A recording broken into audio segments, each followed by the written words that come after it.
Yeah! I got her! No way! You're watching a Fox Sports presentation of B.A.S.S.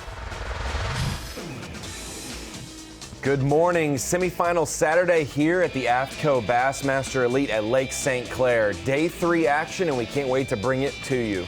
If you're a recreational fisherman, you're going to see things today that you've never seen anywhere else. The weights have been phenomenal, and if you are a tournament fisherman, this is one of the destinations you need to circle in the world to come and fish here. Welcome into the Bassmaster Studio, sponsored by Marathon. I'm Ronnie Moore. That's legendary Hall of Famer Davey Height, not only on the water but in the studio. And then our stats and statistics guy over there, Mike Sukon.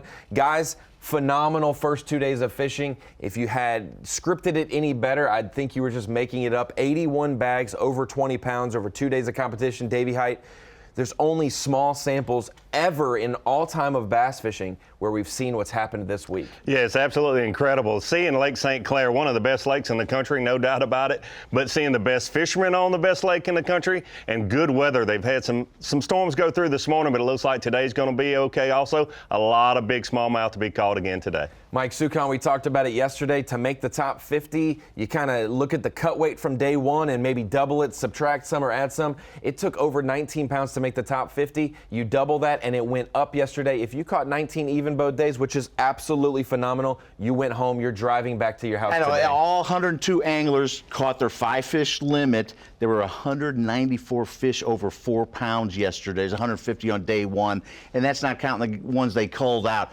Big fish, Taco Ito, our leader, big bag, 25.5 pounds. 6-pound, 2-ounce smallmouth, which is a monster, is our Phoenix Boats Big Bass leader. Absolutely phenomenal. The average bass caught yesterday and weighed in was 4 pounds. That is something, if you catch 5 4-pounders in a day, you expect to be in the top 10. This week, it gets you in the top 50.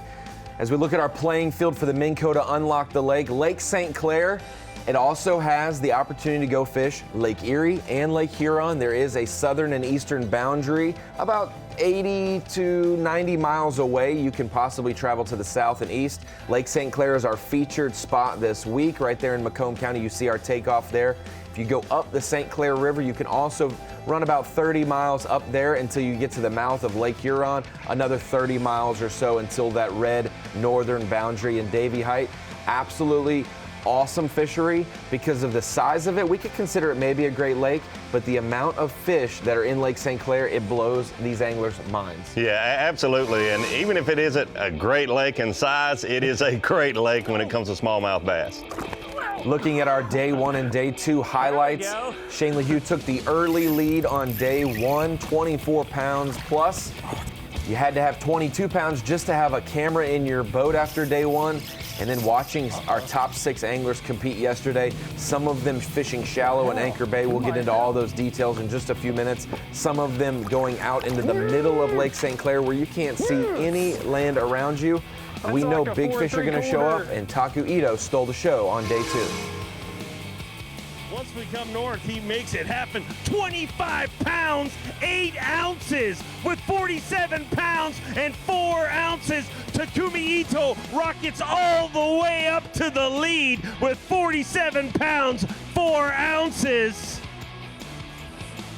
Taco Ito, we got our introduction to him, Davey Height, in 2020 here at this very lake. This started a streak of 3 straight top 10s on smallmouth bodies water.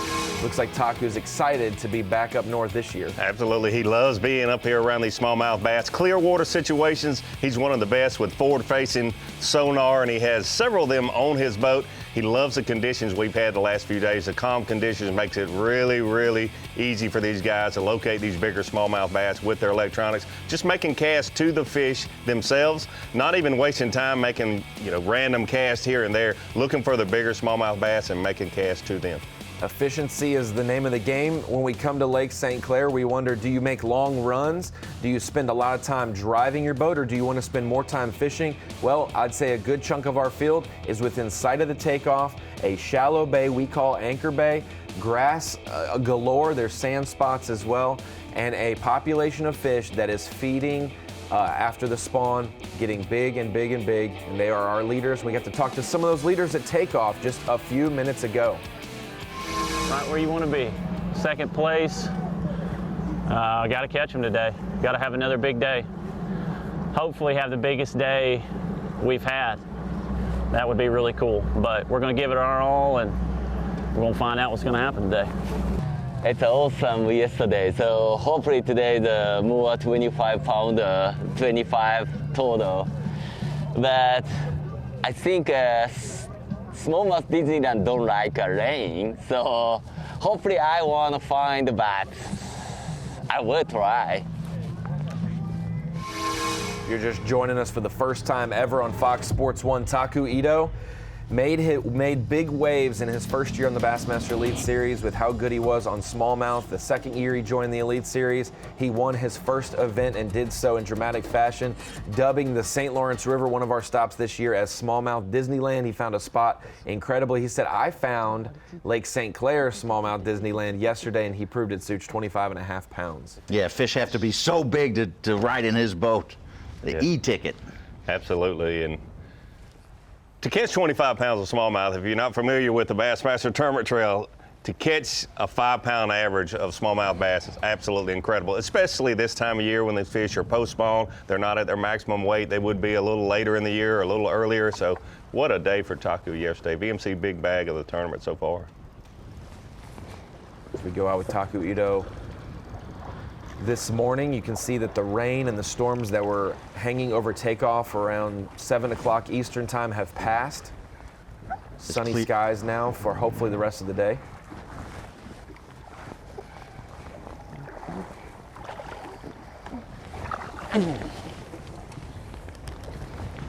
Clearing skies makes the fishing better for these anglers. 1, 2, 3, 4, 5. Small 5, number 5.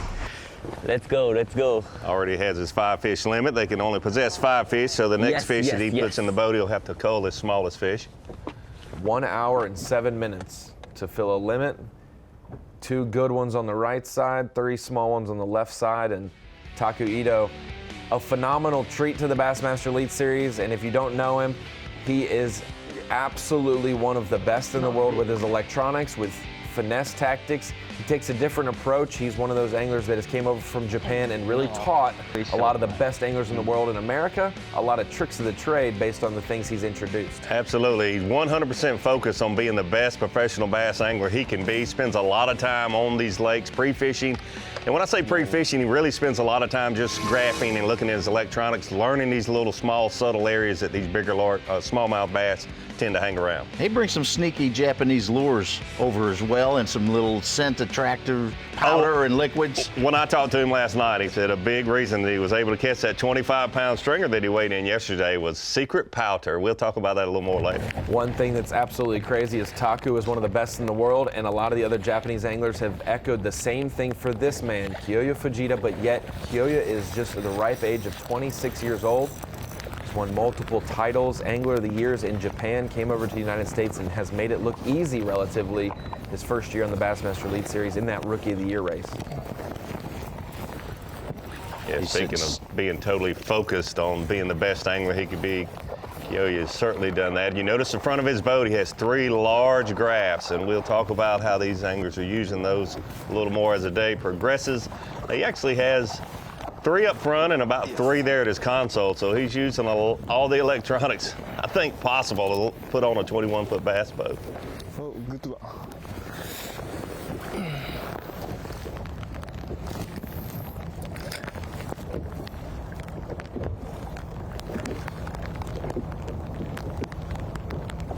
Yeah, 4-pounder. Good. Yes. 4-pounder, average fish at Lake St. Clair.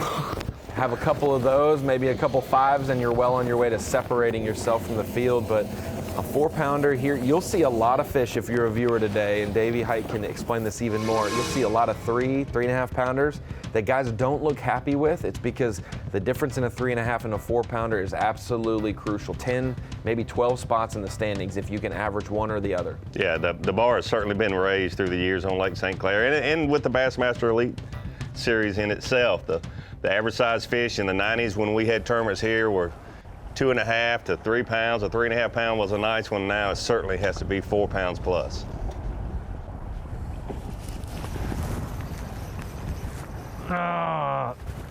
Drag. God, good one too. I forgot to tighten my drag.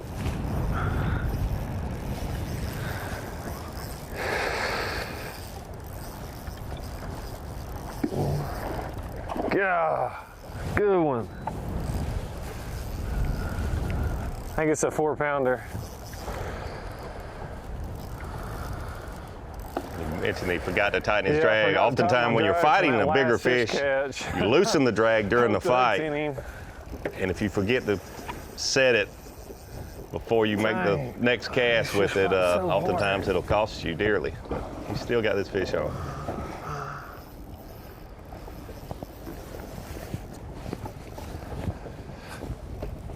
He's under the boat.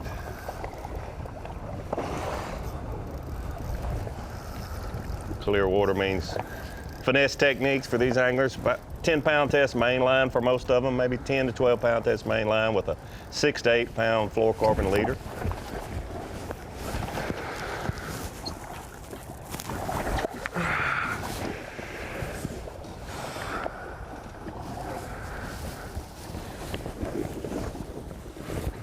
Golly, they're so strong.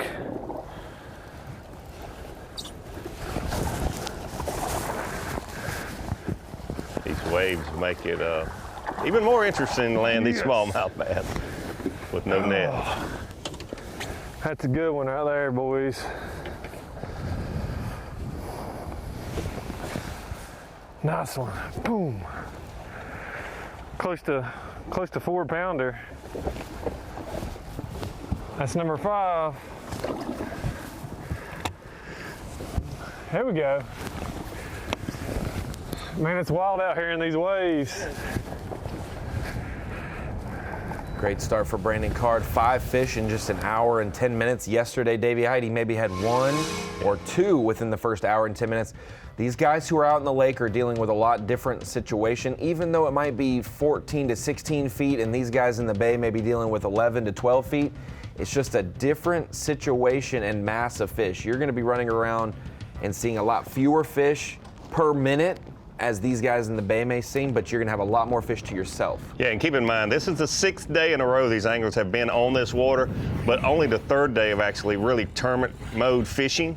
So they're learning more and more about these areas. So even the conditions aren't quite as good as they were yesterday, these guys are dialed in. Alex Redwine, 2nd-year pro from Ohio. A little chunky. Qualified for the Elite Series as a teenager. It's not The youngest to ever do so, and in his 2nd year hasn't had the best time his first 2 years on the Elite Series, but this is his environment. These next 3 events is where he can make up a lot of points and do very well for himself, and he's proven that in the top 10 after 2 days this week. Stupid, Redwine.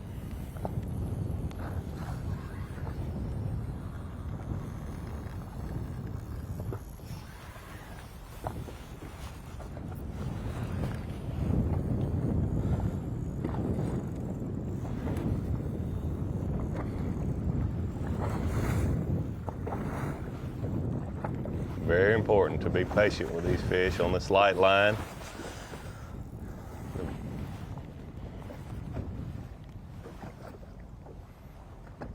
You want to get them in the boat and get another cast out there to try to hook up on another one, but it's real important to land these bigger fish, especially the 4-pounders like we talked about. All right. Ain't the worst. Ain't the best.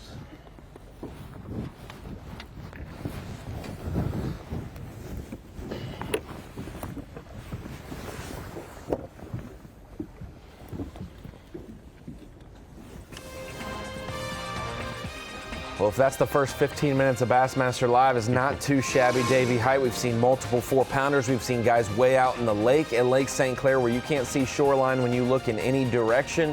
We've also seen guys fishing shallower, not far from takeoff, and already catching 4-pounders. Taku Ito, your unofficial leader, 58 pounds, 12 ounces, and that's just 1 hour of fishing on day 3 of this event. Well on their way to averaging well over 20 pounds per day. We'll be right back from Lake St. Clair in Macomb County, Michigan. The AFTCO Bassmaster Elite at Lake St. Clair is sponsored by Humminbird, Mercury, Nitro Boats, and by Bass Pro Shops.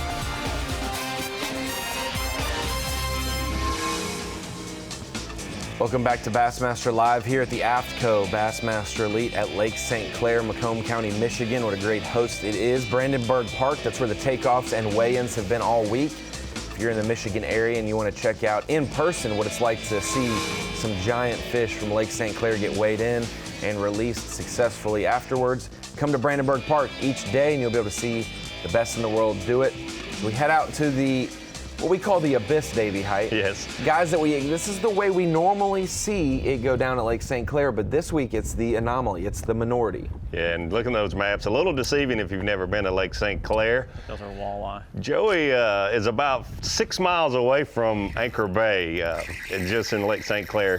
Has an area to himself, which is not real unusual, but for this particular tournament it is, because most of our leaders are, in a small area, so to speak, for Lake St. Clair, probably a bay that's about 4 or 5 miles across. It's a small mouth, but it's little.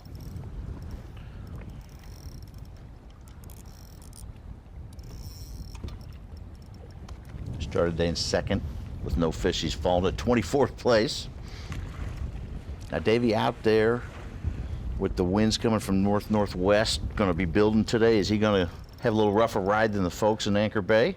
Definitely be a rougher ride. You can see this is the first time we've kind of been out on Lake St. Clair with Joey, and you can tell those anglers, AFTCO and Alex Redwine and those several anglers that are in Anchor Bay, had a little chop, but not this much. But here's a big thing. The ride certainly will be a little different and more difficult, but these anglers using their forward-facing sonar, their electronics on most of these guys' boats, that transducer for that forward-facing unit is on the trolling motor, and you see the front of this boat moving up and down 2 and 3 feet. Makes it much more difficult to look for these smallmouth bass, and that's what Joey's doing, and most of these other anglers that are in top 10, they're just looking for those fish with the forward-facing sonar.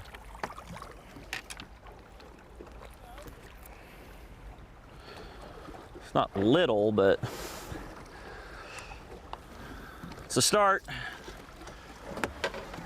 To describe how the forward-facing sonar works, it's almost like having a flashlight, and it goes out, shoots straight in front of you, and the beam gets bigger as it goes out a little farther from the boat. Well, just imagine that flashlight moving up and down 2 and 3 feet and not being able to keep it steady on the bottom.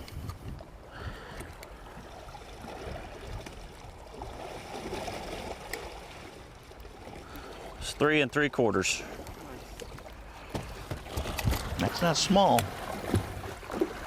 After catching 24 pounds yesterday, it's all with perspective. It's relative, huh? Perspective, yes.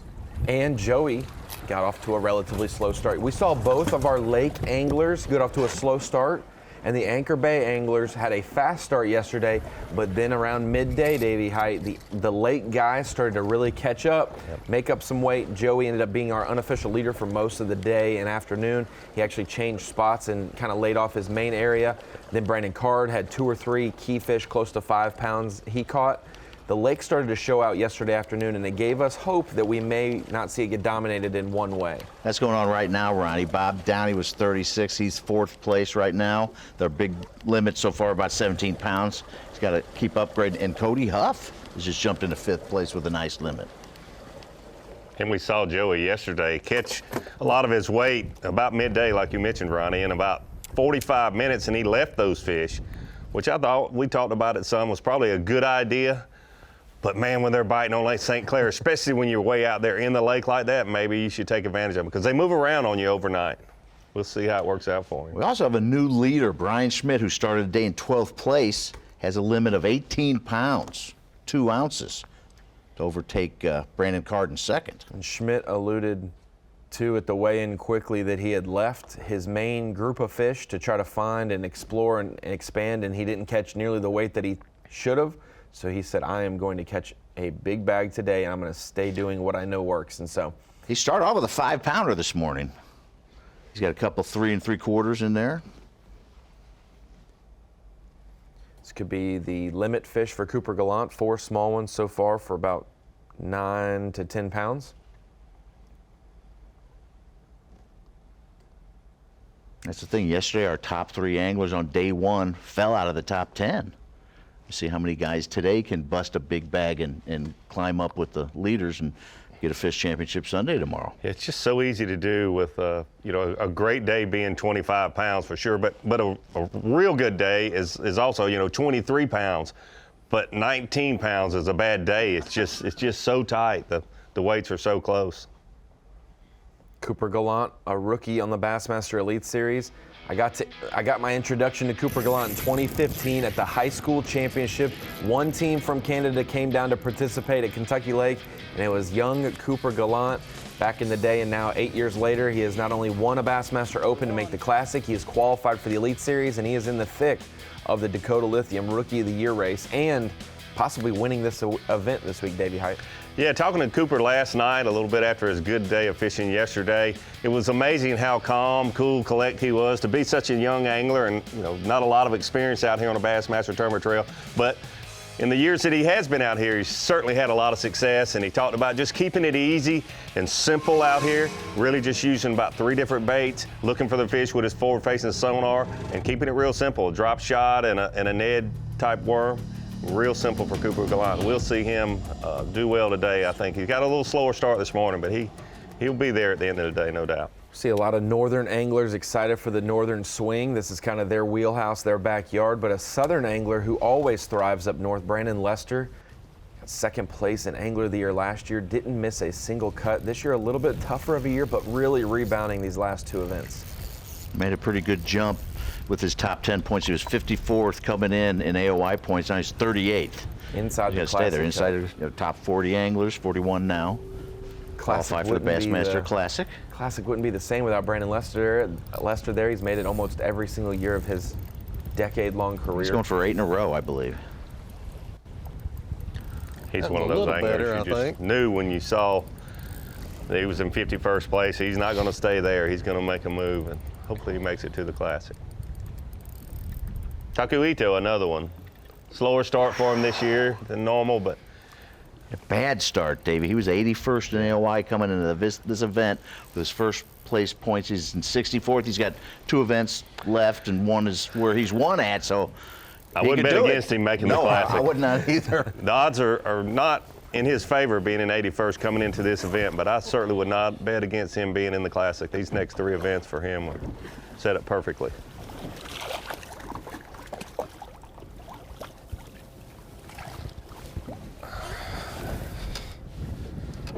Still not what we're looking for. Oh man, he's a 3-pounder, but he certainly ain't nothing to get excited about.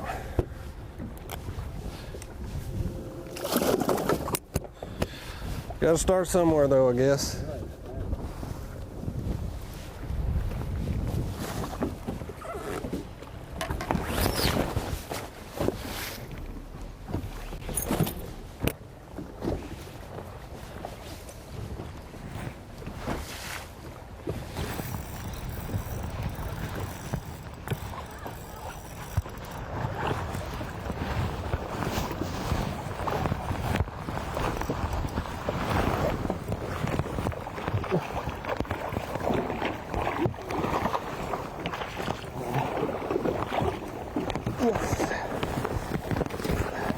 Good fish there for Kyoya. Long, but skinny.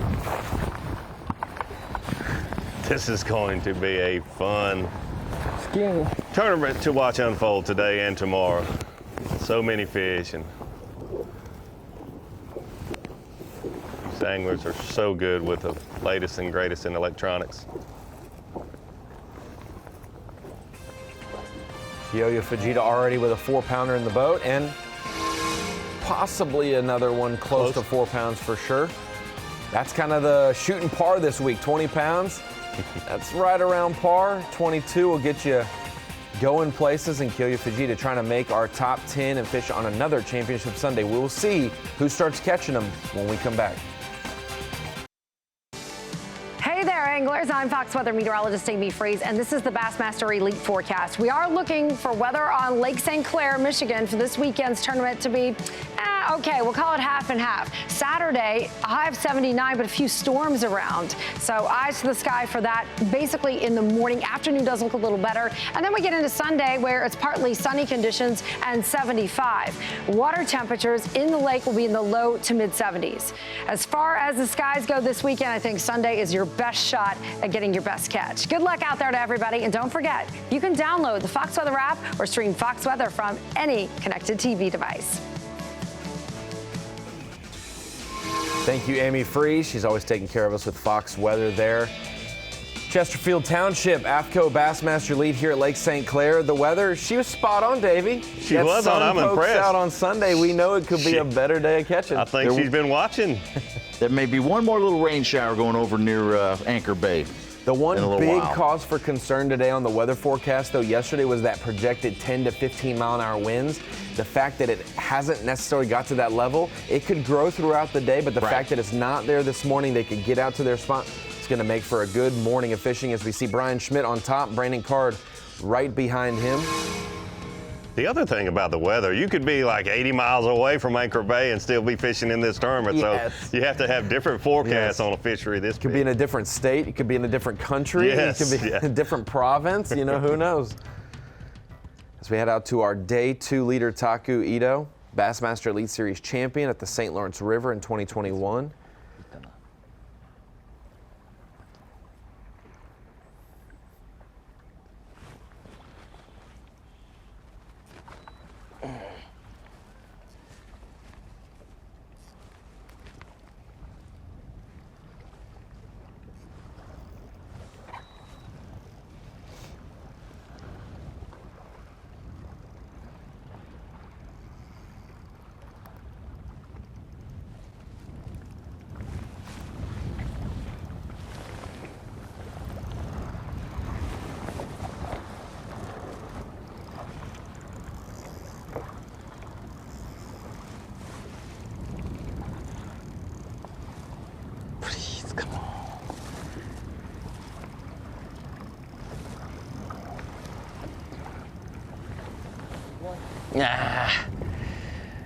But it's cold.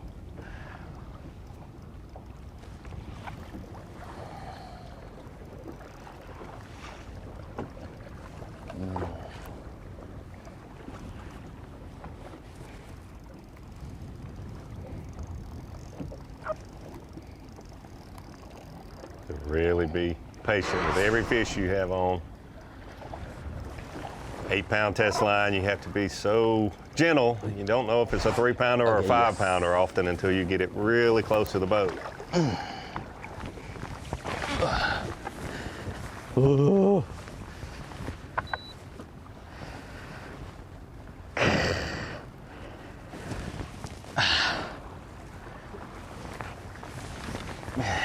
Ooh, ooh, ooh, ooh, ooh. Yes, better. And cute bass.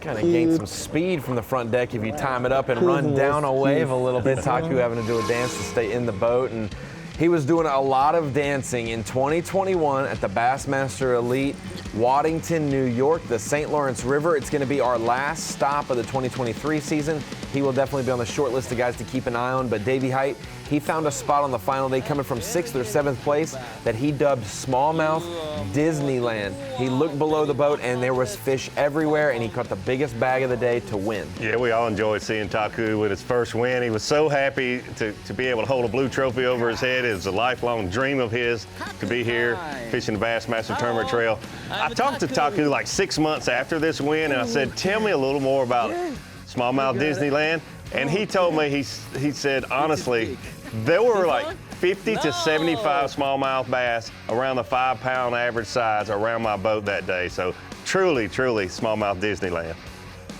It was a phenomenal story. You were talking about overcoming so many different things, like his points race this year, needing to overcome 81st place start after a couple events.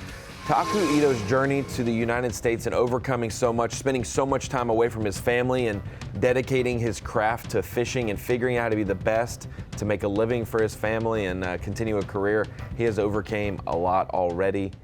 Look forward to seeing Taku the rest of the weekend. And Luke Palmer, one of our champions from the 2023 Elite Series season so far, has had a stumble the last two events, but he is back to the Luke Palmer we expect and know, sitting in our top 12 currently right now. Yeah, it was good to see Luke Palmer get his first Bassmaster Elite Series victory this year. I think it was late April at Santee Cooper Lakes. Nope. He's an angler that we most often see in the top 20. Gosh dang, if I could have caught just one of them, I think I could have kept them fired up. But seems like when you pull them off the water, pull them off the bottom one time, they're done. Like I can't get on a bite. I think he told me he lost his concentration a little bit after his victory. A lot of celebration, a lot of media hits, and he finished 98th at the next tournament. Wish he would have went home and kind of reset.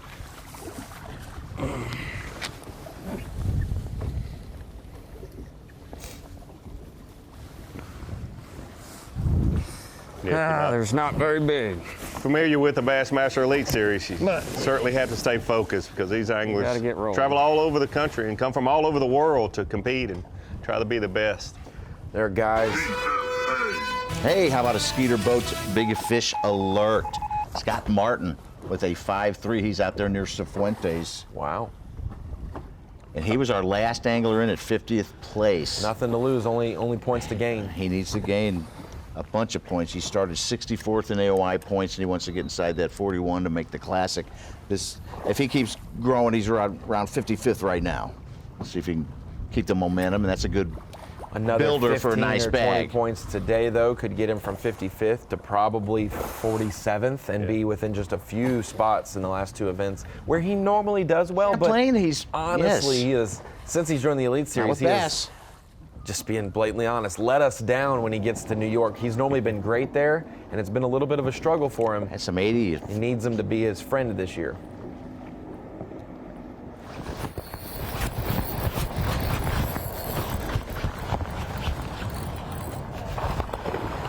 Scott Martin's father, Roland Martin, has won 9 AOIs, never won a Classic, and he want to win one for the family. Scott Martin, that's really high on his to-do list.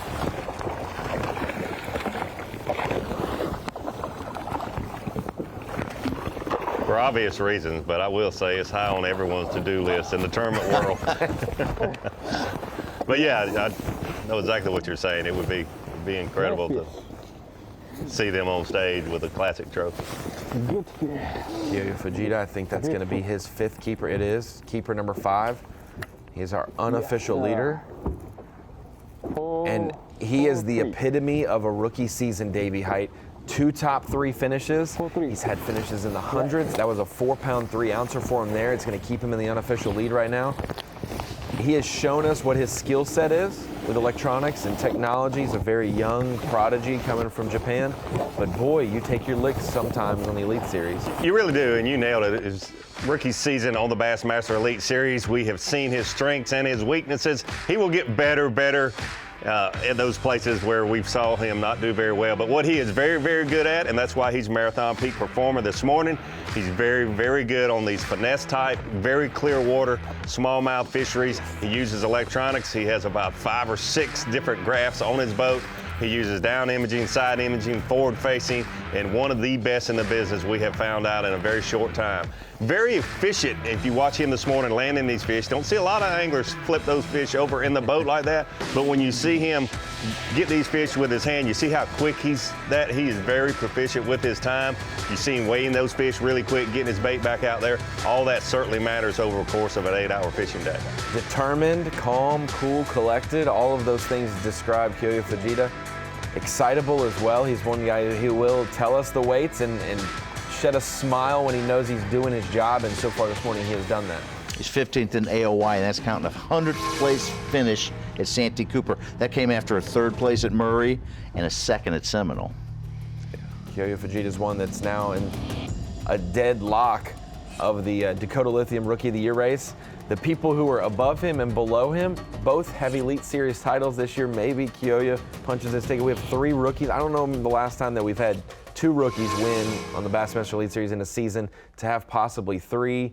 And there's a couple other rookies that should do well in the smallmouth swing. Maybe we see a rookie like Joey Cifuentes win his 2nd of the year. He's very, very good in New York. Or he'll just get it done this week as well. There's a good one.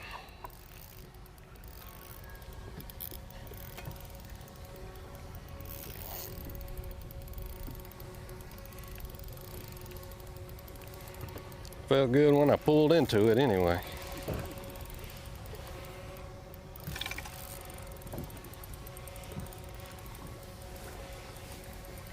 Brandon Lester's certainly no rookie on the Bassmaster Elite Series, but one that hasn't fared well in Lake St. Clair in a lot of the tournaments in the past. But he says, I've really figured out, using my electronics and how to approach these lakes like this now, and he really feels comfortable at Lake St. Clair this year for really the first time.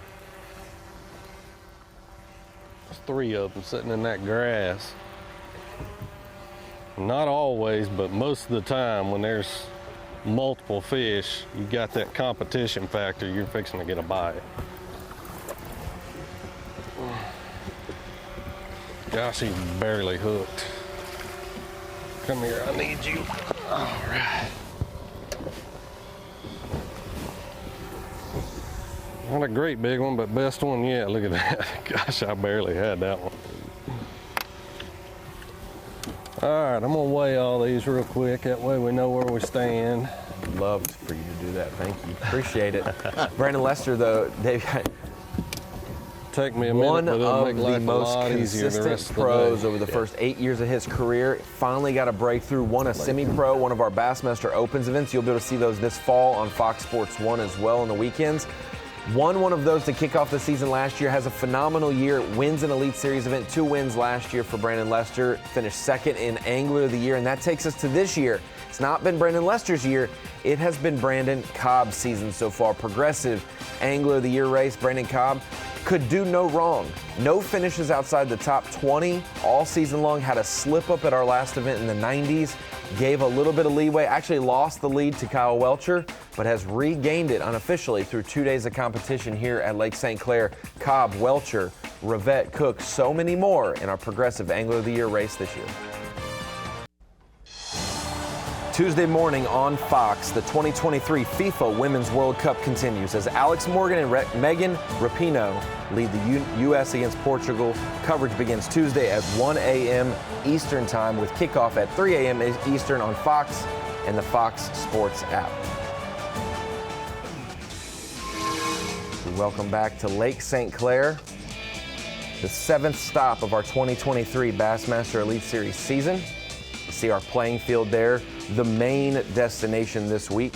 A lot of anglers have opportunities to go elsewhere, but this has been the main focused playing field, Lake St. Clair. Take a look at Lake St. Clair, that map. That's over 400 square miles, so makes it look a little small on that map. These anglers are not quite as bunched up as it might appear. We'll zoom in a little bit and join Frank Talley.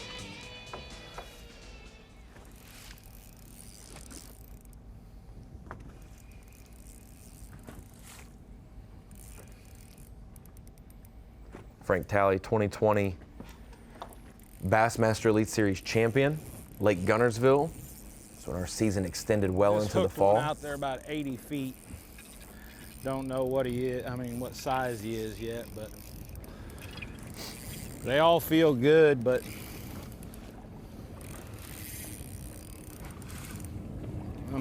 I'm thinking the 3-pounders fight harder than the 5-pounders.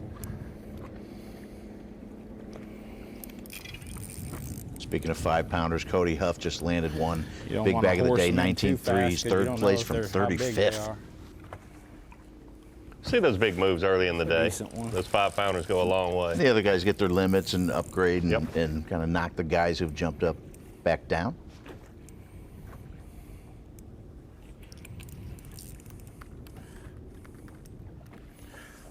Yeah, he'll make the team.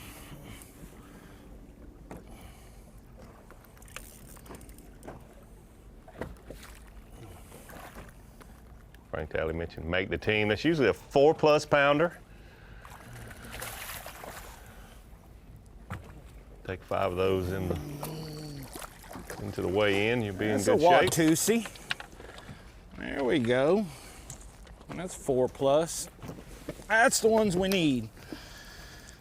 You just got to keep staying persistent. I mean, you'll go 30 minutes without seeing diddly, and then all of a sudden,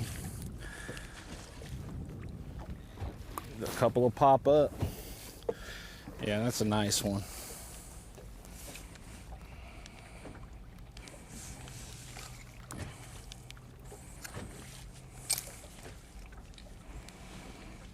Davey, when you won here in 2001 with 17 a day, was there the same biomass, the numbers of fish?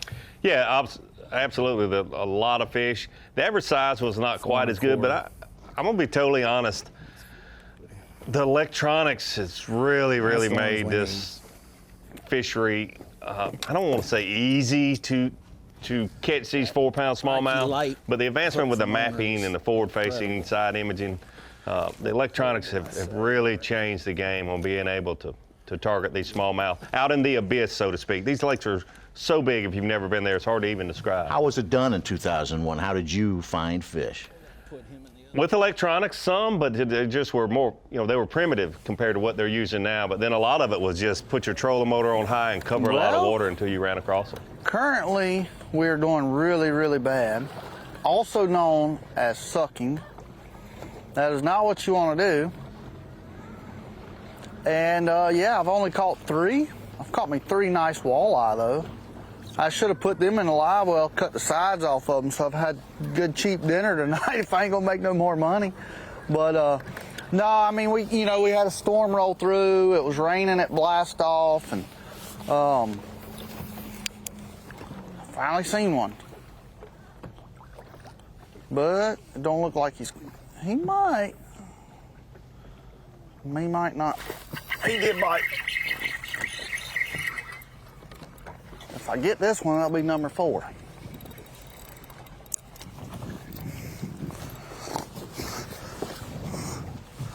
You really need the sun. I mean, they just don't get up and hunt as good when it's cloudy. I've seen a lot less fish, but the ones I have seen have been kind of how you want to see them. They're just small. I think my school has moved. He's just a little guy, but he gives me 4.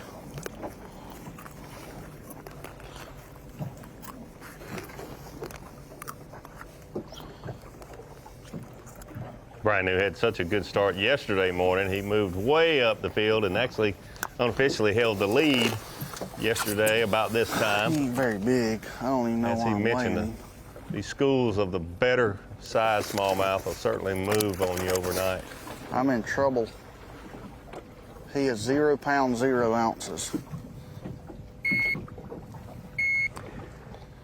Brian New also is one guy that we'll keep an eye on, that how long he actually still fishes 0 this pounds, event. 0 Let's just say he makes the top 10, but he gets that phone call, like we've mentioned So in we the past. caught one, but it from didn't his give us wife, no who's weight. Any day now we'll have their child. Oh, I wish somebody would Try make to a get good to scale one day. your neck of the woods in South Carolina back as quick as possible. So far, so good, though. Our due dates. He may be good with Still an about a 11th. week away. He may be good with like an 11th place finish, just so he perfect. get the most points and don't have to fish the final day, maybe. Speaking of the most points, Joey looks like he's got some meat on it. Real good one. Please don't be a walleye. It's amazing after watching these anglers for a few days, you can tell. Holy, it's a good They use smallmouth. different rods. The strength of the Stay rods, on there, medium baby. action, medium heavies, or heavy actions, medium light. Stay on there. I could just look at the Joey's rod and how much bends in his rod. Right It's here a by where I heavy caught those fish. big ones yesterday. New leader, Please stay Brian on Schmidt, unofficially back in the lead. Got a 4-pounder. He's over 20 pounds on the day. 64 pounds, 1 ounce total. Who was that? Brian Schmidt's back in the lead. Yep. If you, on our private version of the map that we can see every single angler at every single moment, Schmidt has kind of separated himself from the Come on, rest of girl. that Anchor Bay group. I Maybe need you. found a group of fish that he's not boat to boat with other people, and he has gotten off to a great start this morning. If one of those guys in Anchor Bay can find their own section of water away from others, it could be a game changer going into the weekend, especially going to the final day. Cody Huff, not far from Schmidt in that same vicinity. They've both kind of had really great days today. That's what LeHue did when he had 24 pounds on day one. Didn't he kind of catch his limit and then go find roamers, his bigger 5-pounders? Come on now.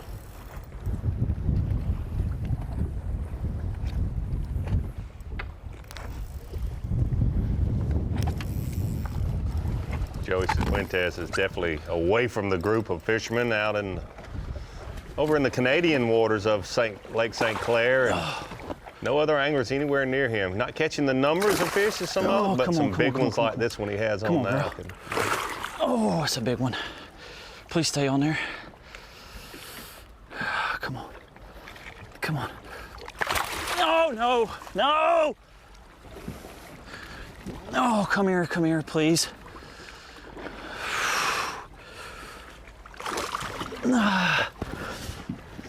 Definitely has the right hat for this rodeo, this 5-pound smallmouth that's taking him on. Come on. Golly. Well, this is a disaster. No! Get in here! Dadgummit. This is so stressful. Come here. Joey Fuentes, a rookie on the Bassmaster Elite Series this year. I got her! No, it took forever. Oh my gosh, I can't. It's in my fingers and it ain't coming out. That's a good one. Golly, man.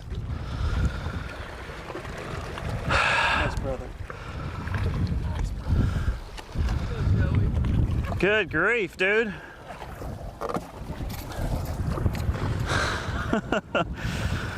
Oh, it's so windy and wavy. It's so hard to grab these fish, man.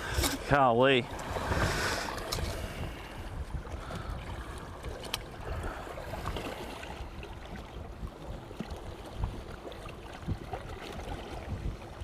We'll just say, it's a David, 5-pounder. A 5-pounder. He's got no doubt one that he wants to weigh in, maybe two with that heavy 3, almost 4-pounder. He can get away with that maybe being his smallest. But for the first hour and a half, hour and 45 minutes of this day 3, Joey Fuentes, we're going to call you the Power Pole replay of the day, the biggest fish that we have seen on camera so far. Yeah, absolutely. Power Pole replay of the day so far has to go to Joey Fuentes. Not as many fish as some of the anglers have been catching, but this is gold on Lake St. Clair this week. A 5-pound smallmouth. Taku Ito has the biggest monster bag of the week, the VMC monster bag, 25 pounds. He had 5 of those yesterday. Joey Fuentes, fairly early in the fishing day, his first 5-pounder in the live well. You are a Power Pole replay of the day. He may rather go 8 seconds with a bull than with a smallmouth based on the way that fight was, but you can see he obviously has a grip not only on the fish, but of our Dakota Lithium Bassmaster Rookie of the Year watch, Joey Fuentes. About a 23-point lead over Kyoya Fujita. Will Davis, also a champion on the Elite Series this year. 3rd place, had a tougher event, slid back a little bit. Right now, it's a 2-horse race, and they're both in our top 5.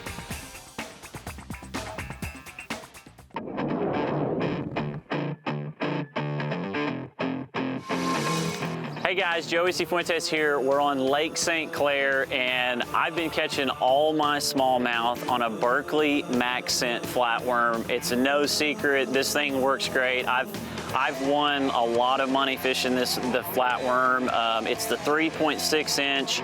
The way I'm rigging this worm up is I'm putting it on a number 2 Berkeley Fusion 19 hook. Just nose hooking that worm on there. I got 8-pound test, Berkeley 100% fluorocarbon, and I got about a 1/4 ounce weight down there on the bottom, rigging it up drop shot. I'm just throwing that flatworm right on them with my live scope, you know, and man, when that thing hits the bottom, a lot of times they eat it before it even touches the bottom. They love it so much. So that's basically all I'm doing with the drop shot. Joey Fuentes giving us the goods on how he's caught them this week.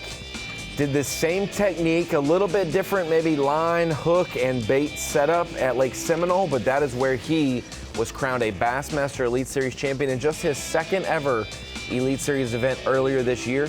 One of the fantastic veterans of the sports, but rookies to the Bassmaster tournament trail, and he is one that we're excited to have, the Cowboy on the Bassmaster Elite Series, as we go from the Canada side of Lake St. Clair up to the northwest corner near takeoff, Brandenburg Park, Anchor Bay region, to our Day 2 leader, Taku Ito.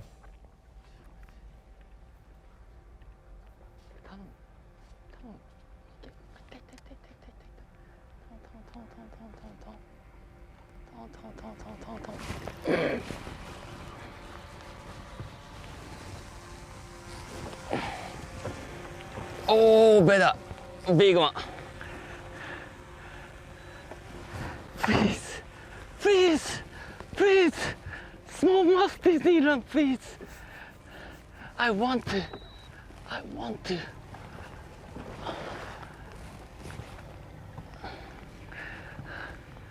I want to. Yeah, oh man. Oh man. I think, or drum. I'm a drum master. Every day I caught a big drum. Oh man, oh man, oh man, oh man. Anglers cannot win. Drum master. Obviously. No drum, please, no drum. Yeah. Smallmouth, please.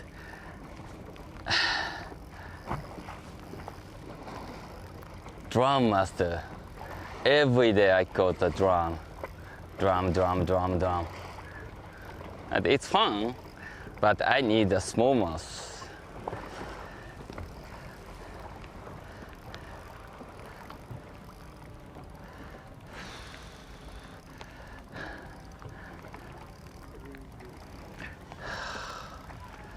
Please.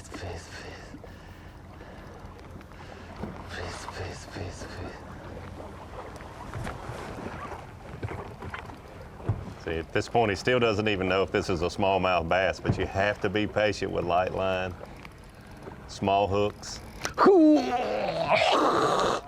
Yes. Now he just saw that it is a smallmouth. And from his reaction, we can take that it's a pretty good one. Yes. No drum master for Taku on this particular fish.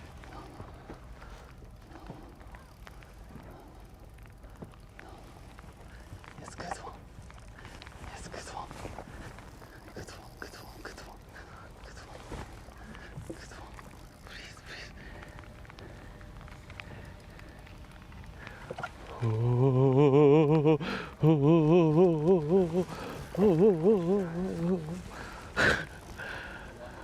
No drum. Smallmouth. No. No cowboy hat for Taku, but this is not his first rodeo. He weighed in 25 pounds yesterday, so can't wait to see this fish.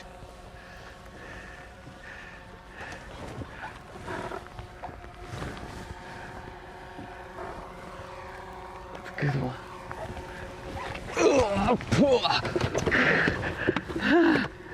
Got it. Ah, yes! Woo! Welcome to Smallmouth Disneyland. Yes. Yes.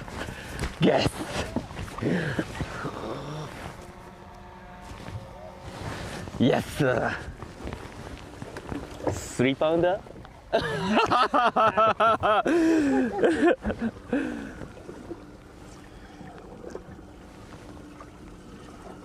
Four. Catching these fish 4 pounder? deeper water, so he's fizzing this smallmouth, releasing a little air from the air bladder so he can swim upright in his live well. And for folks who don't understand what an air bladder is, you know when you go up in elevation to the mountains and your ears pop, or you drop from different elevations and your ears pop, that is your body releasing different pressures. You see the bubbles right there in his live well. Bass cannot regulate their own air bladders, so when you catch them from deep and you now have relocated them to a different part of the water column, They now have to get acclimated, and if you can release some of that air bladder for them, they don't have to struggle to upright themselves and stay in their normal position, which they don't have to stress as much. It keeps them healthier, happier, and can be released and caught for another day. That is why Bassmaster has kept a well above a 99 percentile live release rate over the 50 years. It's called fizzing. Fizzing. Yeah. Fizzing them. I would sick. These anglers actually take classes on how to fizz these smallmouth bass without injuring them. They take great time and trying to make sure these fish are released back into their waters. To be caught again another day. I never had one do that. 5-pound smallmouth. Lake St. Clair is probably 12 to 15 years old. That was pretty cool. Release them back to fight again another day.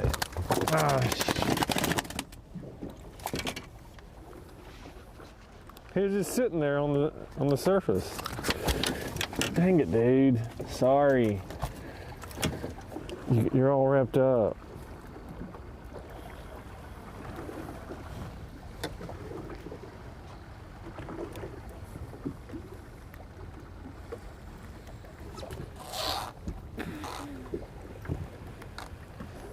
Four-pounder gave Ito about 14 1/4, back into third place.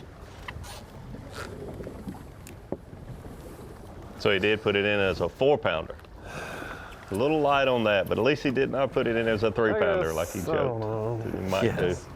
As soon as Taku says a weight, looks at the camera and slaps, you know that he is playing coy and knows that he was That's a big one. Wow. Undershooting. That is a good one. Stay on there, baby. Big one Brandon Lester has on.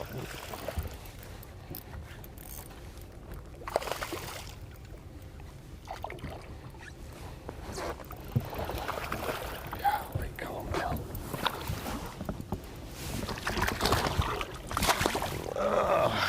Got you. It's skinny, but it's a big frame one. Golly. I got him green too. He still got some fight in him. I didn't think I had him real good, but I had him better than I thought I did.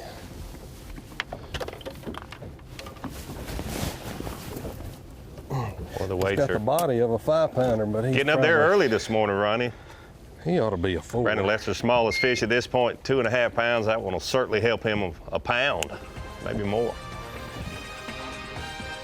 We were wondering this morning before we came live, we were talking about could 66 pounds maybe be the number to make the final day cut. We are almost at 60 pounds already for the top 10. 20 pounds a day is nothing to shake a stick at, but at Lake St. Clair, that is par. You better have 22 pounds when you come to weigh in at Brandenburg Park later. We're just 2 hours and change into our fishing day. They have 6 more to go, which means a lot of big smallmouth on the way when we come back at Lake St. Clair. Bassmaster live. Tonight, it's baseball night in America on Fox. Giancarlo Stanton powers the Yankees against rising star Adley Rutschman and the Orioles, or Randy Arozarena and the Rays battle the Astros, or the Red Sox take on the Giants. Tonight at 7 Eastern on Fox. Check your local listings for the game in your area. Game are we going to watch tonight at dinner, Ronnie? Man, my allegiance, I'm not a huge baseball watcher until it gets to October, November, but my grandparents were Cal Ripken Jr. fans. They lived in Baltimore. Adley Rutschman's not too bad of a young talent. Maybe tune in and see the O's play. Okay. So we go out with another young talent, Kyoya Fujita. One big thing we'll mention, all these anglers are the top tier of the pros, but for the Japanese anglers that we don't know who the best is in Japan before they come to the United States, all of our long-standing Japanese pros have echoed the praises of Kyoya Fujita. A lot of them are in their mid-30s, maybe early 40s. He is in his 20s and is doing something that not many Japanese anglers have done at his age. I've actually got to spend a little time with him being on site for the events, and a lot of the other Japanese anglers refer to him as the Prince, the young Prince. That's quite an honor, I'm sure.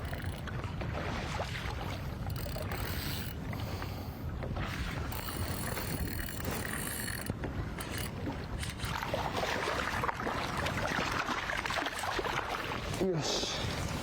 Good size. Yeah, beautiful. That didn't take 8 seconds. No. One swipe. No. But unlike in other rodeos, less than 8 seconds is a positive thing here.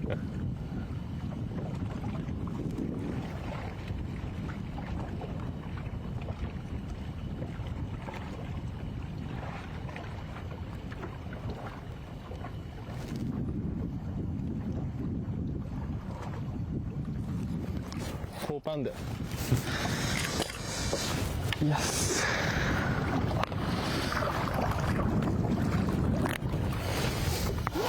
Put him within ounces of the lead. Got a feeling that's not going to be the last 4-pounder we see Joey put in his boat today. He's still got 2 fish under 4 pounds. You have a 3.5 and a 3.10. Third biggest bag of the day, 19.2 right now, estimated. Be a big one.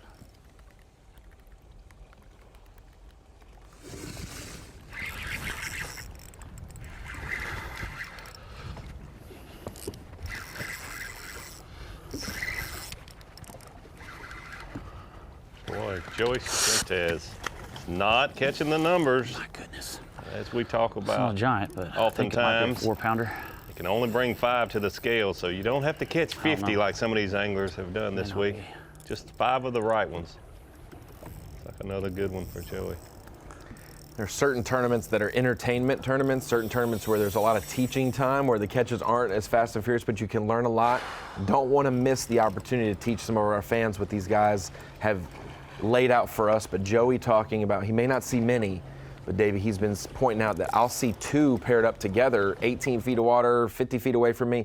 Normally when I find 2, they're the same size and they're normally big ones. And so I'll pick one of them off and then that other one will disappear and maybe join up with another group, you know, that's 100 yards away, and all of a sudden I've found another pod of them. I'm gonna and try the lay just down method. Solid fish every time. I practiced yesterday. I don't know. I don't think I'm gonna do that. And to give you an idea of where he's at, it's not like the camera angle. He's at a shoreline looking out to the bigger water. You probably can't see land, or barely maybe can see some land. Oh, come 360 degrees around his boat. He's out in the middle of Lake St. Clair. Gotcha. Ah.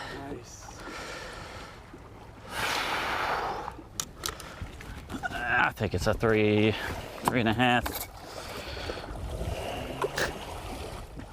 We're to that point in the tournament, Davey, where we're shaming. If it says 3 before the ounces, then that does me no good hardly. It's a 3 3/4. Like you mentioned, Sush, way back in 2001, those were big fish. Very big fish. To be a Bassmaster Elite Series rookie, you have to have less than a certain amount of career winnings. Joey Cifuentes entered his Bassmaster Elite Series career this year with below that threshold, but he is a veteran of the sport. He showed it early this year, the poise, the calm demeanor. You were there on site, Davey. You pulled into Spring Creek and saw Joey doing something no one else was doing. He took the title in the second event of the season. Yeah, it was really fascinating to watch how experienced he looked, and like you said, he's technically a rookie on the Bassmaster Elite Series, but he's no rookie for tournament fishing for a lot of money. He started in this area in Spring Creek, about 20-25 miles from takeoff in Bainbridge, Georgia, and spent all 4 days there, and on Championship Sunday was able to hold a blue trophy over his head a lot sooner than most anglers get to when they first come out on the Bassmaster Elite Series. See another rookie there, Koya Fujita.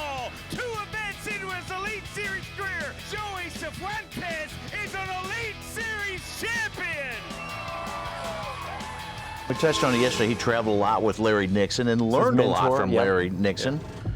And like I mentioned yesterday too, where he's fishing, Larry Nixon has a lot of history in that area there on the south end of Lake St. Clair.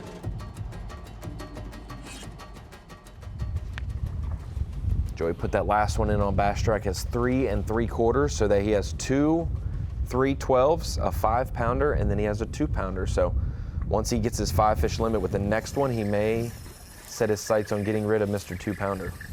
Luke Palmer, Oklahoma angler, wanting to make the Bassmaster Classic 2024 is at Grand Lake down the road from his house. Because all these fish are just running from a drop shot. And this thing is on a little bitty hook, little bitty everything.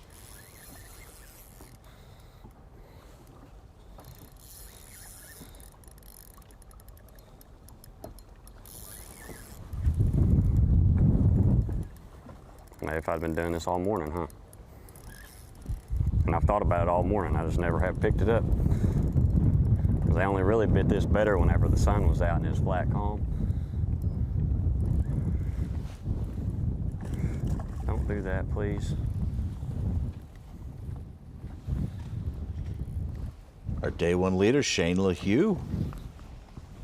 Catches a nice one. He's near 18 pounds. He's back in our top 10 at 8.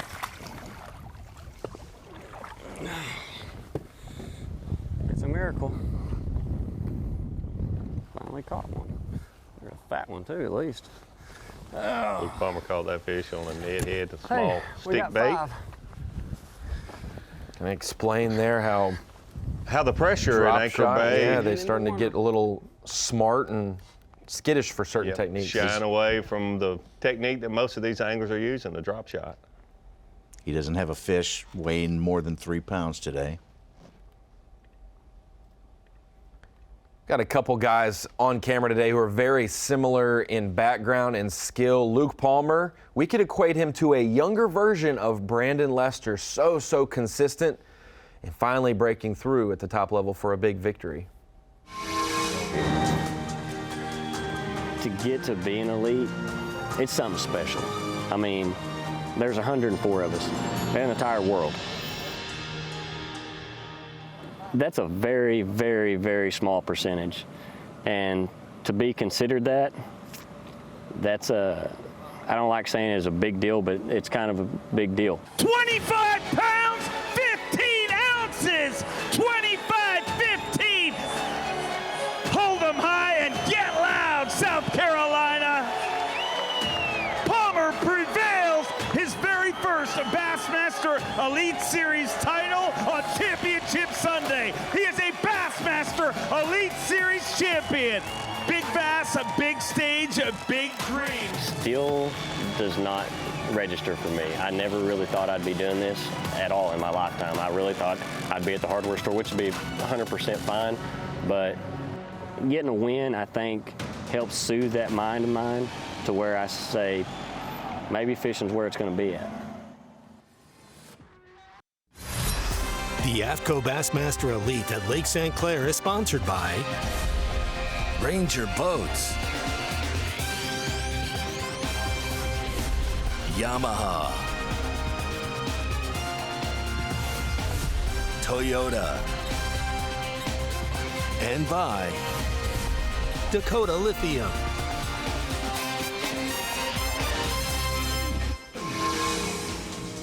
Thank you for joining us this Saturday morning, wherever you are. We are in Michigan for the AFTCO Bassmaster Elite at Lake St. Clair. Macomb County, Michigan is our host this week.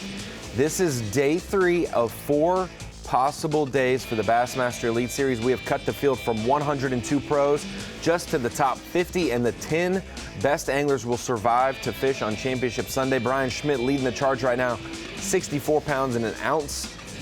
Yo-Yo Fujita, 63 pounds, 12 ounces right behind him.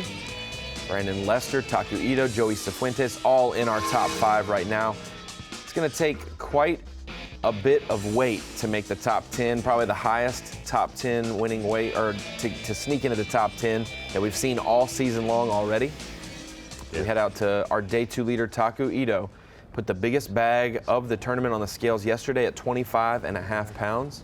Also has the big bass of the tournament at 6 pounds, 2 ounces.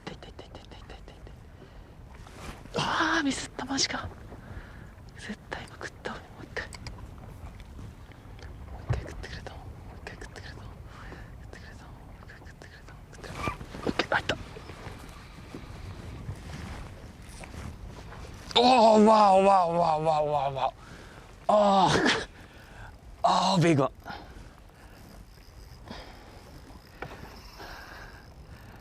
Like a Mark Zona. Wow. Like a Zona.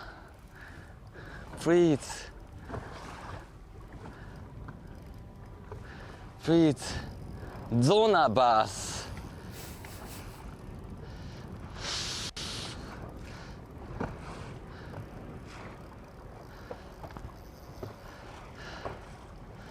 Please come on, Zona. Please. You could see the excitement when he made his cast to that fish. He could tell I it's a like bigger Zona, fish. but why you escape? What did he say there? He said, I like Zona, but why do you escape me? Zona bass. Zona bass. Mark Zona, one of our partners in crime here on our broadcast crew. He is on site this week. Lake St. Clair being close to home for him. Will bring his excellent coverage on site and has his own fishing show as well. Taku's had the pleasure to see some of Mr. Zona's fantastic Michigan fishing and more. That's where the reference Zona bass comes from. Taking his time with this fish. So important when you do get these 4+ pound smallmouth fish. You want to take it easy with them. The weather, TH weather forecast, top left there, high today of 80 degrees, low 63. PM storms, we had some pass through early this morning. Winds 5 to 10, we talked about that yesterday. 10 is very different than 5. And it has laid down a little bit, and certainly what Taku Ito was asking for, a calmer wind so he could use his forward-facing sonar and be more effective with it. Big key for him, he said yesterday after he weighed in the VMC Monster Bag, 25+ pounds, having calm conditions to be able to present his bait and use his electronics. Well, the winds are supposed to build to around 12, 13 miles an hour this afternoon. Yeah, whenever you see wind forecasts, Davey, especially when we come up north towards the Great Lakes, on the Great Lakes, you always hope that they're a little wrong power. and they projected more than it actually ends up being. Yeah. So you're prepared for 15 and it ends up being 7. No one's mad at that. That doesn't happen very often, though. But you learn that's that. You hope that that's the deal. Yeah, you certainly hope for that. But typically, if they say 5 to 10, it's 15 to 20. And Joey Cifuentes knew when he left the dock today that the wind, whatever speed it is, would be blowing right towards him from the northwest. He's in the southeast corner of Lake St. Clair, so he's going to take a lot more. Those waves will build and build. What is a 1-foot wave here on his end could be a 3-foot wave just because they build over this entire 430 square miles. Welcome. Especially when they go in that direction with the current. No. Wow! A lot of current. Oh, that's big. Like Zona! Thank you.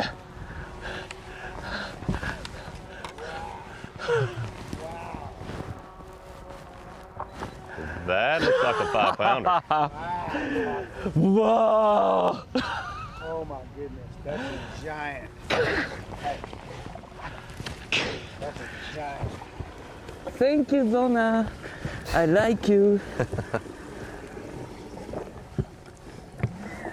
Like a Mark Zona, right? Oh my goodness, Taku, that's a giant. Yes, Zona bass. Okay. Yes, I caught the Zona. It's happy, yes. You can see what fizzing does for these fish. Sometimes when you look in the live well, they're on their side or their belly up. They're not dead. They're just floating that way to relax and be comfortable. All of his fish have been fizzed and they're all sitting upright. Happy that is something our conservation director, Gene Gilliland, has helped teach our anglers. You notice he puts the fish back in the live well so you can see the amount of air that's being released. Yep. You don't want to totally deflate that bladder, but just let enough out so that fish, like you said, can swim upright in the live well. That should put Ito back in the lead. Ito possibly taking the lead with that one right there. That is a good one. One that he dictated as a Zona bass, so it's only right that we bring in our friend and colleague Mark Zona on site there at Brandenburg Park. How do you feel, Zona, being compared to a 5+ pounder at Lake St. Clair? Does that make you feel good that a Zona bass is a big bass? No, actually, Ronnie, it doesn't make me feel good at all. In fact, the last few weeks I've shed a few pounds, so I'm going to take great offense to that. I'm going to rename that a Jacob Porosnik bass as we stand here, Brandenburg Park. Hey, in all honesty, to kind of catch some of our viewers here on FS1 up to the different dynamic today, and I know this sounds crazy to a lot of folks that are watching the broadcast here on semifinal Saturday, but it is eerily similar today, guys, as it was the first morning of this tournament. And then at about noon, when the clouds started to separate, is when this lake really exploded. It almost seems like, if you guys really kind of rewind to Thursday morning, and if you fish this lake a lot, when it's cloudy, the schools of 4-pounders tend to break up a little bit. They'll separate, and when those, it's funny how right when that sun pops out, it's basically like you're giving a sight feeder 20/20 vision, and he'll group back up with his buddies. The other benefit of that, I heard you guys talking about this, is they reveal themselves a heck of a lot better. When it gets sunny, they come off the bottom. And when they come off the bottom, the guys that are using live technology, forward-facing sonar, that's when these smallmouth are the most susceptible to getting caught. Just leaving the west side of Detroit here about an hour and a half ago, we do have some clear skies coming, so really look like a replay of day one instead of where yesterday it was sunny all day and they really mashed on them the entire day. It's terrible to say this morning's a little bit slower than usual, but look for big fireworks today, and especially with the weather tomorrow. Yeah, Z, you talked about the weather and the clouds and low ceiling, and these fish don't typically bite quite as well within those conditions. Tell us a little bit about the wind, and so many of the anglers being at Anchor Bay, protected from the wind. The forward-facing sonar has certainly changed our game in a big, big way. I know you use it a lot now on Lake St. Clair. Tell us about the difference in the calm conditions versus maybe 3-foot seas there on Lake St. Clair. You know, Davey, you've done it. We've done it together. You're way more deadly accurate. Look, when the smallmouth start hunting, basically the anglers are doing the same thing with that forward-facing sonar, and you're more stable, you're more accurate, and the other thing that you are with it when it's calmer is basically the cast is the most critical thing to see where your bait goes in conjunction with that fish. So, yeah, but again, guys, and I know a bunch of local folks are watching this, a 10-mile-an-hour wind on Lake St. Clair is basically the same thing as noon here on a Saturday. When the party boats come out, it is still perfect conditions. Look for a big, big afternoon. Big afternoon. We've had big 2 days of fishing, 44 pounds just to make the top 10. Zia, one last thing. Will it take 66 to be 10th place going into the championship Sunday? 66 to take. Ronnie, I think we're going to, yes. 22 yes. a day. If not, it's going to be within ounces. Awesome. So, yes, I would say 22 a day. And that is absolutely unbelievable for coming into this tournament, what was predicted. Awesome, Mark Zona. Thank you for your insight on one of his home lakes, one of the best places in the world. And Z, pulling back the curtain a little bit on why Lake St. Clair is so good. Had to ask him that last question there. Apologize to everybody here in studio. I know we weren't expecting that, but had to see that because 65 pounds is our leading weight right now, just a few hours into the day, and we fully expect that to be on the outside looking in towards the end of the day. That's our top 10 right now. We're going to cut our top 50 down to top 10 at the end of today. We'll be right back. Yes! No way! You're watching a Fox Sports presentation of B.A.S.S. Wait, what? Welcome back to Bassmaster Live. I'm seeing double. I've got Davey Height sitting beside me in studio, and we're looking at Davey Height in a time capsule, 2001 Lake St. Clair, where you took the title, and they allowed you to use a dip net back in the day. We've seen Joey Cifuentes rodeo cowboy and trying to grab some smallmouth today. Yeah, we didn't have forward-facing sonar, but we did have dip net, so I guess that's why I can give Joey a hard time about taking a few minutes to get him in. You see how quick I got the smallmouth in the boat? Boy, that's a few years ago. 2001. Geez, that's been a long time ago. Lake St. Clair, a lot of history there with the Bassmaster Tournament Trail for sure. You weren't quite a break dancer. That came a few years later in your career, but Davey Hyatt, a decorated angler. You've seen Lake St. Clair over the years. You fished on the Bassmaster Elite Series up until the 2016 season and whatnot. This lake has been fantastic for years, but the fact that 20 pounds barely got you in the cut, that is absolutely incredible. And a time of year where they're supposed to be skinnier. It is, and there's two big things. Obviously, the lake has gotten better. The fishermen have gotten better, but the electronics really has made a big difference to fish these. Even though St. Clair's not technically a great lake, Huron and Erie is, but St. Clair is over 400 square miles, big water, and you can cover so much of that big water with the electronics these anglers have today. Good one. That's a big one, boys. Well, I got chill bumps looking at those old fish catches. They weren't nearly as big looking though. You remember taking that check to the bank, that's why. I think the cameras have come a long way too. Those fish look bigger now than they did back then. I think it's all the camera lens and the angles, that stuff. Big one. Notice your lures you were using. I love 4-pounders. A lot of very similar. Very similar. Soft plastic jerk baits. 4.5, I think. I don't know. Hard jerk baits, tubes. It's good. I know a lot. I'll take her to the scales. Yeah. Cooper Lott catching a lot of his fish on a 4.5 X Zone hot shot minnow. Drop shot, mixing up some with a Ned head, small stick bait. Skinny. See here. But it's a good one. We'll weigh it for fun. One cool thing, Cooper has documented his whole journey.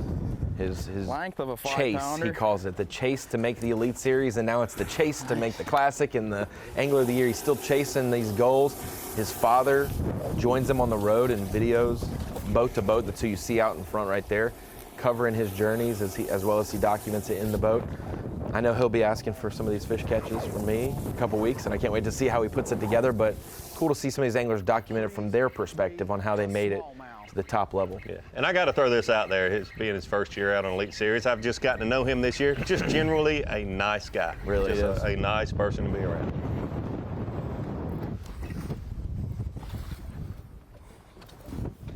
David Mullins making a move up to 5th place.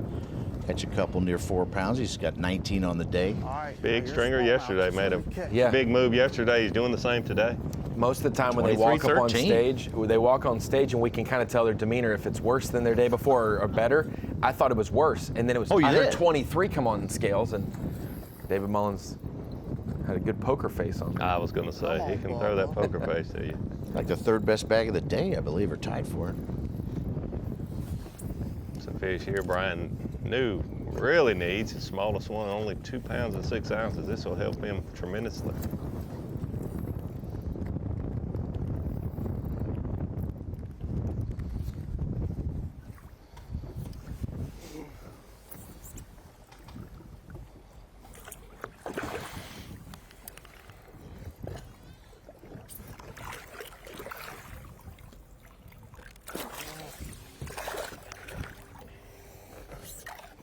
They still ain't that big.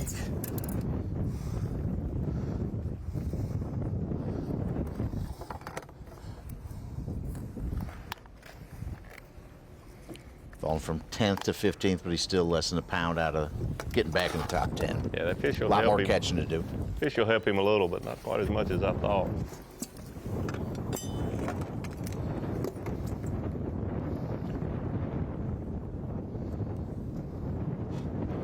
I don't know why you gotta hit a button when you cut a scale on.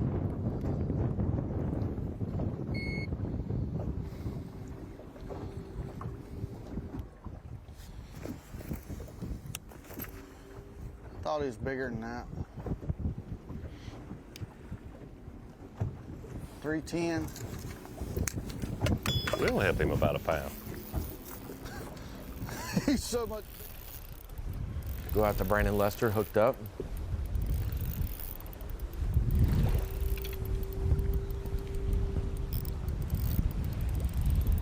Such, it seems like there are certain windows of time in every single Elite Series event where Bass Track lights up. It's a key 30-minute window. It seems like Bass Track's lighting up over the last 30 to 45 minutes with different guys outside the top 10 and even our guys on camera. I think conditions, the cloud cover and things, but I think we've had a lot of catches in a 9 to 11 o'clock zone. Yeah, and cloud cover has a lot to do with that. Every day it's kind of, those clouds have lifted somewhat, mid-morning. 9 to 11. Supposedly the system that dumps some rain is passing through, and like Zona said, it's clearing up west, so it'll come here in the next hour. Help a little bit. Solid fish for Brandon Lester.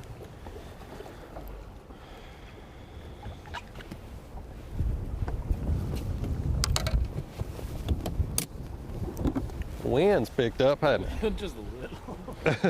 One way that you can fine-tune your electronics, not only catching bass, but if you like to catch other species, crappie is a great species of fish that you can target, especially in the winter and the off-season to do that. And Brandon Lester spends a lot of his time when people aren't fishing necessarily, maybe Christmas, Thanksgiving time, they're hunting. When he hits the lake, he uses his electronics to learn how to catch crappie better. And it only has helped him on the Bassmaster Elite Series, he says.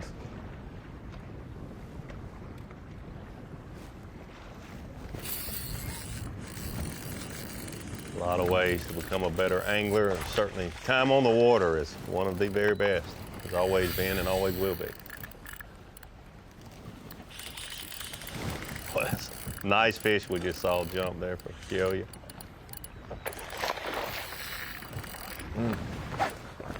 21-11 on day one, 22-15 yesterday. Started 6th place. Smallest fish today? It says about 310 put in on his Bass Track. Everything else is a 4. Yes. I mean, I'm gonna start calling him one swipe Keoya.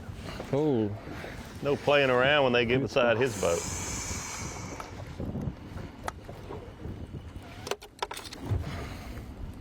Haven't seen any big misses at the boat. Anyone's really get away. Oh, you just jinxed the next angler. Did I? It's like saying a basketball player has made 37 free throws in a row. Exactly. Or a field goal kicker hasn't missed. Well, in the 8th inning, there's no hits. Hey. Yeah, you never say that. You're Our right. font producer, Mike Breedlove, has a great way of jinxing when I'm shooting hoops. I promise you that.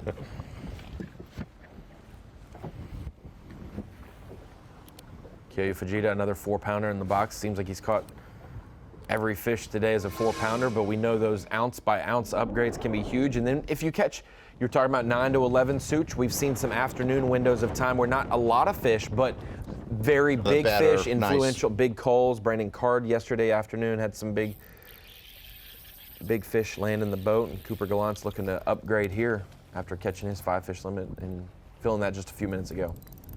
Jason Christie on day one wasn't on our radar, and he caught a 5-pounder in the last couple minutes. The guys on stage yesterday mentioned last cast, 30 seconds to go. I had to run in and got my big fish in.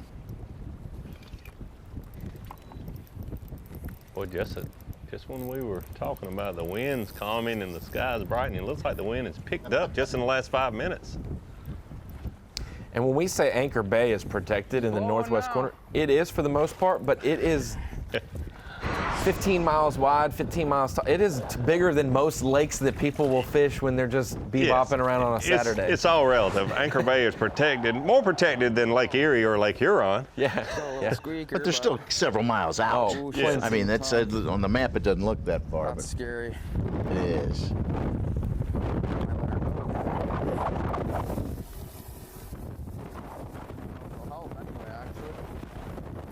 I think that fish is going to help. Had a solid start this morning. I'm getting lost in the matrix of numbers. That top weight may get closer to 66, 67 over the next 10 minutes or so, and everyone else is creeping up right behind our leaders. Taku Ito, Keoya Fujita, Brian Schmidt, Joey Cifuentes, and Brandon Lester are our top 5. David Mullins putting his name in the hat. Ed Lochran trying to jump in there, and Jacob Fouts as well. We'll be right back from Lake St. Clair. Yes! No way! Live coverage of the AFTCO Bassmaster Elite at Lake St. Clair is sponsored by Garmin. Bassmaster Live rolls on here at Lake St. Clair, and this year we are celebrating the 500th issue of Bassmaster Magazine. Of all the publications in the world, not many publications have made it to 500 issues, but we have done that this year. October, I believe, is the date, Davey Height, where the 500th Bassmaster Magazine. We will have a tribute to fans and so much more of Bassmaster history in that episode. Yeah, I can't even imagine the thousands, tens of thousands of anglers that owe a lot of what they've learned to become good bass anglers to Bassmaster Magazine. I know when I was a teenager, a child in middle school, you know, all through my teenage years, and even still to today, I read Bassmaster Magazine and try to learn all I can from the best anglers on the Bassmaster Tournament Trail.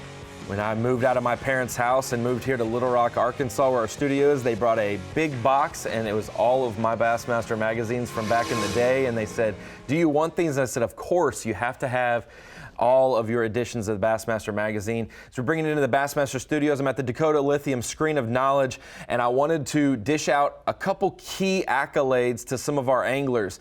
There's a 9-event season that we call the Bassmaster Elite Series. It is the top 102 anglers in the world, highly competitive, and it's hard to be consistent at times with all of the variety of places we go. And this year, coming into this event, we had 3 anglers who were 6 for 6. 3 anglers had made all 6 top 50 cuts for the Bassmaster Elite Series this year. After 2 days of competition, we have cut it to the top 50, and we've also cut one of those anglers out. John Cox barely missing the top 50 cut. I believe he finished around 55th place.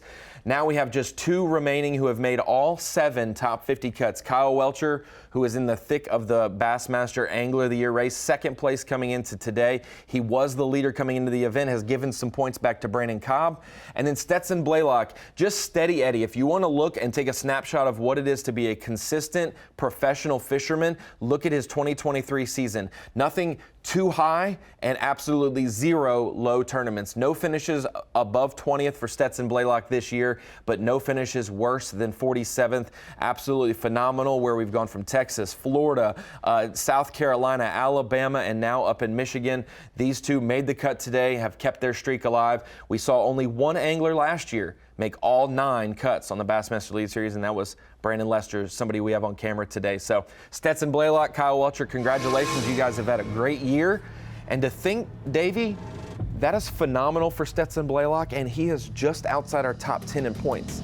That has showed you how competitive it's been. He hasn't had any slip-ups, but no high events, and he still finds himself well outside of winning Angler of the Year. Yeah, it's really amazing that he has made a check in every event, made every Saturday cut, and not any higher up. That just shows you that even though there's only 2 now that have made all 7 cuts, a lot of guys have made most of them and only been out of the cut by just a few. Yep, a couple places. top 10s added in there. You win one, that's maximum points, obviously. And Stetson started the day in 27th, I believe, so right outside the top 20. And this is a place he's gotten top 5s before St. Clair, so I wouldn't be surprised to see a good day 3 from Blaylock. Brandon Cobb is leading our Angler of the Year. He's got 4 top 10s. Imagine where he would be if he didn't have that 91st place.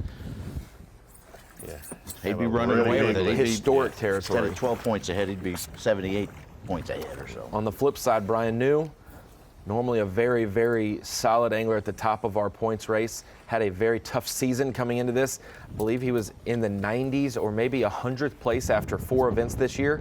Has worked his way the last couple events and is now hoping another good finish here this week can keep him one step closer, have a shot at the Bassmaster Classic with 2 events left. Yeah, you knew he wasn't going to stay down in the 90s or 100th place in the points. He's too good of an angler, and certainly seen him turn it around the last 2 events. Yeah, he was 101st, and he started gaining some ground. He's in the 50s right now, if he keeps this. Brian New with a smallmouth there. He said, we'll call it a 3-something. We got us a 5-pounder early. The wind is picking up. These fish today, I think with the clouds, they're tucked tight to the bottom, and it's pretty hard to see them. Every once in a while I'll see a few and they're really close to the bottom, and you don't know. I mean, it's very difficult. But you know, it is what it is. This is where I caught that 5-pounder earlier, and Sorry to cut him off, but Brandon Card, the other lake dweller, as we'll call them, holding his own out in the main lake of Lake St. Clair. Hooked up with one that could help. I don't know.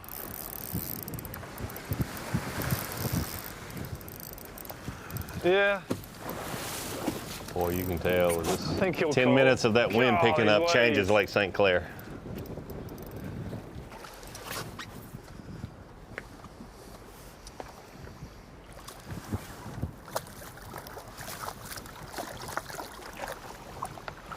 No, I don't think he will.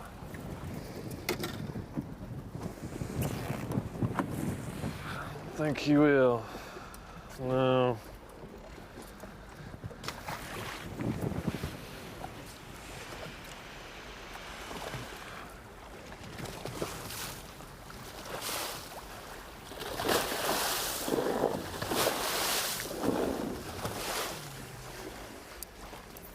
See a little bit about what I was talking about, the transducer. A trolling motor coming completely out of the water, that also means the transducer is completely out of the water. Makes it a whole different ball game fishing Lake St. Clair under these conditions than it has been the last 2 days and this morning.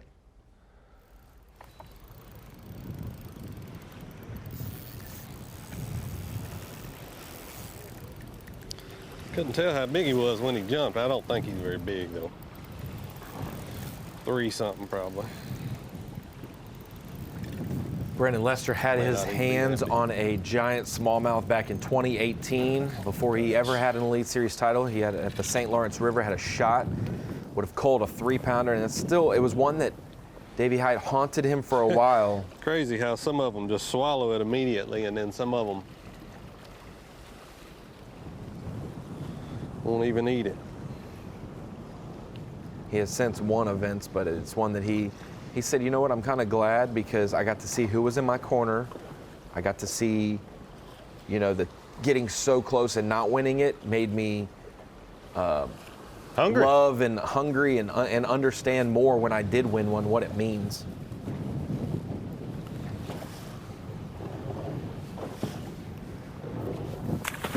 Definitely true there. Bill Owen comes to mind. So many people pulling for him, and he came close a number of times. And when he was able to close a deal at Pickwick, everyone was glad to see Bill Owen do that and hold that blue trophy over his head. Alex Redwine suffering a bad day. One 4-pounder is live well. He's fallen from 7th to 39th. That's the dangerous thing here. Alex obviously hooked up right now, but when you're so high up in the tournament standings in such a big weight, close, tight event, if you just slip a little, let's just say he catches 18 pounds, he can still fall to the 30s and lose a lot of points.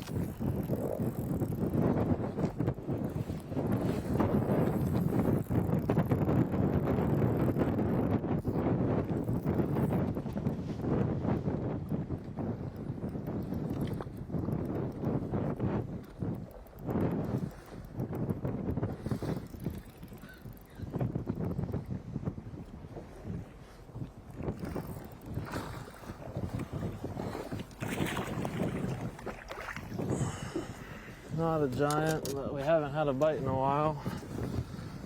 Freaking glued to the top of the mouth.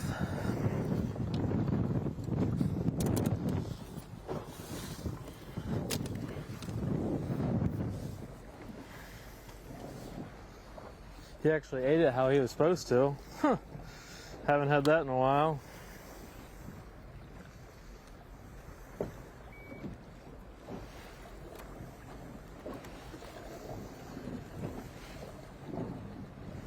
Redwine as roommates? Yeah. Not the size we were after, but we haven't had a bite in a while, so it feels a little bit good. Just moved to a different kind of area, but hopefully it's something. Roommates with Jay Shakurat, another young prodigy on the Elite Series. He's the one who set the record for the biggest winning weight on all smallmouth in Bassmaster history in the world, I believe, you know, in major tournament pro level events, 102 pounds last year. See if Redwine can turn his morning around as Taku Ito still on top. Kyoyo Fujita right behind him, Brian Schmidt, Joey Cifuentes, and Brandon Lester. Got some other names jumping in there as well. Mullins, Card, Loughran, Fouts, and Cooper Gallant. That's your top 10 right now. But there are about 30 other anglers below that eager to jump in to the Sunday cut. We'll be right back from Lake St. Clair. Tuesday morning on Fox, the 2023 FIFA Women's World Cup continues as Alex Morgan and Megan Rapinoe lead the U.S. against Portugal. Coverage begins Tuesday at 1 a.m. Eastern with kickoff at 3 a.m. Eastern on Fox and the Fox Sports app. Davey, that's a few days after our elite event. You got to get some rest from us hosting for 4 straight days, but 3 a.m. Eastern, that's an early one. Kind of about like last night. I watched it, a rerun last night, saw the game against the I may have to catch it on the rerun. We'll catch the second half. It'll be about 4:15 maybe Eastern. As we get out on the water with Kyoya Fujita, currently in second place, first year on the Bassmaster Elite Series.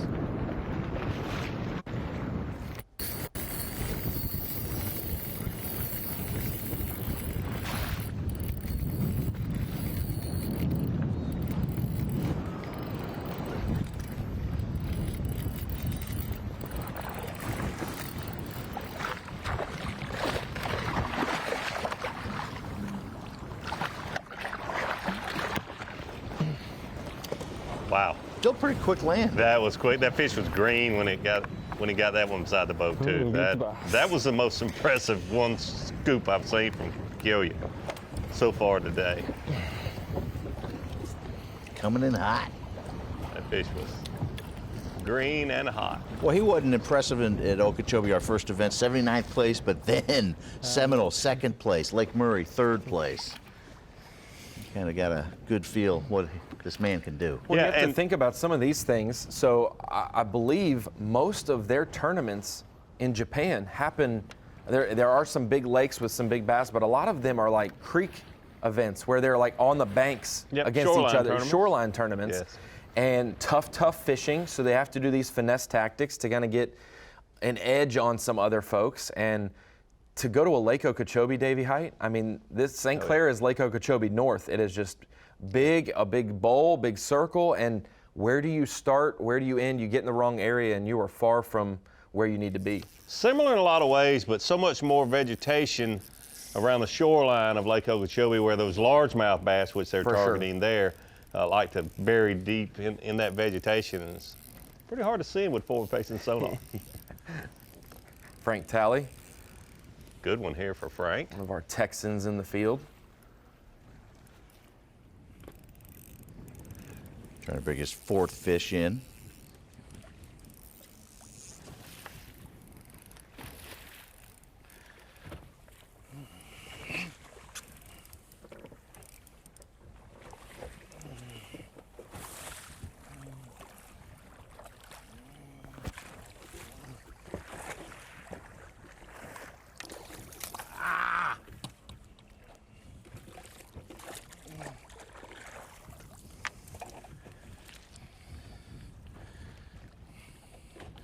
That's a one-eyed bandit right there.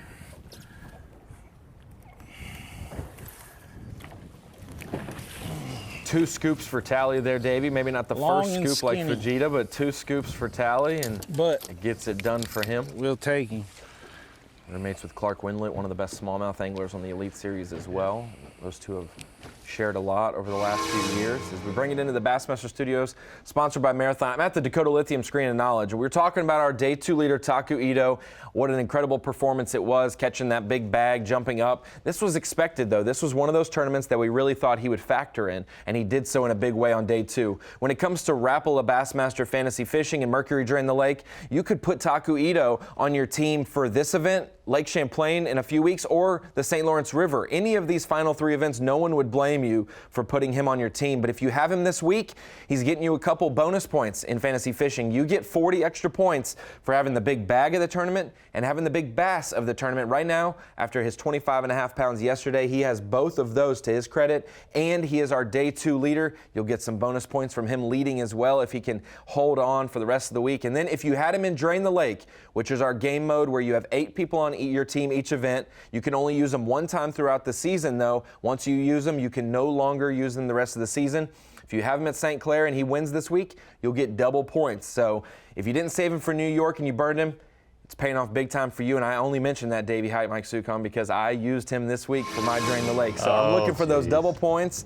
Give me all the bonus points, please. How did we somehow kind of know that was coming? You know most of the screen of knowledge hits are self-serving if I can get away with it, you know? Good job, Roddy. Good job. I'm not going to tell you about all my other failures this year. Such can bring those out later. And I'll do it.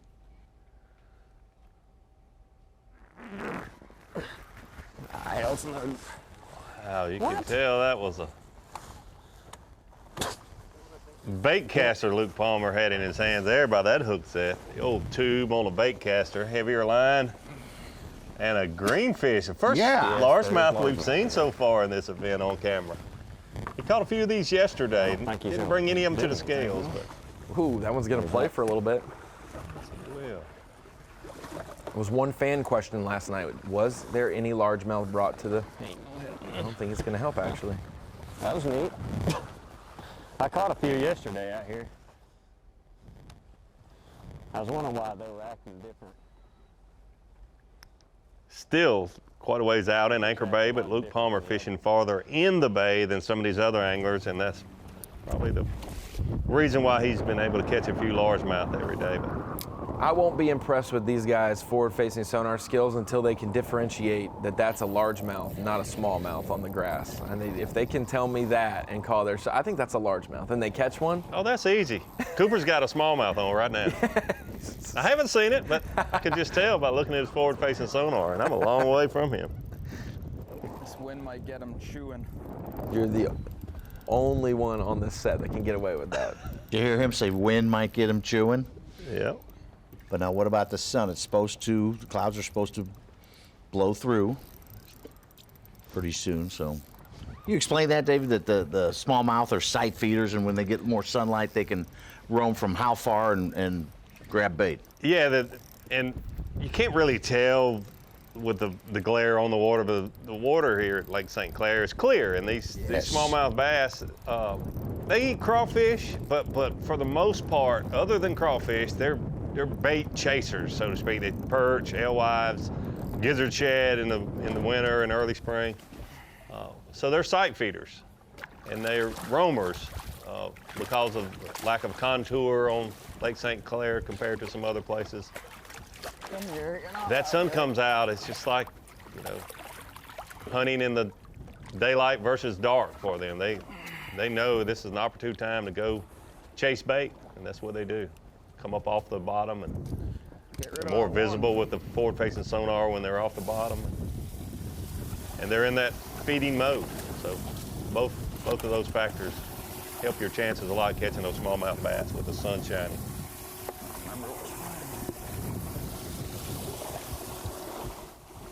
Good call there for Cooper. Solid pound upgrade.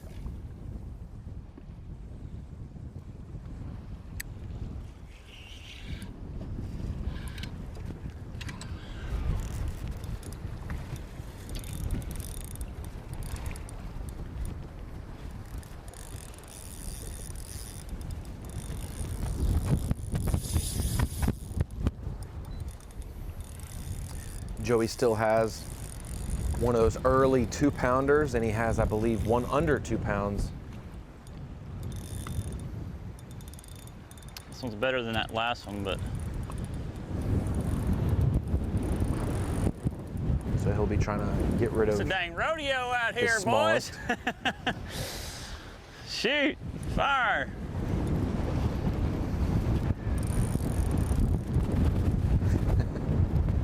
This looks a little more like the St. Clair that I remember. Fall out of the boat. I ain't got no spare clothes in here.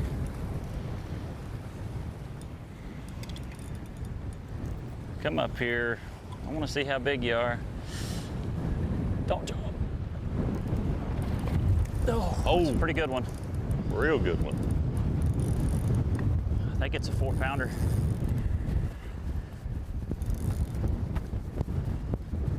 If I can land it.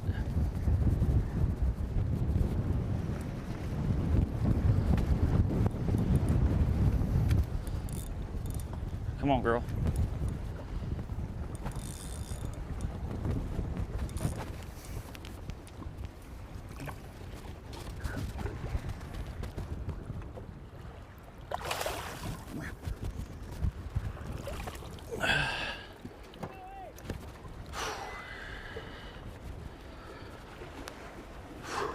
It's getting pretty nasty out here. Definitely an upgrade. He'll be close to a 2-pound upgrade, put him back in second place. Wow.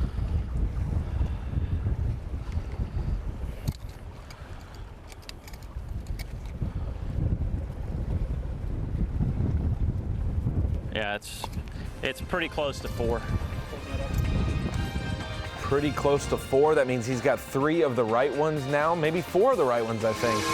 Got to get rid of another small one, and he is inching closer to the top spot. That's the way our leaderboard basically looked at the top 2 coming into the day. Taku Ito with a slim margin over Joey Cifuentes. They have both knocked out a great day so far. The rest of our top 10 stayed the same since when we entered the break, but just switched up positions a little bit. Jacob Fouts moving up to 6th. We will see more movement on our leaderboard when we come back. Bassmaster Live here at Lake St. Clair, Day 3 action. Yes! No way! You're watching a Fox Sports presentation of B.A.S.S. It is great to be with you this Saturday morning on Fox Sports 1. Great to be at Lake St. Clair for the AFTCO Bassmaster Elite. Thank you to the Detroit Sports Commission for hosting us this week. We always love when we turn our season and go northward, and all of these towns welcome us with open arms. The 102 Elite Series pros. We've cut them down to the top 50 fishing on semifinal Saturday, and we will fish with just 10 tomorrow. Let's do some Bassmaster trivia. Our very own Mike Sukon has cooked up some trivia. He's not allowed to answer it until the end. But what is the Great Lakes smallmouth record? A, 10.05. These are in decimals, not pounds and ounces. 10.05. B, 10.10. C, 10.15. And then D, 10.20. Did not make it easy on me one bit, Such. It's hard to say all those weights. Davey, why don't you just give me A, B, C, or D? Splitting hairs there, Such. Yeah, those well, decimals in there. We know that a 10-pounder came from the Great Lakes last November. We do know that. I'm going to go D, 10.20, because I know there was one caught last year. I'll just go half of that. I'll go 10.10. B. I talked to both Greg. Oh, right in the middle. Right in the middle. Gallagher and his son Grant, who put him onto that. First Great Lakes 10-pounder, 5th largest smallmouth caught all time, counting the IGFA type record. That's absolutely incredible. Mr. Grant, I know him from our other levels of Bassmaster tournaments. Yes. I believe the college series and whatnot college. as well. Yes. Seen him on School the teacher, both Instagrams are and school the teachers. MySpaces and stuff out there. Back to Great to Anchor speak to. Bay. You know whose record they broke? Randy Van Dam had a 9.8. Really? Yes.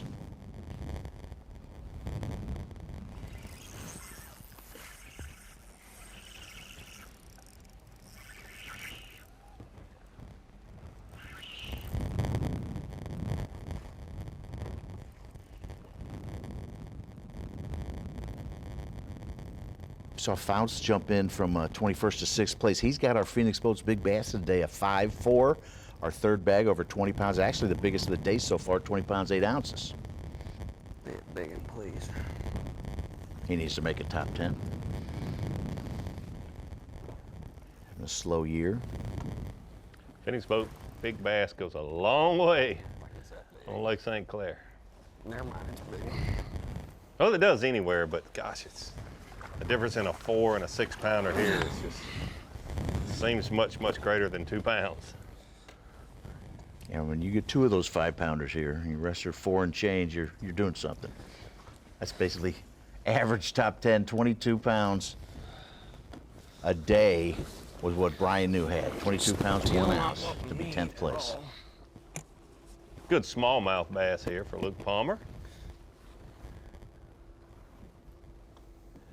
The largemouth fishing is actually really good on Lake St. Clair. The average size just does not compete with the smallmouth bass. Patrick Walters practicing for the 2019 event here, which was the last few days of September, first day of October. In practice at Lake St. Clair, he caught a 7-pound largemouth practicing. Wow. Obviously, it's the AOY Championship. He had no risk of losing the Classic or anything. Off the bottom now because the wind's blowing so hard. 7-pounder. I don't think this is a big one, but I don't know. Nah, it's a little one. I don't know if we could get back up there without spearing waves.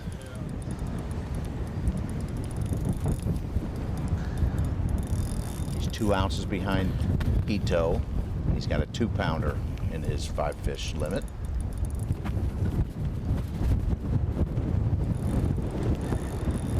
Come on, man. We'll see how big you are. See if I need to even waste my time fighting you.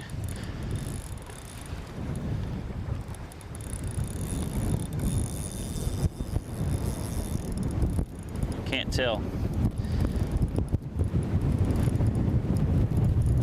Great live TV to see what these anglers have to deal with. Pulling hard. Conditions changing. Totally changes your approach to being able to fish offshore Lake St. Clair. Nah, I don't think he's very big. He's just one of them fighters. Man, my wrist is killing me.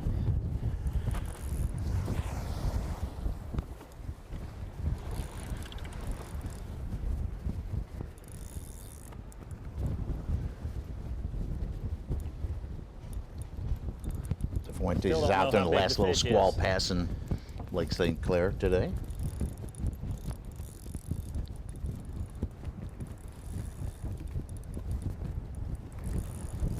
And I think it just feels hard because the wind's blowing us so bad. Yeah. But I'm not sure. I feel like I'm fighting a big tuna again.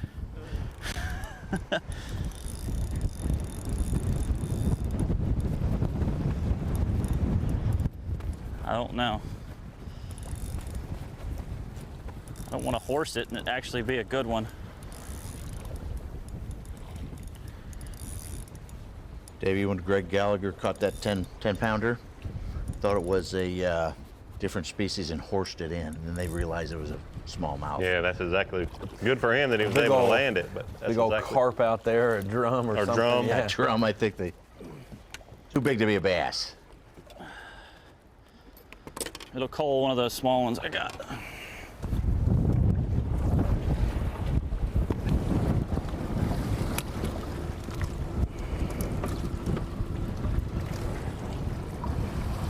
Guys, I was looking up some of the smallmouth stats I started pulling from the St. Lawrence River last year whenever we were breaking records there and looking at that.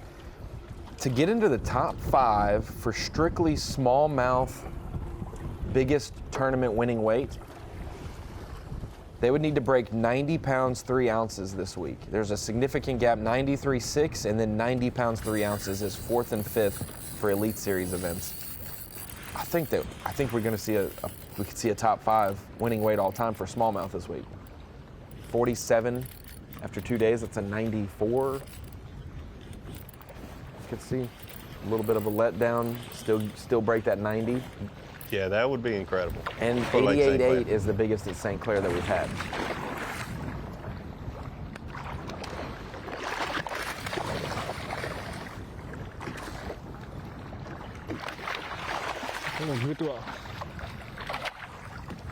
What? Oh. Yes. Oh, what? But short. I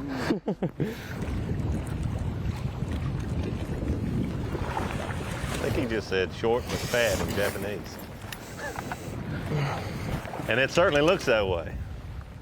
That is a thick one.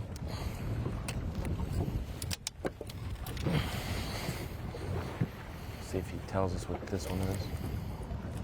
Boy, this tournament is going to be right down to the wire.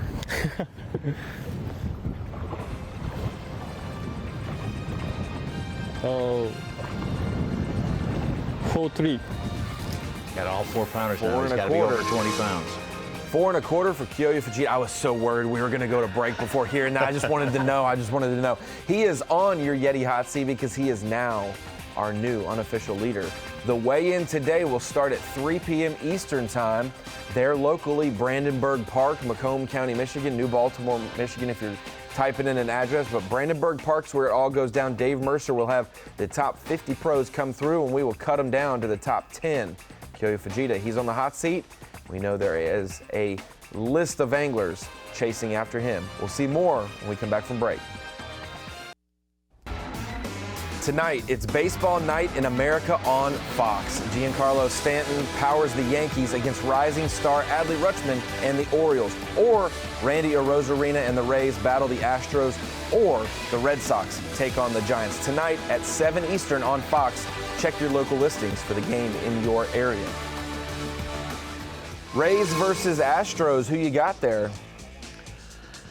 I gotta go Astros, you know. I mean, Astros mainly because we had a classic there. Yeah, you know, exactly. I guess. Weighed in on their field. The Rays started so hot, but have been so not lately.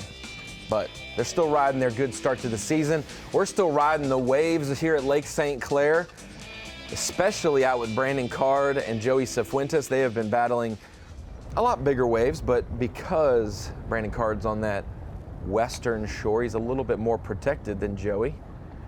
They're both battling out on the main lake of Lake St. Clair. Brandon Card is hooked up once again, just inside our top 10 in 9th place. Jacob Fouts trying to secure a spot for Sunday. He just called again. He's got our big bag at 21 pounds. He's in 5th place, up from 21st. Also, I think has the biggest bass of the day. 5'4", 5 pound 4 ounce. He just landed a 4 pounder. Wow. He's got a 412 in there as well. Yeah, much needed as well.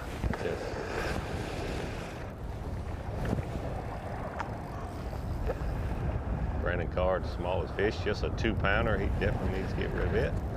He's been an angler we haven't talked a ton about, but he's been right there. He didn't just jump into the top 10 today. He's been right there all week. Tied for 6th on day 1. Slides into it in 8th place yesterday. Not too much line out. Pretty consistent, 22.9 and 21.14.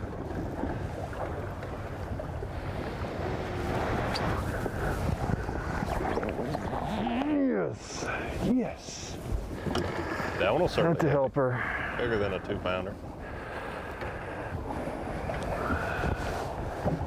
Watch yourself. At least 3.5, 3 3/4.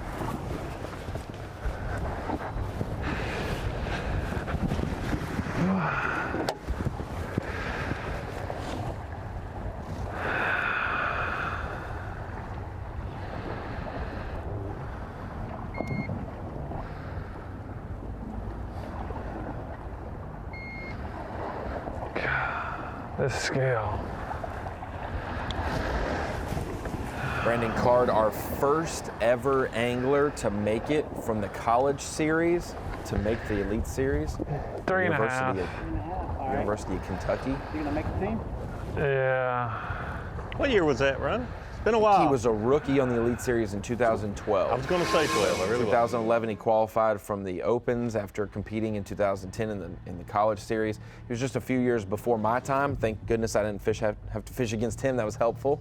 But that college series has really churned out a lot of our great young anglers, already well-seasoned and well-traveled. As we take a look at Brandon Lester, Cooper Gallant, and Brian New.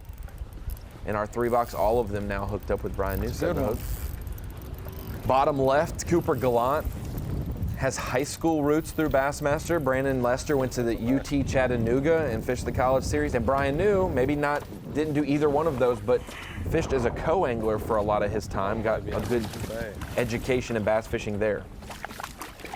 It's really amazing, but not, that these anglers all cut their teeth through the lower ranks, I guess you could say. I don't mean that in a bad way, but working their way up of the Bassmaster Tournament Trail, working their way up eventually to their goal of being on the Bassmaster Elite Series.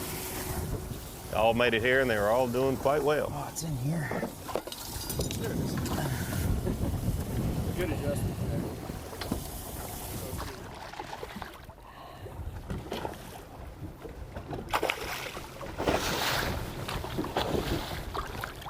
typically when you're out fishing with a friend to get a double is something to be real proud of. To have a 3-box and all 3 anglers having fish on, there's another one of the right that shows you how good Lake St. Clair is right now. I'd love, it may not be the most attractive way to do a show, but if we just had a 10-box with all 10 of our cameras and we could just count at any given time how many at the same time are fighting, maybe 5, 6, maybe 3, maybe sometimes it's just one guy. And then sometimes probably at Lake St. Clair, all 10 hooked up at the same time. Right at it.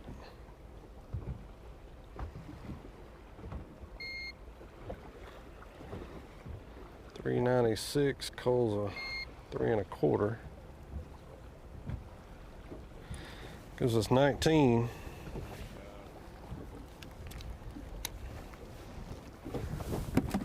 Slowly but surely, we're getting there. Those are the upgrades you're looking for. Almost a little over a half-pound upgrade for Brandon Lester. That goes a long way when you get into 19, 20-pound range. When you come up north, you better be on point, whether it's weather-based, whether it's weight-based. If you're fishing in an area with 3-pounders, you are behind the 8 ball, and our VMC red line on point so far this week, though, is Taku Ito. Fishing in a crowd of people for the most part. They all have a little bit of their own real estate, Davey Height. But the difference in catching 3.5-pounders and being okay with it versus targeting those 4.5-pounders, never settling, always exploring, staying on point. Absolutely. Taku Ito has to be our VMC on point this morning. Yes.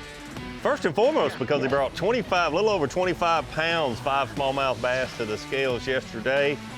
But then also, Taku Ito has this secret powder that he says is the reason he's been able to catch these bigger smallmouth bass, and you can't argue with his success. He's already done that this morning. It was like a 5-pounder there. Taku Ito making a move. Let's hope he stays VMC red line on point as he makes a move outside of Anchor Bay. Are you trying to sell me some snake powder instead of some snake oil? I don't know if Taku's trying to sell it to me and or you, but he talked about it quite a bit yesterday afternoon. Have you looked at it? Have you got a close-up look at the little, it's kind of sus looking, little white powder in a bag, and he dips his bait in it. With it. That's what you're saying. Don't go through customs with it. Well, you'd get stopped probably and looked at. Well, that was last year's secret formula. Oh. He has that, but he also has it in a liquid form now. Okay. Ooh. Taku Ito's secret powder/liquid.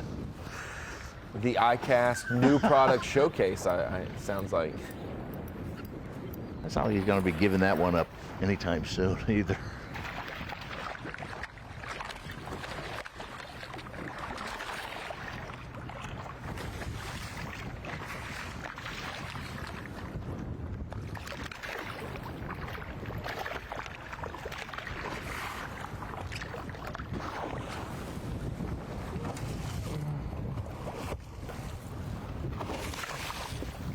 No help. He released that fish.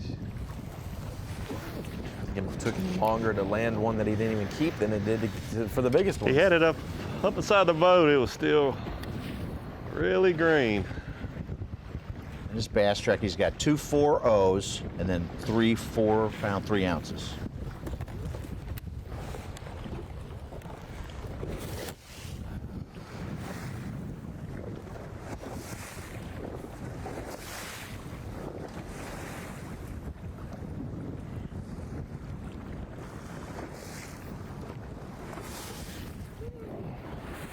It has been a joy covering Kyoya Fujita, the rest of our top 10 as we bring you into the Bassmaster studio sponsored by Marathon. I'm Ronnie Moore. That's Davey Height, Hall of Famer on the water and in the studio. Mike Sukon as well, keeping us straight on all the numbers. Guys, we're halfway through day 3 of this event. 2.5 days out of our 4-day tournament are in the books. Davey Height, this has led up to all of our expectations and more. Yeah, it really has, and it's really no surprise when you go to St. Clair to catch a lot of smallmouth bass, but this has absolutely been amazing. We talked to Mark Zona a little bit earlier. He fishes there a lot, has lived around there his whole life. Heck, Mark Zona and I have fished team tournaments there for many, many years. This place is absolutely amazing. These anglers are amazing. They get better and better with their skills, the electronics, the equipment they have every year. What a joy to watch today, and tomorrow is going to be exciting to see who wins this thing. Such, we came into the day, the first hour of Bassmaster Live on Thursday. We said, how many 20-pound bags? Maybe 15, maybe 20 to 23, we get something like that. We get 48 yesterday. 81 total so far. I think we got 5 or 6 today, and we're only, just a few hours into it. Halfway through the day. Absolutely phenomenal. We're going to see 6-pounders come across the scales for the big bass of the day as well, probably. We're going to see multiple 20-pound bags. Honestly, when you feel like a tournament's going to be a letdown going into it, all these fish are skinny, the weather could be bad, that's when you need to be on alert. They're going to surprise you. They are the best in the world. Kyoyo Fujita on top of the best in the world. Taku Ito right behind him.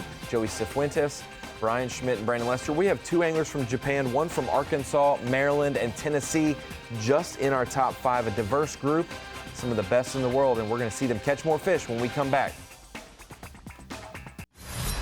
The AFTCO Bassmaster Elite at Lake St. Clair is sponsored by Minn Kota, Power Pole, Skeeter Boats,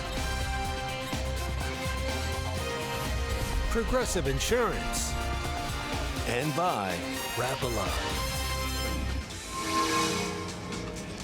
Winding down our final few minutes of Bassmaster Live here on Fox Sports 1. Thank you for joining us today, and thank you to our great hosts, Macomb County. Super excited to be here. Brandenburg Park, new takeoff facility. They've done so much restoration work as well, creating a lot more shoreline, a lot more habitat for the fish. NOAA and the DNR here in Michigan have been taking care of this body of water, and it shows with our leaderboard. And we got to kind of catch you up if you're just joining us on FS1. A little bit with our Yamaha midday report. It has been a fantastic day of fishing. And if Brandon Lester is the angler that we lead off with, that's a good thing because he has caught them pretty good, just under 20 pounds this morning already, Davey Height. Yeah, it's always a joy to see Brandon Lester on our Yamaha midday report. Heck, it's always a good day to see Brandon Lester at a Bassmaster Elite Series tournament. One of the most consistent anglers we have on the Bassmaster Elite Series. Currently in 5th place here on Lake St. Clair.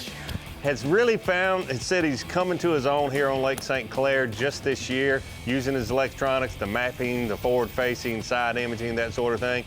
Better keep your eyes on Brandon Lester for sure. 5th place is a very deadly place for him to be. We've had a lot of attention on some of the other anglers today, but Brandon Lester has proven just in the last 2 years he certainly knows how to win on the Bassmaster Elite Series and in the Bassmaster Open Series. He's one of those guys you better keep your eyes over your shoulder because he'll sneak up on you in a heartbeat. Joey Cifuentes, man in the waves out in Lake St. Clair, giving us a good view of the lake. We've seen a lot of bay fish, but the lake fish, who have been deemed as skinnier, are starting to get bigger every day for Joey. Not only a great day 1, and even better day 2. I really think that's his biggest asset, Ronnie, him being out in the lake, not catching the numbers of fish, but the area that he has been fishing has traditionally been known on Lake St. Clair for this time of the year, having those bigger, not big schools of fish, but larger size, small groups of fish, 2, 3 fish in a group. Little issues today. The wind picked up quite a bit. It hurts him being able to use his forward-facing sonar, and that's what we've seen in his rookie year here on the Bassmaster Elite Series. He's so good with the forward-facing, hence his win on Lake Seminole earlier in the year. He's got a 5-pounder and 3 fish just under 4 pounds. Chasing this man, Taku Ito, our day 2 leader. He had 25.5 pounds yesterday, a 6'2" Phoenix Boats big bass of the tournament, and that vaulted him into the lead. He has been overtaken since then unofficially, but Taku, anytime we come to Clearwater, finesse, and smallmouth, he's on your short list. Yeah, everyone likes to watch Taku. He really enjoys being out on the water fishing, whether it's for smallmouth or largemouth, but you can tell he is in his element when he's able to use his electronics, finesse techniques, forward-facing sonar.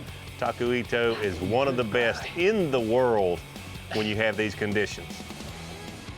The man of the day, though, Kyoyo Fujita. We've seen it, 2 top 3s already out of 6 events on the Bassmaster Elite Series. This is his 7th professional event in the United States, and he's already in contention for the 3rd time, Davey Height, the Prince of Japan tournament fishing, Kyoyo Fujita. Yeah, some people have certainly giving him that nickname, and some people that have kept up with his career, his young career, I don't disagree with saying he's the prince of forward-facing sonar, of Clearwater, finesse techniques. It's really incredible. If you don't keep up with the Bassmaster Tournament Trail, to realize what he has done, already having 2 top 3s in his young career, and certainly on pace to have another one. I did say this on day 1 of the Bassmaster Elite Series here on Lake St. Clair. To hold that blue trophy tomorrow on Championship Sunday, you will have to go through Koya Fujita. I like that prediction for sure. And that's the one that we did narrow you into, you know? Normally we give you an option and you'll choose 2 or 3 things, but you narrowed in early on day 1. I'll give you credit for that. As we go out live with Taku Ito. He's hooked up in the process of a catch. The last few minutes of our coverage here on Fox Sports 1. Yep. Yep.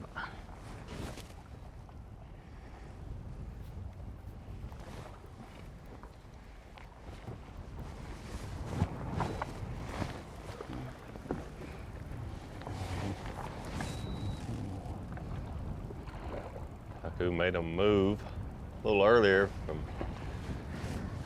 back in Anchor Bay to a little farther out.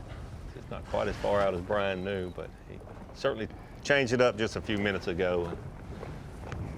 Yeah, and we'll break this down even more on our coverage on Bassmaster.com over the next few hours, and we'll show you on a map how Anchor Bay is, that you can be in there about half a mile and you're fishing for a lot of fish. But as you get on the outskirts, you start fishing for a lot fewer fish, but a lot bigger fish at times. He's got 3 fish, 3 pounds under. He's got a lot of headroom. Dave, you probably like to hear that. Hopefully. Yes. Clark Winter has just jumped into our top 10. Nice 19-pound limit today. Clark's been solid all week, but the weights have been so good. He's not been up in the top 10, but what a better time to join the top 10. He's got 2 top 5s in our last 2 trips here at Lake St. Clair, trying to make it 3 top 5s. It would be impressive to see Clark Wendlandt on another championship Sunday here.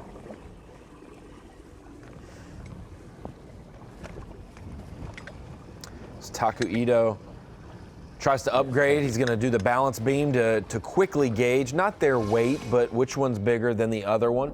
That'll help him be able to get back in the water, maybe make another quick cull as we head out to another fish catch in the last few moments of our coverage today. Putting those fish on a balance beam just shows you how these anglers know every ounce is so important. Cooper Gallant, another rookie on the Bassmaster Elite Series, this one from Canada.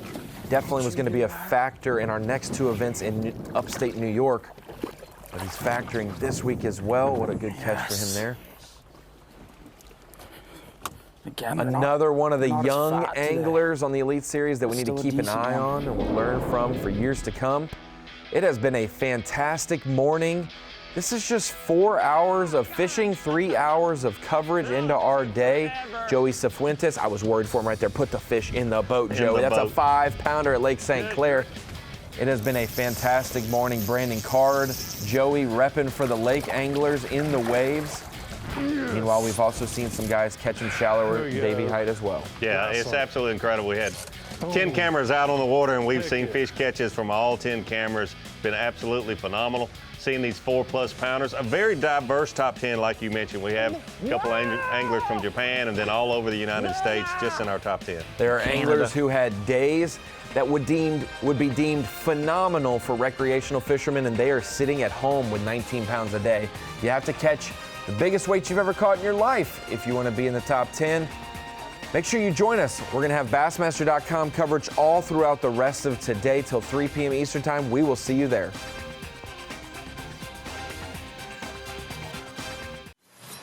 The AFTCO Bassmaster Elite at Lake St. Clair is sponsored by Minn Kota, Power Pole, Skeeter Boats, Progressive Insurance, and by Rapala.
All right, welcome back to Live Mix. Got Gene and John here.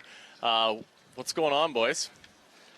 Well, Gene, let me start. Both Gene and I serve on the Bass Fishing Hall of Fame board. One of our missions at the Hall of Fame, along with obviously celebrating the sport and inducting the people that really brought the sport to where it is today, we do a variety of conservation projects. So, fortunately, Bassmaster allowed us to come out here and play with some of the smallmouth you guys brought in yesterday. We had a crew out here from the Michigan DNR. They performed, I guess you would call it surgery, right, Gene? I mean, that's exactly what it was. All right, and then Gene is our biologist on the Bass Fishing Hall of Fame. So, Gene, give him a little background on exactly that whole procedure and all that. And the one nice thing is I did get to be in the Bass Live release boat when we put all those fish back here in Anchor Bay last night. Every one of those fish took off just alive as all get out. So that was really cool. But I'll let you explain that a little bit, Gene. Well, the Bass Fishing Hall of Fame conservation grants are available to groups that are doing projects on fish habitat, access, all sorts of things that relate to bass fishing.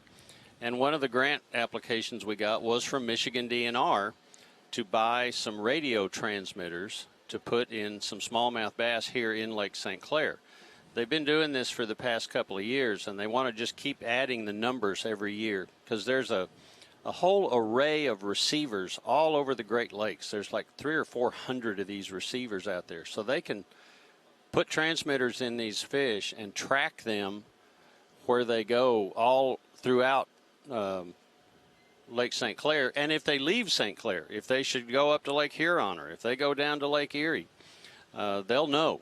Within a year, they can find out what's going on. So the money that we provided through the Hall of Fame bought 15 of these radio transmitters.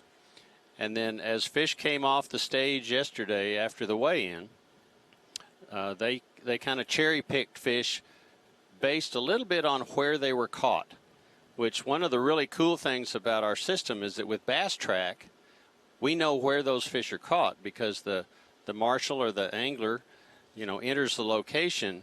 When they enter that fish into the Bass Track system, it records the GPS coordinates, so we can tell where those fish were caught.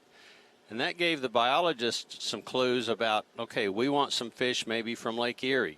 Maybe we want some fish that were from up the St. Clair River, some of them that were on the Canadian side of the lake.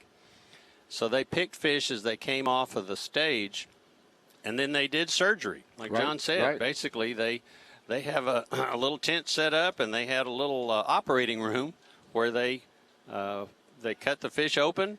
It's a little tiny incision, maybe a little over a half an inch, and inserted the transmitters, which are not much bigger than the end of your little pinky finger. They're small, they're very light, and then they stitch them up and put them in a recovery tank, let them sit for about a half an hour to make sure that they were, happy and healthy and recovering. And then we put them in our live release boat here and released all those fish right out here in Lake St. Clair. And so over the next year or so, they will, I think actually those transmitters give off the signals for like 3 years. Yep. So they will have an opportunity to track those fish along with all the other ones that they've already implanted transmitters in for several years to figure out. And in this case, what happens to fish that are released after a bass tournament? Most of the other fish that they've got transmitters in were ones that they collected in their nets or during electrofishing surveys. But these came from a bass tournament. So we've got a little bit better idea of what happens to those fish, how they spread out across the lake. And since we know where they came from, we can find out if they go home. Which that's always been one of the questions that people ask about, on our tournament releases is, do those fish that have been caught 10, 20, 30 miles away, do they ever go home? This is going to help answer some of those kind of questions. Yeah, no, that's interesting stuff, and good to see for these guys to how far do they, spend the summer from where they spawn? Where do they spend the winter from where they spend the summer? That's all interesting to me, and they move around a lot more than we think. I think a lot of the time, and Gussie, I don't know where you fished yesterday, but I do know we had 1 or 2 anglers that we had 5 fish from the Canadian side of Lake St. Clair. So I was really interested talking with the DNR guys and how they will be able to tell here whether those fish make it back to Canada. The fish that I know Brandon Polinick caught some fish down at Metro Park, and so they knew. So we'll figure out. And then we have one guy that went way up the river on this side. So that's up to St. Clair River, up to Huron. I think Matt Robertson went up to Lake Huron yesterday. He caught a big sack. So I did not fish in Anchor Bay, evident by my 18-pound bag yesterday. So I caught a lot of fish. I spent some of my day in Canada, and but didn't catch the right ones. But it was fun. It's always fun getting to go out on this place. But. Well, Gussie, I have to say thank you. The Bass Fishing Hall of Fame, everything that we do down there, it's obviously a lot of fundraising. We hit a lot of companies up. We hit a lot of the pro anglers up. And really the guys here that are fishing the B.A.S.S. Every time we've asked Gussie for anything to support the Bass Fishing Hall of Fame, he's always come through. So we appreciate that. We know that you're a big fan of our efforts in celebrating, promoting, and preserving the sport of bass fishing. You do that, Bud, as well as anybody that's fishing any of these circuits. So thank you. Yeah, no, it's a great cause, and I'm always proud and happy to be involved with it. Whenever I get the opportunity, I've got to take some pretty cool people fishing that have bought the trips that we've donated in the past. Yes, you have. No, it's been good. Very good, very good. Gene, what's next for us? I mean, I know we at the Hall of Fame we've done some other conservation grants this year, along with Michigan. Do you want to give a couple of the other ones that we've donated money to? Yeah, right now we've got 5 projects that we've donated money to this year. Almost all of the other ones are related to fish habitat. Some of them are planting aquatic plants or cypress trees. We've got other ones that are putting in artificial fish structures, we've got one in Kentucky, one in Tennessee. We've done projects. The last couple of years, we did a couple of live release trailers that the Alabama Bass Nation built this gorgeous 1,000-gallon tank to use for releasing fish, similar to what we would use a live release boat for. They just built it on a trailer so that they can tow it around to tournaments. So that's the kind of things that our funds are going for, and every year we're hoping to build on that and get more proposals in from bass clubs, from lake associations, from state agencies like that. If they need some money to help them do some projects, that's really what we want to try to do, is help support those efforts. And probably next spring we'll have, we'll put out our request for proposals and open it up for projects coming in for 2024. Very good, very good. I know we've done over the past 3-4 years. I believe we have donated about a little bit over $100,000 to some various conservation groups for events that are happening really all over the place. In Indiana, my home state, we've done a couple projects down in the southern part of the state to help the bass enhancements down at Lake Patoka. Some really good stuff. So I'm happy to be involved in all that. And for the fans in Canada, those grants are eligible. The Ontario Bass Nation, the groups like that have come up with projects. We'll send money north just as well as we will south, so it'll work. That's awesome. Hey, we got Pat Schlapper, Daryl Gleason coming on here right away. Thanks, guys. If people want more info, Bass Fishing Hall of Fame website, and they can bassfishinghof.com. All kinds of information on the hall and our conservation projects, our scholarship project, a new little initiative from us. Matter of fact, someone, I believe, for New Brunswick, or I know we had someone from Canada this year. So awesome. We crossed the border, Gussie. We crossed the border. Okay, thanks, guys. Thanks, Gussie. Appreciate it.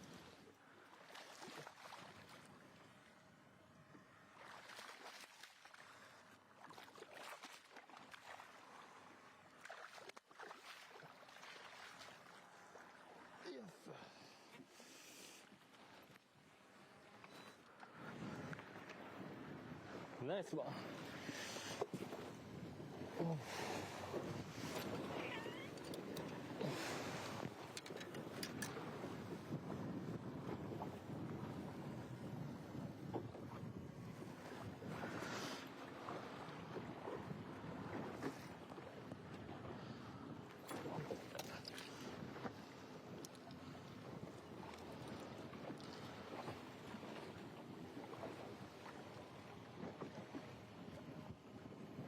Yeah, full sweep.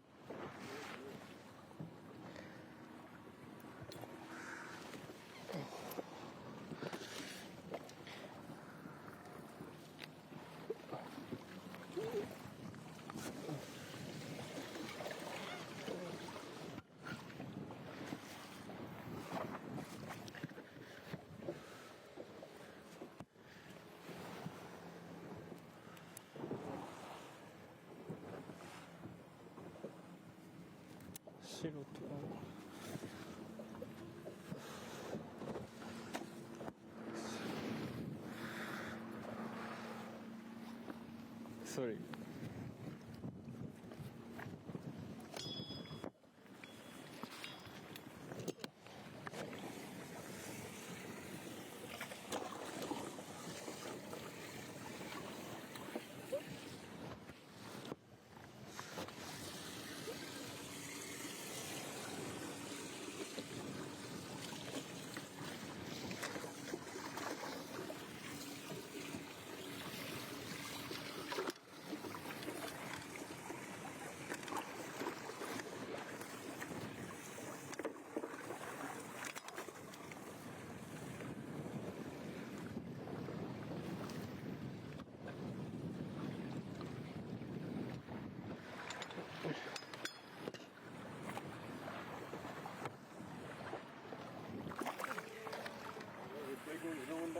Yeah.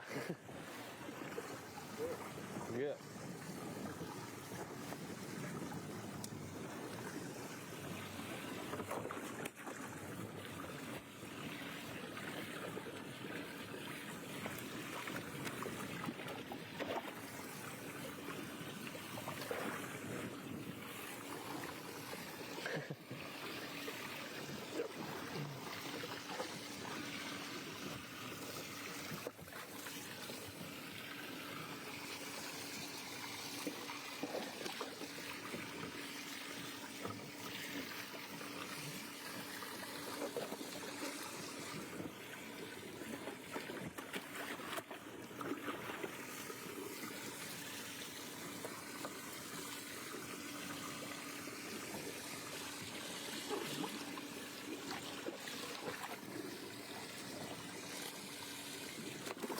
Whoa.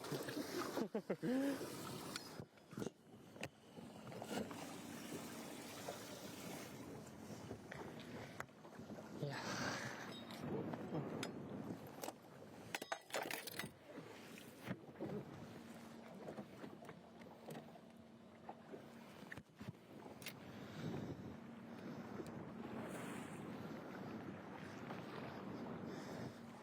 Oh, wow.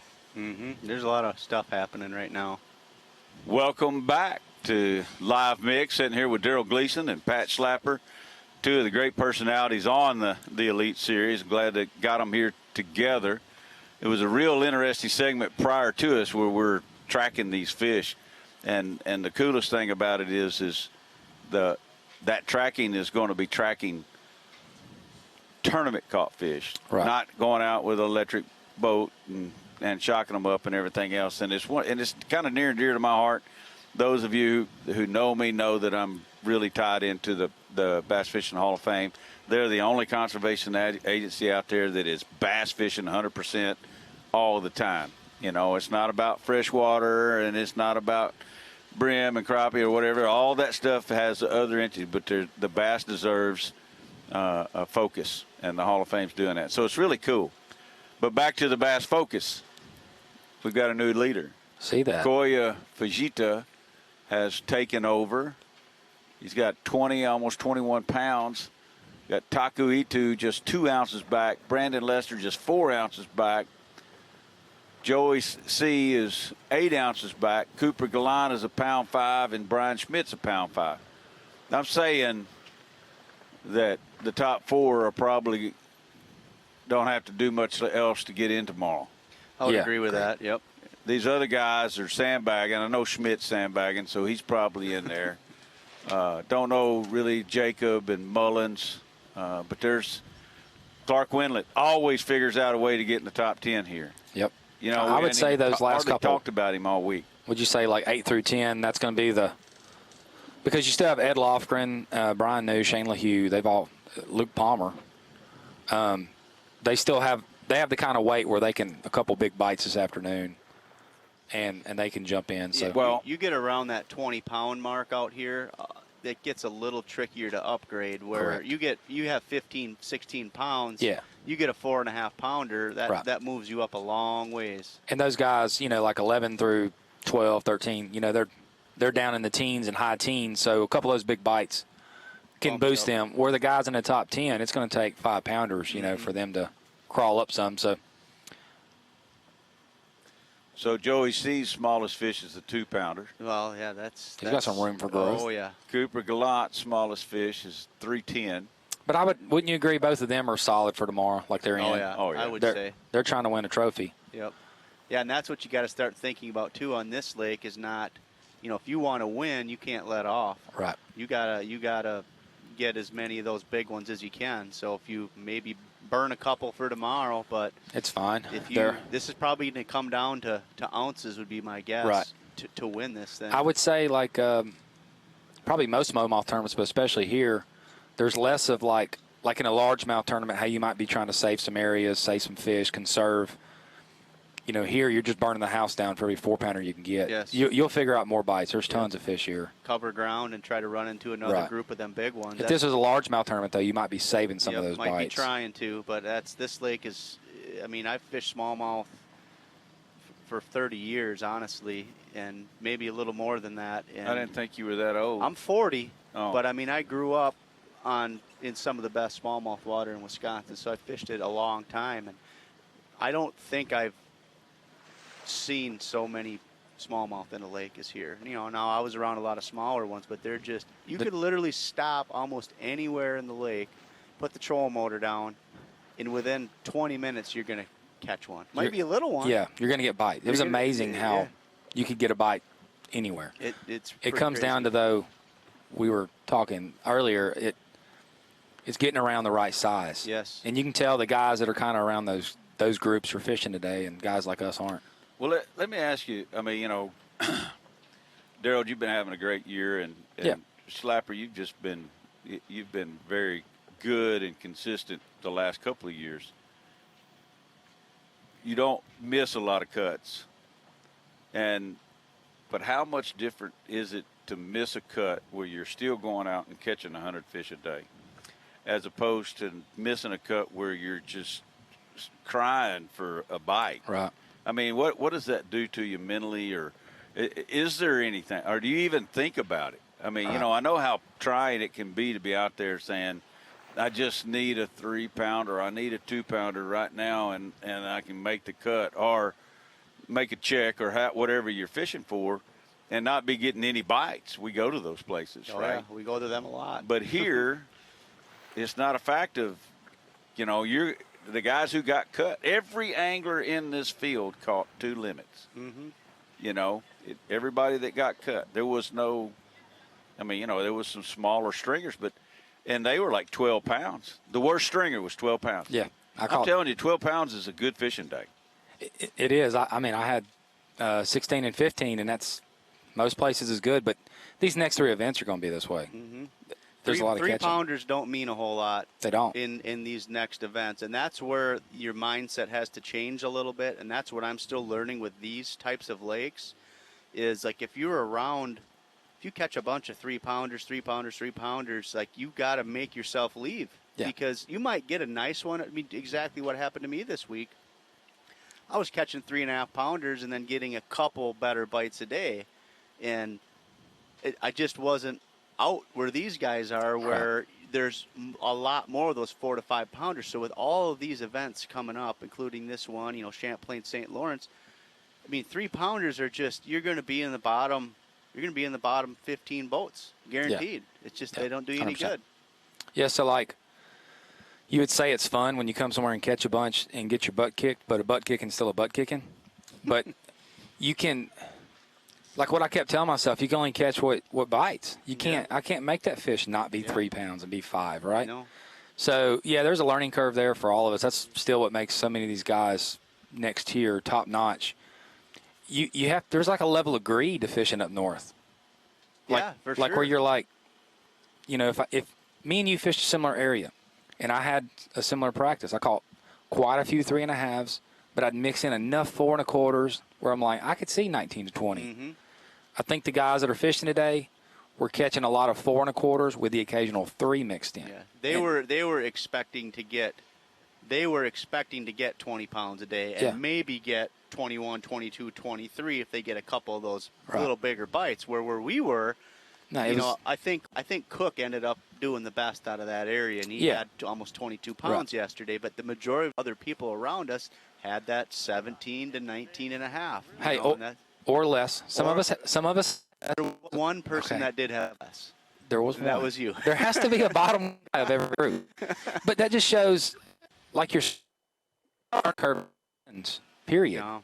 It's always evolving. And, you have 30 years of smallmouth experience, and you're sitting here with me. I have, like, 2 years smallmouth. Well, there's such it's a so fine hard. line where a lot of these guys are catching them. I didn't spend a second in practice because I found those two good groups of fish, and I just wanted to expand on that. Well, what would have happened if I had stopped out here? I might have been locked in out here with these guys, and that's the hard part, where you can't be caught running around on a lake like this. Nope, you gotta be fishing. A, the weather, and B, the stuff's just so far apart. You don't want to be running around. You want to try to hunker into an area, and if you hunker into the wrong area, we're sitting here on Bass Live instead of fishing on Saturday. But look, let's be honest too. There's guys fished around some of these guys. Oh yeah. Who didn't fish today too. It's just, to me, smallmouth fishing's a little bit of a crapshoot. Like you pick your poison on the area you're going to go grind, and you hope you hit it right. Because like you just said, a lot of the stuff's 20, 30 miles apart. It's rough here when it's calm, man, from these big boats. So it ain't easy to traverse. If the group you're on's too small, a lot of times it's very hard to adjust quickly enough, to make up for it in a day. You're not going to adjust and go catch 2 7-pounders and save your day. You got to have enough time to catch those 5 good fish. Well, the thing out here too that's different than a lot of the other places we go is it's not like you're pulling up to a rock pile and like that's where you're going to catch them most likely. Like, on these big grass flats, I mean, say you got a waypoint, you pull up to your waypoint, well, there might not be right there. You're going to have to roam around a little bit a lot of times to relocate them. And then if the sun's not out, at least what I saw, if the sun's not out, a lot of them are in the grass on the bottom, hard to see until that sun comes out where they'll come up, and then, you know what's around. So with all that said, the sun just popped out. Yeah. And we were looking a minute ago, the guys trying to creep in the top 10. Those top 5 guys are all trying to maneuver themselves to win this thing. And we looked. Kyle Welcher was way down. It had 0, but he's probably got some, just maybe self-service, something like that. There's a lot still going on. And from what I experienced in my little success I had this week was in the afternoon when the sun would pop out, they get off the bottom. They get easier to see on your forward sonar. And generally it seems they're like little velociraptors, like they're up roaming for a purpose. They're up there to eat. They're up to no good. They want some naughty time. They want to eat, right? So a lot can still happen. And you see today's conditions. It's pretty breezy, pretty windy.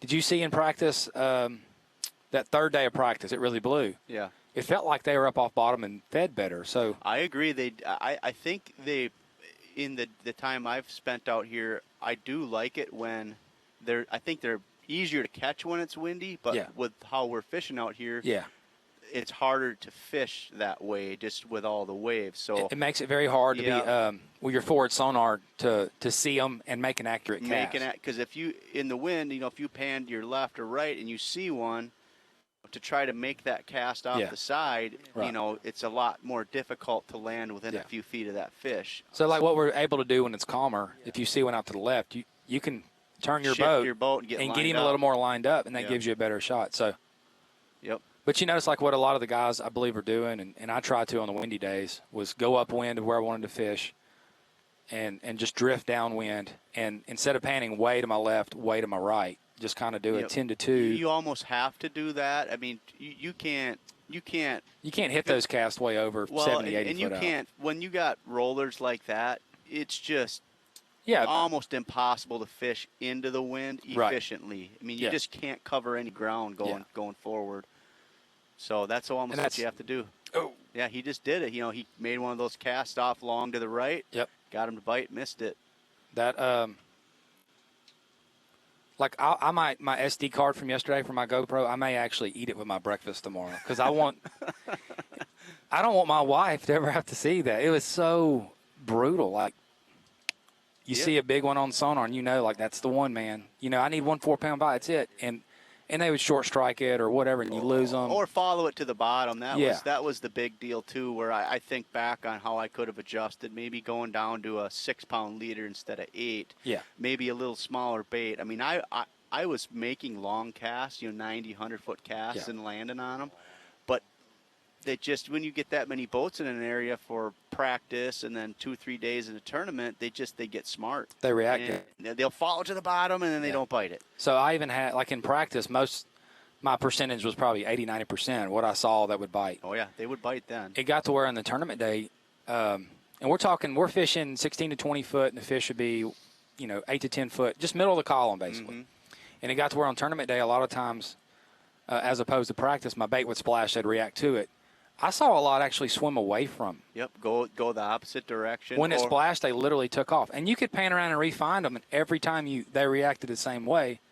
So that's something as anglers another thing we got to adjust to now is how do you like form your practice around the forward sonar stuff to stay around aggressive fish. Well, and I think that's where like Taku and Koyu and Joey, Coop, these guys that are consistently in the top of small, they have that figured out where they have some little intricacies that they can make the fish that we're having problems getting to commit. They get them to commit and they're catching them. Right. And being in the right area helps. But a lot of guys fished in this area out, where they're catching them that didn't catch them like that. So there's definitely some things that they're doing to get A, the bigger bites, and B, getting the fish to commit. So that's stuff I got to learn. It looks to me like the afternoon, though, is going to come down to, all these guys are fighting for different positions, but it's going to be a few big bites, and it's going to the leaderboard's going to flop in a lot of ways. It's going to shift. I mean, I'm curious to see how many 20-pound bags there are today. Yesterday there was like 50, close to 50, insane. 47. It's like that's not. I mean, that's just insane. It's insanity. Where I missed the cut. I got 64th, and I had, almost. 38 pounds for 2 days, and it's like it just doesn't make sense. No. So but it's hey, pretty crazy. Better get used to it. I know. Next two events will be very similar. That's the adjustment, like I said, in the mindset where in practice I felt like I could get 18 and a half, 19 pounds a day, and I'll make the cut, do all right, and then here we are. Yeah. Here we are. Yeah. It'll be exciting to see what these guys do. Yeah. It will, and there's a lot of things that can happen and will happen. Yeah, absolutely. St. Clair just provides a lot of drama. Absolutely. Always provides a lot of drama.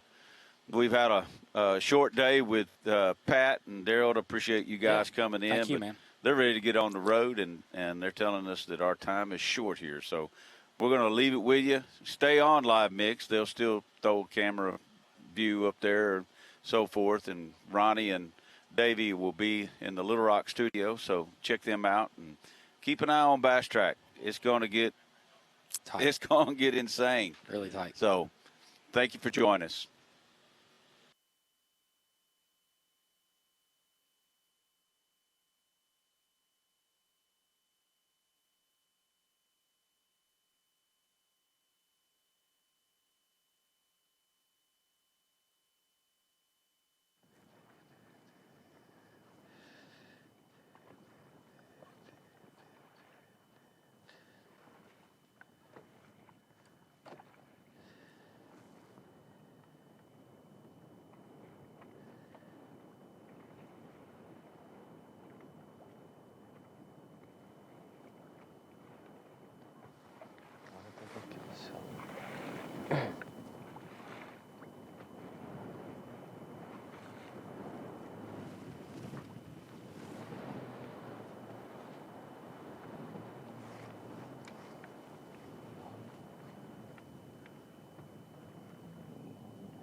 please.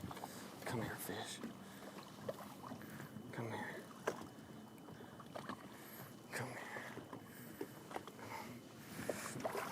here. Yes! Yes!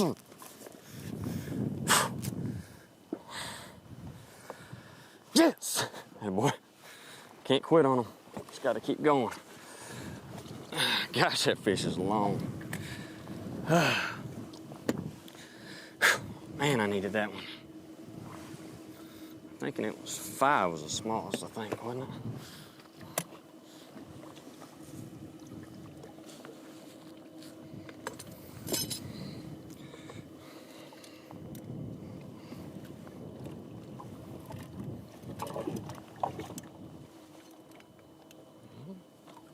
Three smallest. Can't remember what the heck I've caught. I really need to get rid of all of them, but okay, I just did 5. 3 was smaller. Hope I called out the right fish a minute ago. Okay. 3 smallest.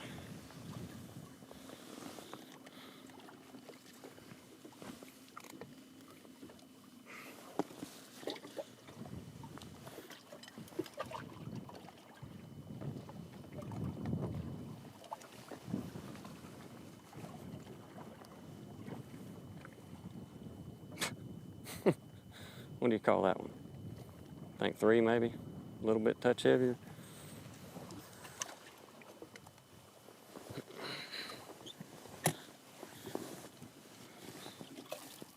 Two is definitely not.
That's the trick versus fizzing?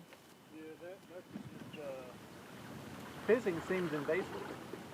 Yeah, but fizzing is probably the best because when we take them to the weighing scale, they'll have to be fizzed afterwards. Right. But, I mean, I'm kind of scared of doing that.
Run back around.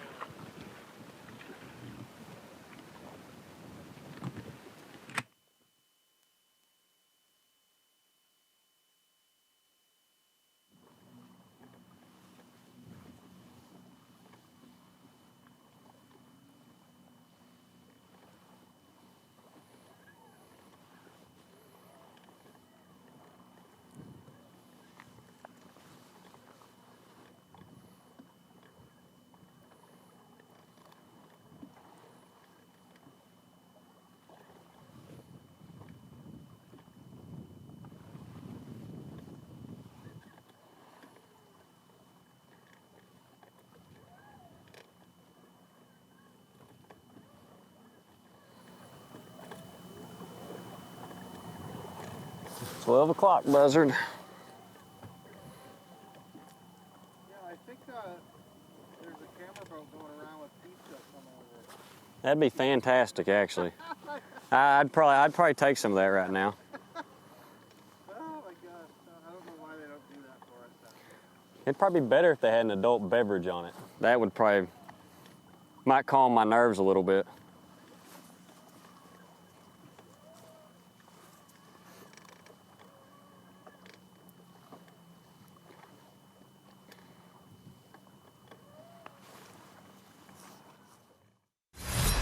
The AFTCO Bassmaster Elite at Lake St. Clair is sponsored by Humminbird,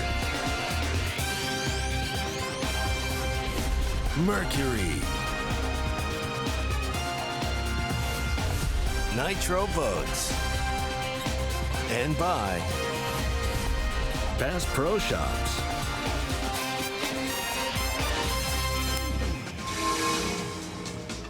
Oh boy, it is finally here, my second favorite day of the week. And of course, that is semifinal Saturday in Macomb County, Michigan.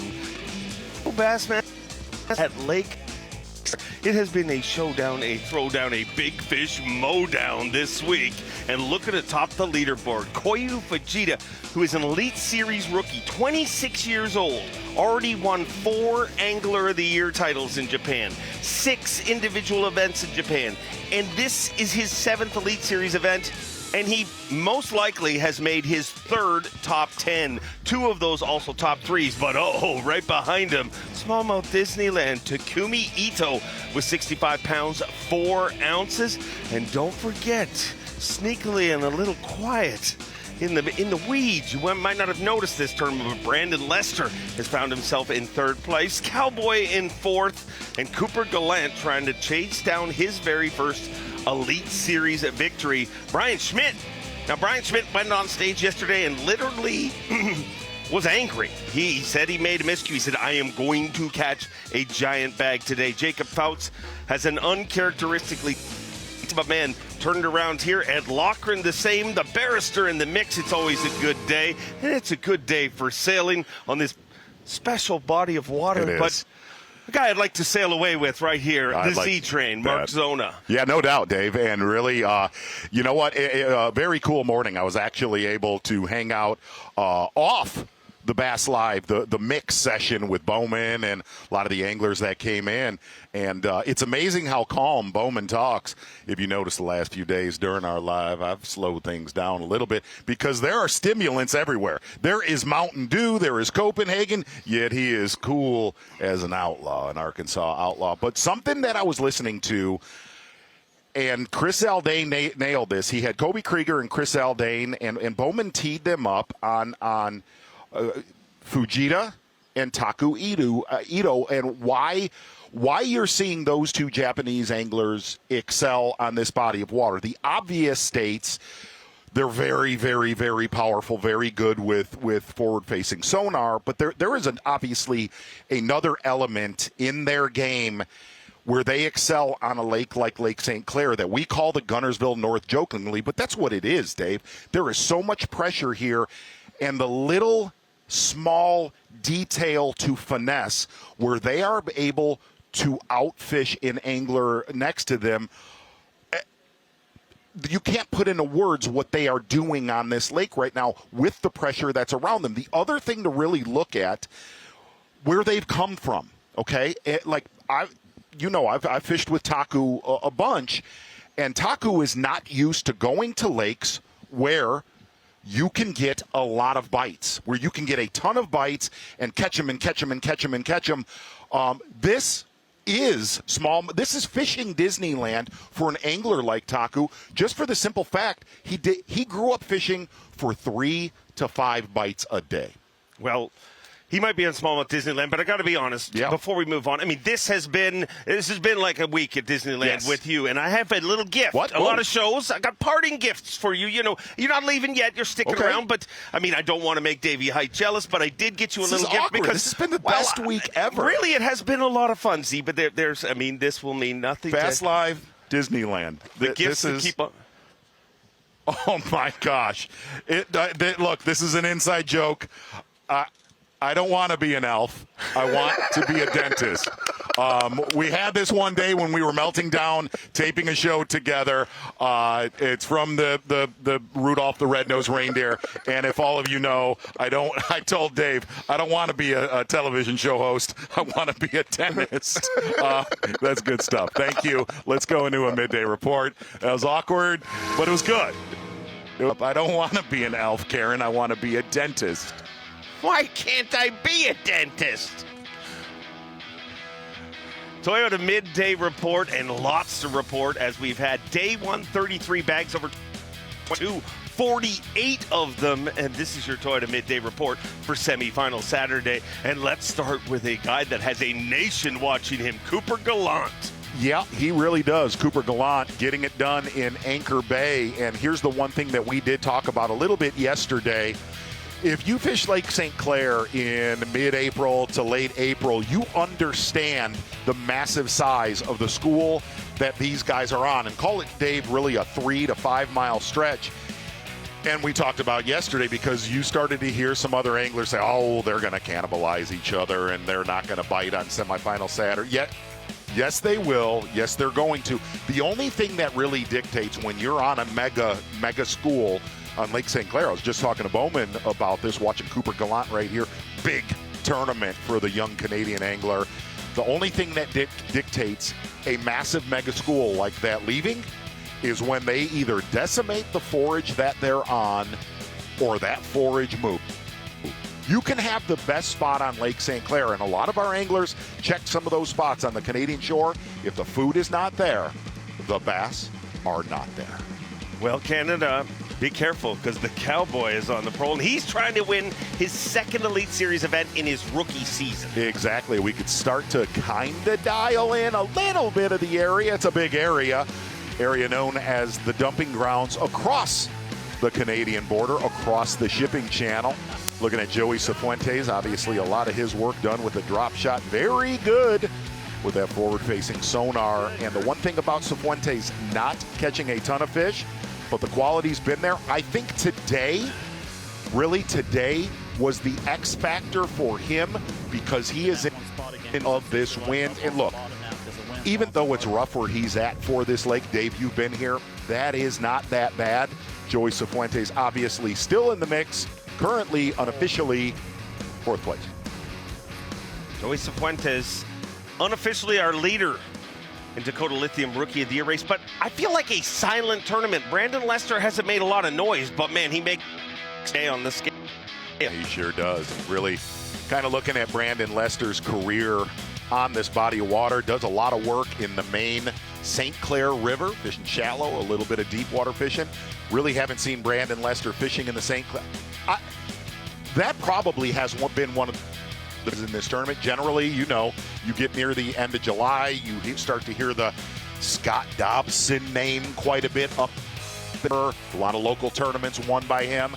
The river, not that big of a factor in this tournament so far. Brandon Lester, like so many other, really this tournament's going to come down. Can a Brandon Card, can a Joey Cifuentes, those two anglers beat the contingency that is in Anchor Bay?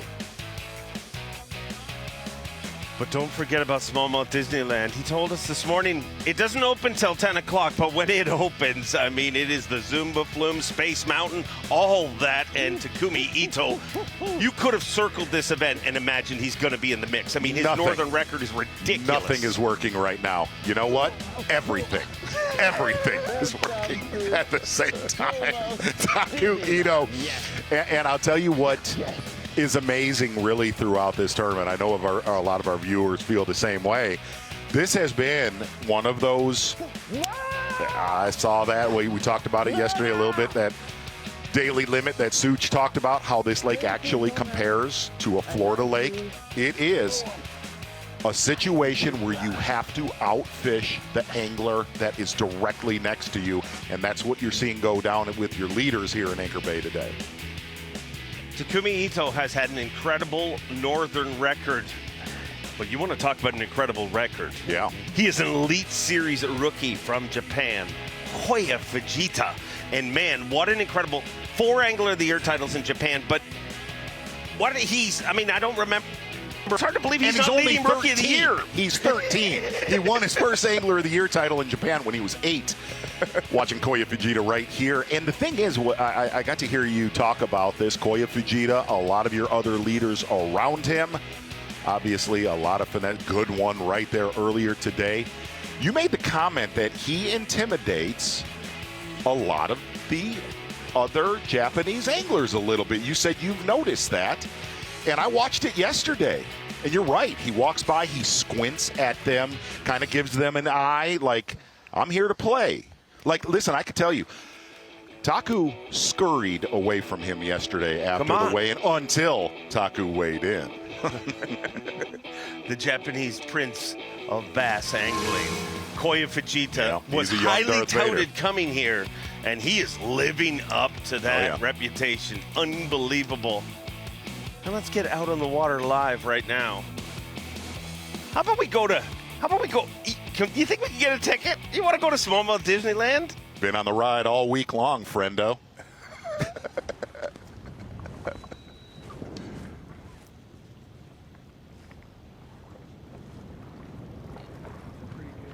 I think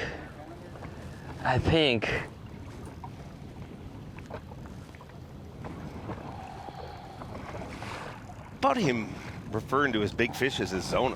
Good Yeah, feeling I or took not? offense to it. You know, Well, Taku's imagine. gonna. I'm gonna tell you what Taku's gonna do. He's gonna fool around with me. He's gonna find out, Dave. Okay. I can attest to that. Taku pops off like that in an Irish bar on the west side of Detroit, there's gonna be a problem. Okay.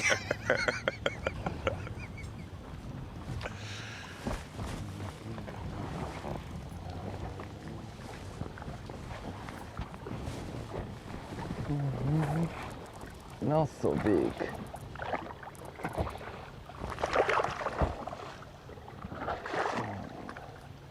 For the record, I one of my first thoughts when you walked up here this week was I'm like, Z is dropping some LBs, looking svelte. I'm trying. I mean, I didn't say anything because it makes me think about my mess of a body, but I did think it. I started lifting again, getting back on it, getting ready for training camp. We got some serious fantasy football drafts going to take place. Oh, and you do. I think I need more. Good one right there for Taku. Scary. That may not even help him. Going to look at your TH Marine Weather Watch. Talked about how critical sun was. Got to hear that backstage with so many anglers on during Friday's weigh-in. By the way to get through that weigh-in yesterday, Dave. That was one heck of a popper that came through here. Little bit cold. Cloudy. We've definitely got some breaks, though, in those clouds. Very pleasant temperatures. Highs right around high 70s tomorrow. They're saying cloudy, but I'm going to disagree with that. I think we're going to see pretty much the same day tomorrow with a little bit more sun about midday. Little bit lighter winds. That is your TH Marine weather report.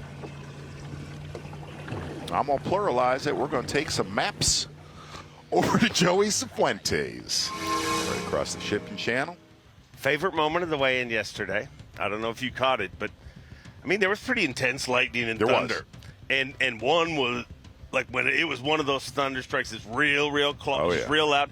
Lisa Talmadge, our tournament director, fearless leader, that's been lifting hundreds of pounds of bass, physically jumped at least a foot off. Like did a little spin. There was some bad lightning, and what was amazing to me as you were trying to push the anglers along is when they would get on stage and that's how they were catching them, as it looked like a Metallica concert in the background. Boy, Cowboy hooked up.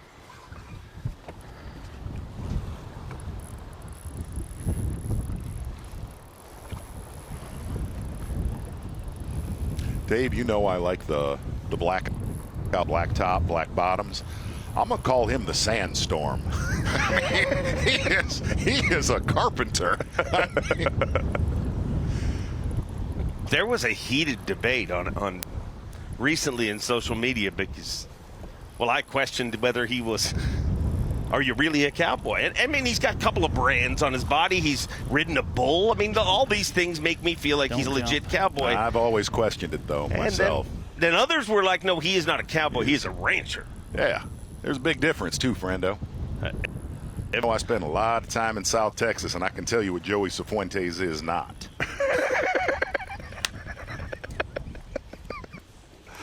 Wow. We need to do this again sometime. Oh, yeah, but I don't think they'll ever allow us. I think this will be.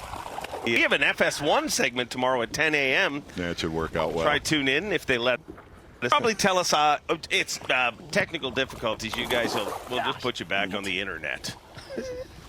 Pretty critical bass right here for Joey Cifuentes.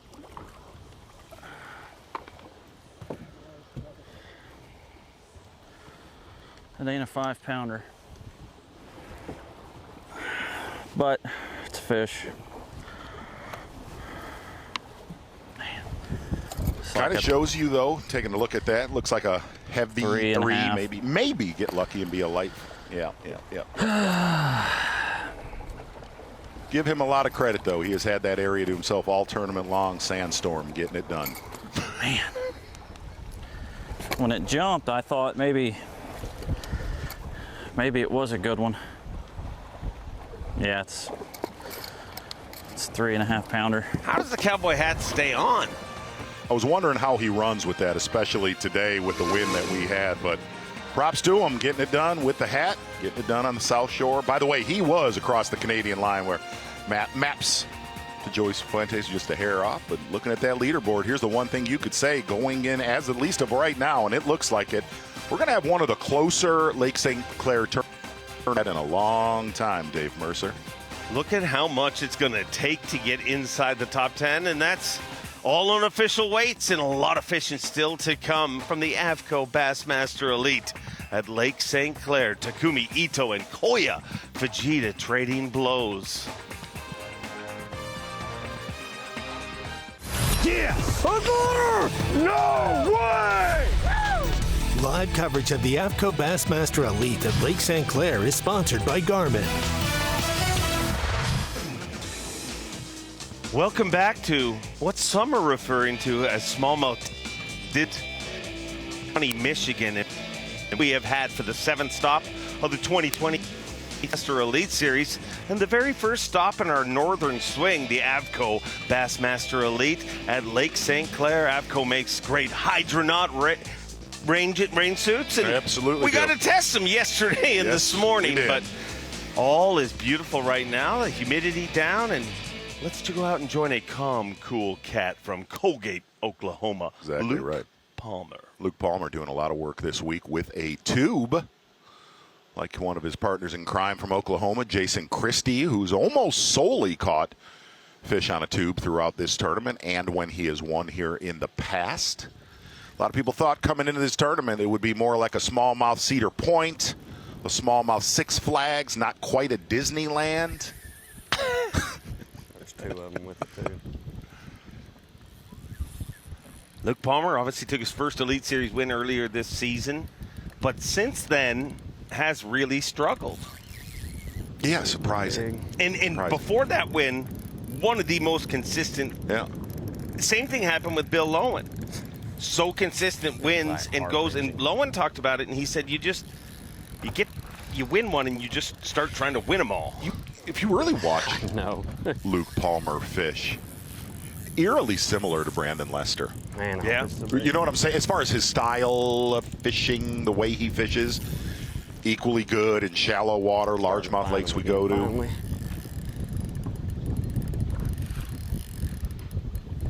I guess that's one thing that has amazed me for a lot of, and granted, everybody's, all the cool kids throw swim baits here now, and obviously drop shots and drop shots. What does surprise me is how few of our, the young ones, they do not throw a tube on this lake. And like, this stunned me. Yeah.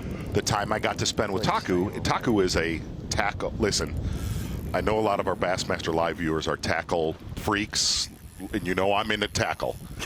Was him going through my barn, looking at all my tubes, and he was like, I don't want to leave this. And he looked at me and said, why? Why tubes? Wow. Doesn't own one. Does not own a tube. And what's funny is, he's big. I fish here a lot. You do. Dude, you don't come to this lake without at least one tied on. A tube jig has caught more smallmouth bass in this body of water than any other technique in history. 1,000,000%. 1,000,000%. Weird. And generally, a tube also, in a school of smallmouth, it catches the big ones.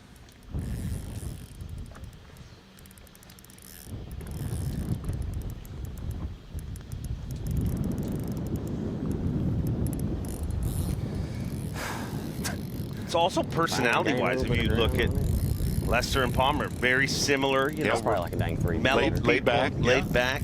Yeah.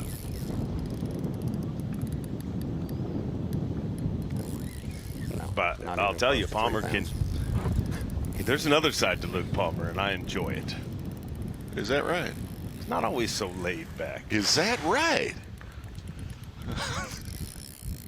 Pull the curtain back. Let's do podcasts again. This is ridiculous.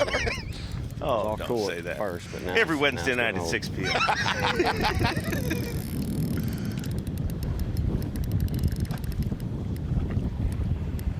Had a good one this week. I should never give up. It was. What the length of the fight? Yeah. What's your take on that? Like, are you get into the boat quicker? Generally, yeah. Yeah. You know, but a lot of that, those, you know, you've been with me. Oop, good one right there. Yes, maybe.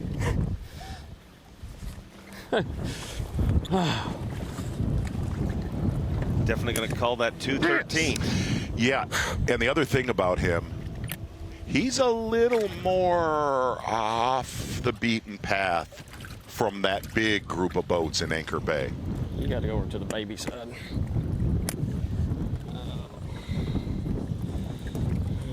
Oh, you talk about the length of the fight, though. I mean, that was a big one. That's gonna, Captain Obvious. That's going to take a second or two to get in.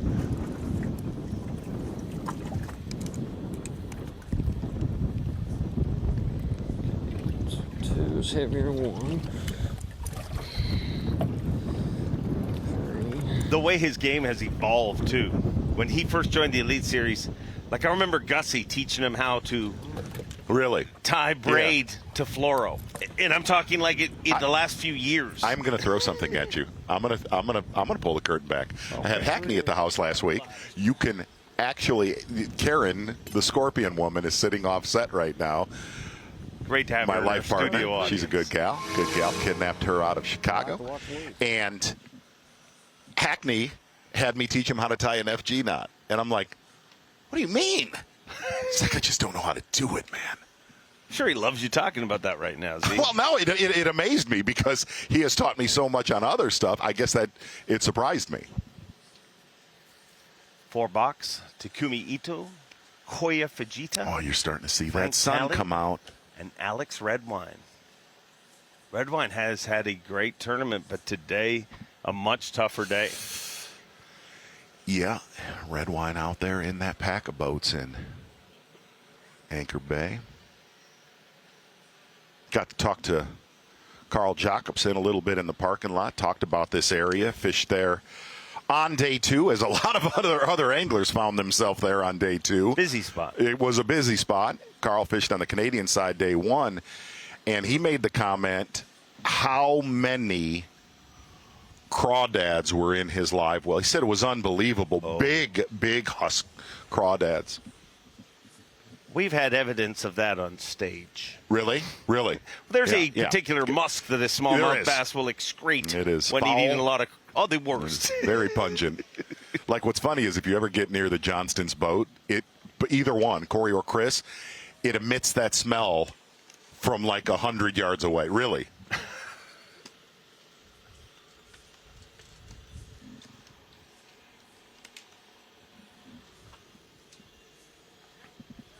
Good to see Frank Talley do good.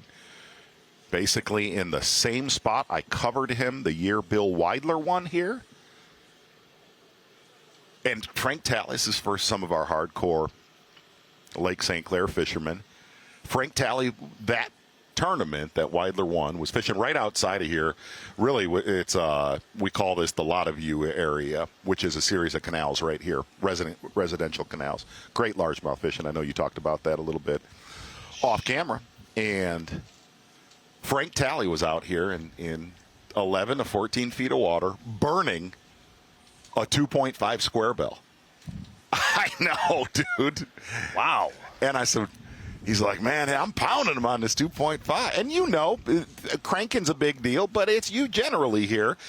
You never want your crankbait digging in the bottom here. You want it up about 5 feet off the bottom. And I'm like, Frank, that bait's not going down but about 4 feet. He's like, they love to come up and I was amazed by and catching big ones doing it.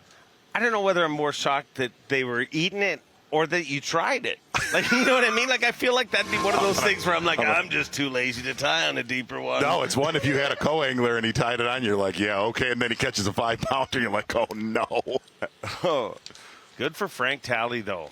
Man, he has had Good dude. An incredible person, incredible family. Want to see him get the wheels on.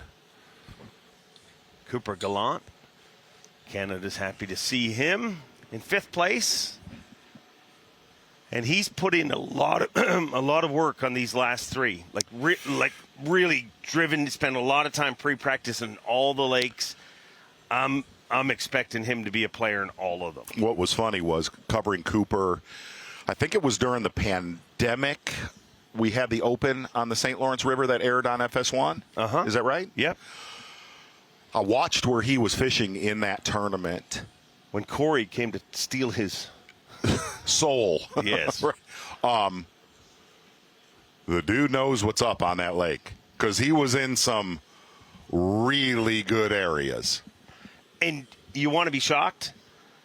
You were shocked this is his first trip here? That amazes me. Very little experience there on Thousand Islands. Wow. Like the last few years, he literally just started fishing it. What's his home gig? It's right where I live. All the Trent, Severn, Kawartha area, and you know, there's a ton of different lakes. There's rock lakes, there's a lot of weed lakes and stuff like that. But he has whooped on people for tournaments, and just the way the tournament scene is in Ontario, it's very regionalized there. Smaller. Yeah, so you don't have to travel. But man, It hasn't taken them long to figure out how to do it. You're going to talk about Frank Talley. We're going to get back with the man right here. Frank Talley live. Slow day for Frank. He's been a model of consistency in this tournament. You got to think this sun is going to get him should. chewing.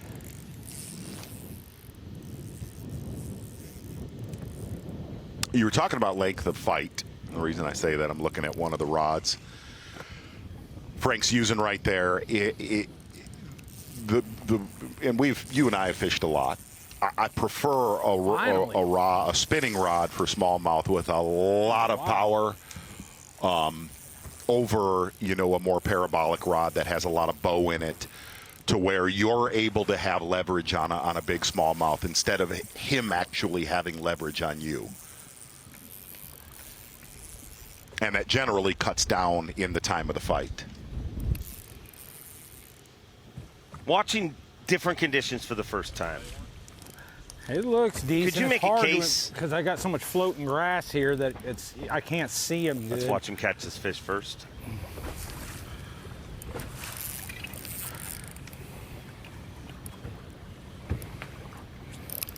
Could you make a case with this wind and it being totally different conditions, the wind continues tomorrow, this is when the smallmouth studs start to actually shine. It's been flat calm for the last 2 days, and they've all been scoping. But now you're going to have to adjust. You're going to have to find them quicker. Look, there was a lot of guys in that top. I heard Gussie talking about this too. There was a lot of guys in that top 30, top 40 that were not known as smallmouth hammers. I just think, come on, the sheer numbers of what is going on in Anchor Bay, whether you're a smallmouth hammer or not, you just around them, Dave. Barely hooked on the skin flap.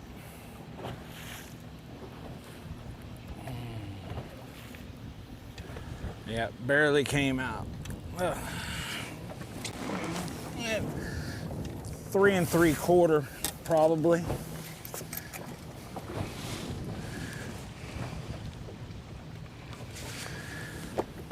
Frank Talley, obviously an Elite Series champion, took that win on Lake Gunnersville.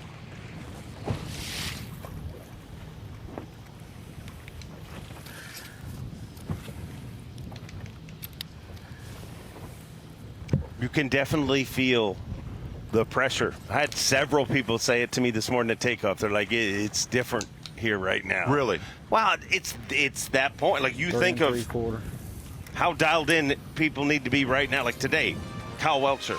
Yeah. Today's a pivotal day. Absolutely. He went out close to, he almost missed the cut, but he made it. If he can make up 20 spots today, that is huge. But what is huge is the Cowboy atop the leaderboard with 66 pounds at 9 ounces. And for the first time in quite some time, Takumi Ito and Koya Fujita have been thrown out of the top spot right by the Cowboy. Who else we got to watch on that leaderboard, Z? Oh, I still think Cooper's in this tournament. Oh, yeah. I mean, and plus we got a lot of time left today talking about Bassmaster Live.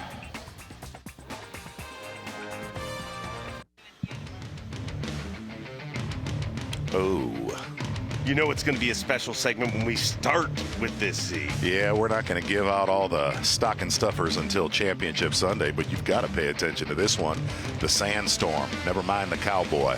Power pole replay of the day, all by his lonesome. 17 to 19 feet of water, having to deal with a little bit more elements today. Unofficially a 5-pounder right there for Joey Cifuentes, giving him the unofficial lead. Davey Height, Ronnie Moore asking, did they think anybody can beat that group of anglers in Anchor Bay? Joey Cifuentes still putting up a fight. Canadian shoreline of Lake St. Clair, but we're going to get up to the rookie. You talked about him, young Cooper Gallant. He's going to have something to say about this tournament before it's over. Boy, that is surprisingly a lot rougher in Anchor Bay than you thought. Kind of thought there'd be a little bit more protection, but starting to see a lot of wakes. It is Saturday afternoon, and this lake becomes a time. Cooper Gallant live.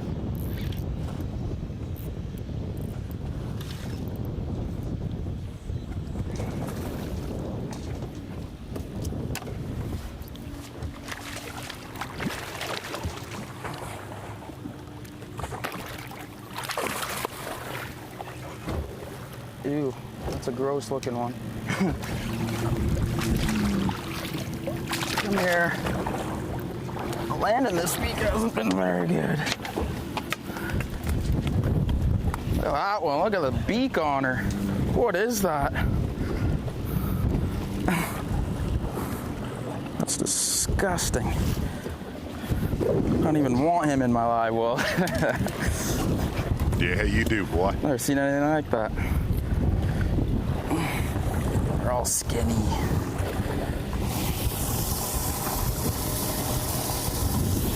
Davey Hyde asked me yesterday, what, when you see different rookies and stuff, what makes you think this is a guy? Oh, yeah. I'll tell you what Cooper Gallant has. His ability to care about nothing else on air, on earth, other than fishing. That. Like, really, like it nothing. literally everything falls. Garbage falls out of his door when he opens his truck, but he is focused on fishing all. It's weird that you say that. I was listening to him.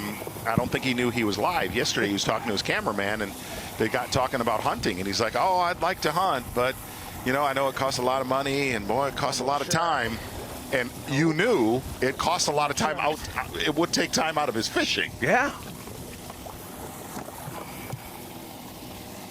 Because he's not just a bass guy either. I mean, loves to musky fish, right. Very carp fish, steelhead fish. He just fishes for everything. Yeah. I mean, he is a. That's what.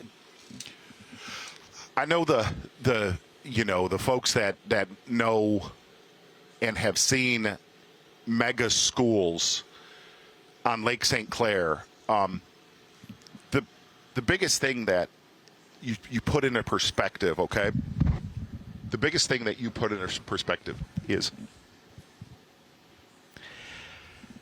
how many 3 to 5 pounders are in that school out there. We're watching the leaders who have mauled them.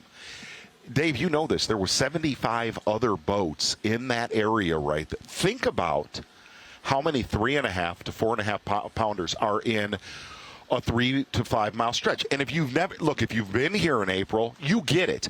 If you've been here when you have taped, you get it. If you've not experienced this, I heard Bowman make the comment, I can't comprehend that there are 500 fish schools of 3 to 5 pound bass, but that is exactly, and you see it in different years. You see different years that when Grigsby won an FLW here on the South Shore and Dylan Hayes was in that group, I think Larry Nixon did well in that tournament. That was one of those schools, about 3.5 miles off the South Shore. We have seen it at the mile roads. A lot of people call that Metro out of St. Clair Metro. You've seen it. This is one of those. You knew at the end of yesterday, this is one of those 1,000 bass schools. And the only thing that is going to dictate them leaving is what they're putting in their mouth. When that leaves, they're gone. Riddle me this. How is this fishery able, the immense, it's nothing to come early in the year and see hundreds of boats at every ramp. How does this body of water, I mean, at a time when everybody talks about how much pressure and forward facing sonar, it continues to, like, what protects it? Is it just nature? No, I think it's the bottom. I think the entire lake, except for the shipping channel, is a spawning habitat.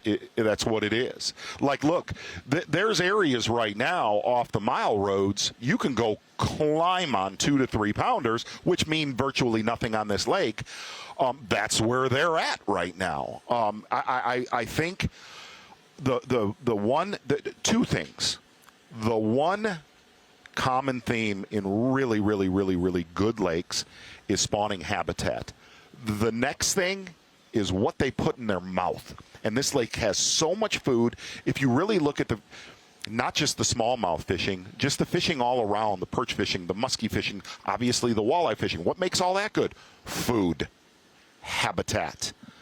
Those two things collide. It sustains the beating, and it gets throttled until Labor Day. And then you start to see You really do. When to me, some of the best fishing on this lake is the month of October. Yes. You don't see many boats. You don't see. And another thing that you do notice in the month of, especially mid-October, is you tend to a little bit see the numbers go down, but then the quality shows up. You start to see a lot more 5 to 6.5 pound bass. That was a long answer, but I would say spawning habitat, food. It's an incredible fishery. And it's amazing to look at everything we've seen in Anchor Bay, but the lack of pressure on the Bell River hump, the lack of anglers running to Erie. Like if somebody had asked you 7 years ago, 5 years ago, do you think there will ever be a tournament on Lake St. Clair where we'll see that? You never would have said that would happen. I mean, you always had 10 boats who ran to Erie. Yeah. Especially this time of year. We talked about it a little bit yesterday. This is the time of year where you used to see tons of big stringers out at Erie, the Steve Clapper days, the Joe Baylog days, and those were guys that I fished against, and we would run out of here 9 out of 10 times to get to Erie. Yeah. Definitely not the case, but I did think Erie was going to be a bigger. Oh, man. Rough. Can't catch a break. Alex Red Wine. Cannot catch a break, he said. Painful loss, and still one short of his limit with 4 fish in the live well. This is all a test. All a test. One big test.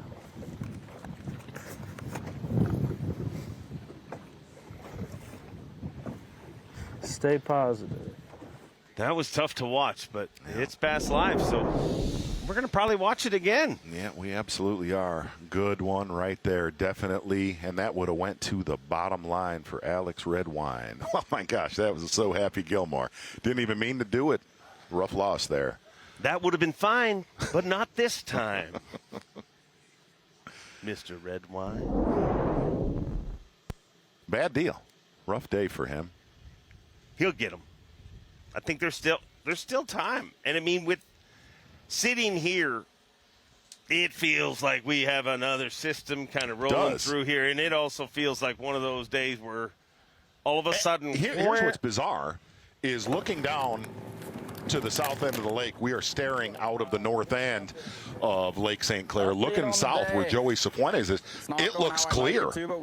But here in Anchor Bay, it is not that. I mean, there's a low ceiling right now. Look over Koya than I did yesterday, just because I rolled up there this morning. There was a bunch of boats around and wasn't seeing much. And the one fish I did see, I couldn't get them to bite. So I kind of just told myself I need to get out of the crowd. I did save some stuff for today on the other side of the flat where there's not nearly as many boats, but they seem to be skinny. A lot skinnier than the ones I was catching yesterday. So I might have to go back and visit that end of the flat by the end of the day. But I have about 19 pounds, which isn't going to cut it. So we got some work to do. Going to keep live scoping around and hopefully catch a couple big roamers.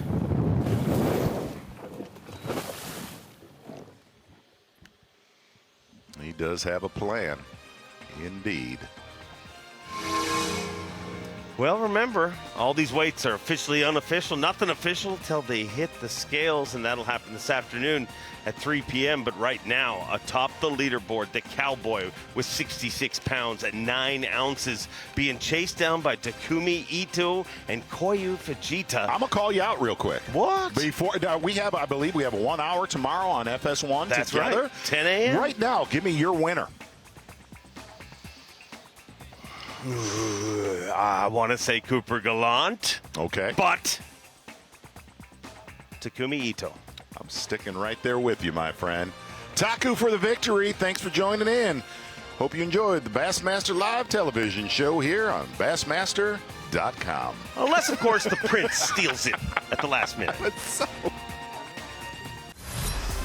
AFTCO Bassmaster Elite at Lake St. Clair is sponsored by Ranger Boats, Yamaha, Toyota, and by Dakota Lithium.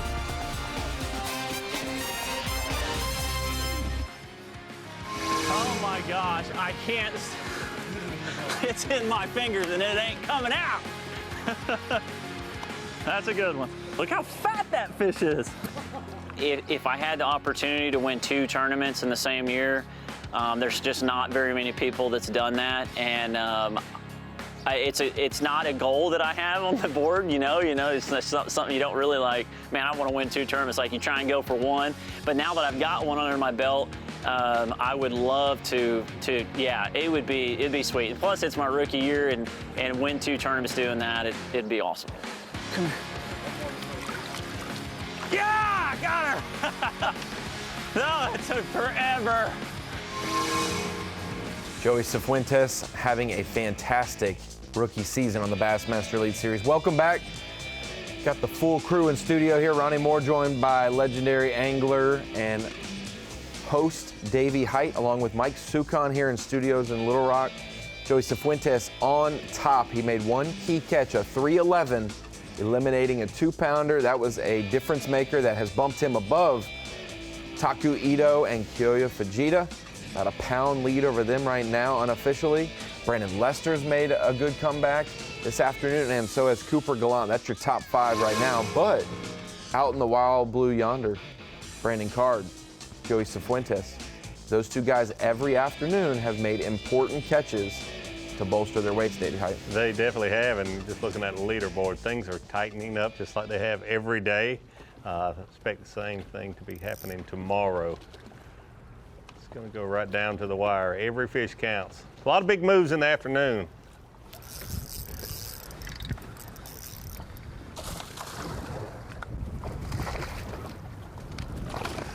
God, this one actually might help. He's trying to jump in the boat. I knew there was another one with it.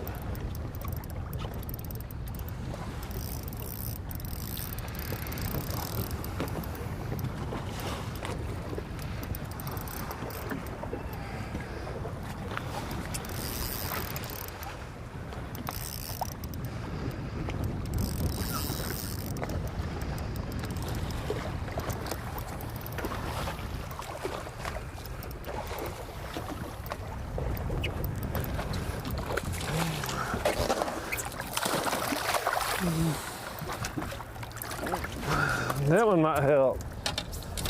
Yeah, that one's thick. That one's thick.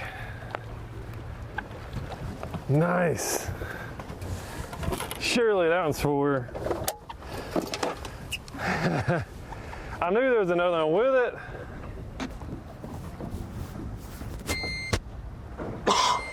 Excuse me. Okay. Brandon Card needs this upgrade. He's right there as the bubble boy, the good bubble boy, the one like 10th place bubble boy. Not 11th bubble boy. Yeah, not the 50th place.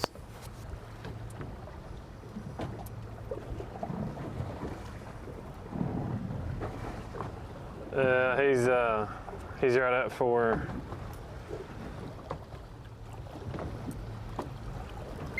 Right at 4. Half a pound coal. Right at 4 is it's a big deal late in the afternoon to upgrade at least half a pound. Nice. Brandon Card trying to be one. Goes wire to wire inside the top 10. He started the week there and it stayed there. A couple other guys like Brandon Lester, Cooper Gallant, Joey Cifuentes have also stayed in the top 10 each day of this tournament.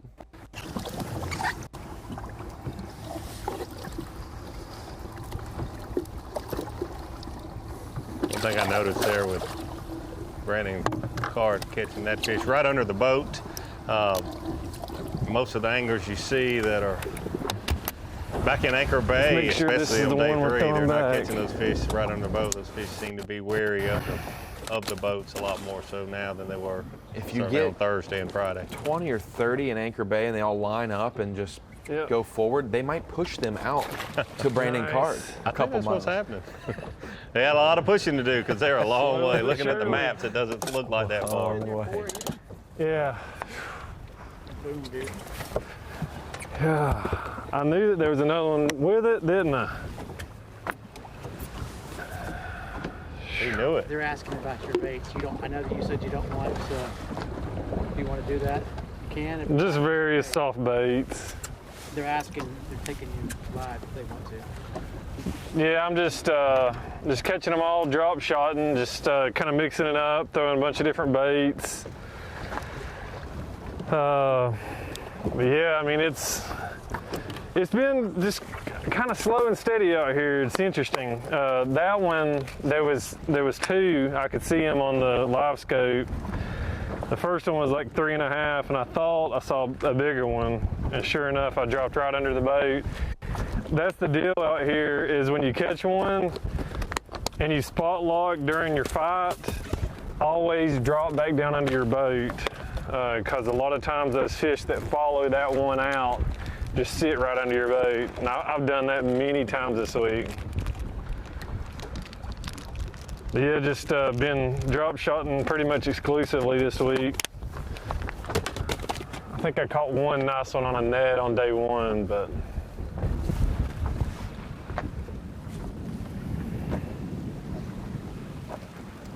Brandon Card kind of doing a Bass Pro Shops top lures there. His lure is a drop shot, various lures, but the strategy there, Davey High, we saw it at Lake Oahe too. Some smallmouth get weary, some smallmouth get real curious. You said it's 50-50, you know, the fish, just the mood they determine it, but being able to catch one back to back, some of them do follow you to the boat. Yeah, they always have ever since I first visited Lake St. Clair, but they seem to be more curious when they're around less boats and just curious of what a boat is and the shade that it creates. I think they're curious about his various soft plastics. They're trying to get a closer look. I'm trying to concentrate because I can't get that off my mind. How he did Bass Pro Shops tackle tip, and we never talked about a bait the whole time. But good job, Brandon Carr. Let's go to Luke Palmer. Hey, it is elusive. We'll see some pictures and maybe top lures tomorrow.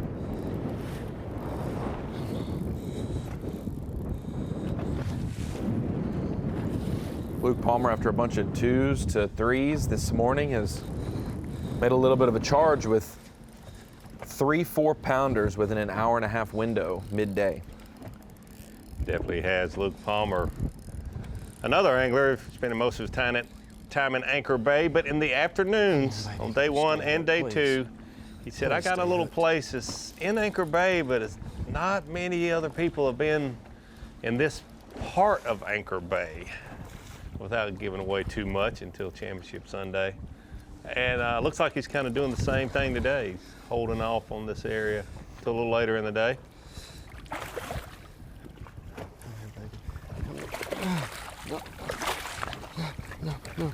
May have given everyone a little bit of a clue where it might be when he put a largemouth in the boat. Yes, yes, yes, sir. Big help here. Oh.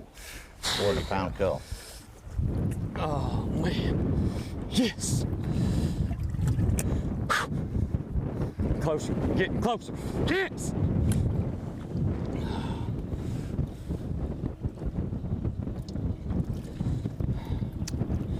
Might be a 1.5 pound coal.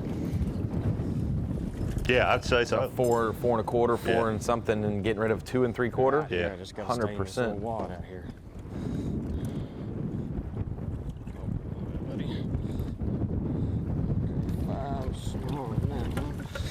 Luke Palmer would want, the only way a 70th and a 98th are acceptable, Davey, if they're wedged in between 2 victories. And he had a first at Santee, a 98th, and a 70th, and he's right now in 3rd place on Bass Track.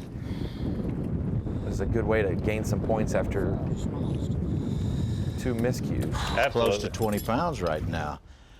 Our best bag of the day from Corey Johnston, coming up from 46th place to 18th with 21.12. That's helping him big time on vying for the Classic. He came in 59th, gained about 28 points there, but only about 10 spots. He's 48th currently in AOY points. He's one of those anglers, when he saw that he did rebound on day 2 to make that cut. 21 pounds, had to kind of know that he was going to make up some more ground being able to fish today. Hopefully Kyle Wexler's doing some of the same. I tried to contact his marshal, but the marshal couldn't make it today. So I think he's out by himself, Kyle Welcher.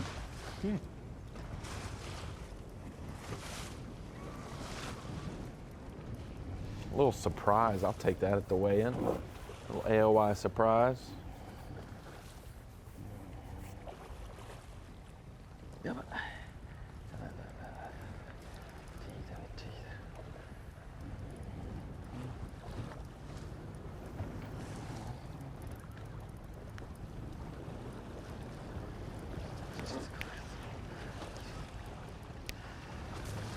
Kuitu taking his time with this one in this smallmouth Disneyland, but it's a little bumpy Disneyland there for him right now. I think some of those boats are warming up for the race tomorrow. Those waves are coming from all different directions. That's right. He's waiting in line, going back and forth in the turnstiles.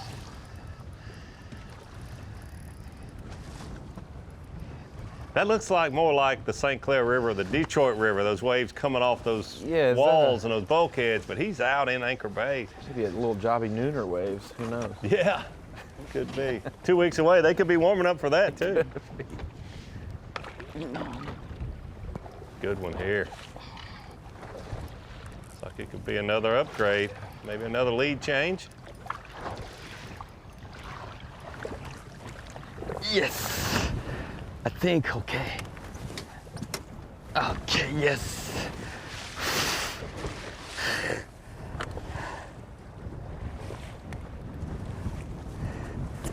Yes, yes. I got it. Oh, oh. Yes.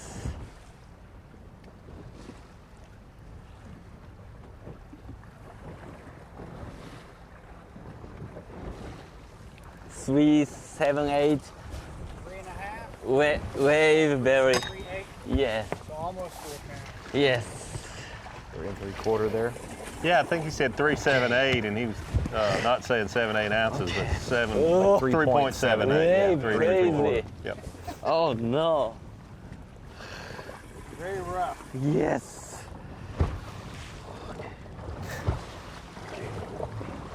Just make sure you don't fizz yourself. Process or your cameraman, or lose your fish. Jake getting out of the way. Jake knows to get taking care of our catch. I know Gene Gilliland, Barb Elliott, all of our conservation directors across the country. This is the future. We want to grow our sport. We can do all those things, but taking care of the fish is huge. So I'm glad Taku's taking 45 seconds out of his extra, of his day to do that. Yep.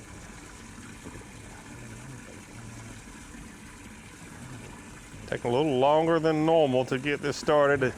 Real important to get the needle under a scale, not try to go through a scale. That's what he was taking a little time to do. If you notice that each scale, you can pop it up on the side. You don't go straight down through them. It'll clog your needle and it won't go in the right place.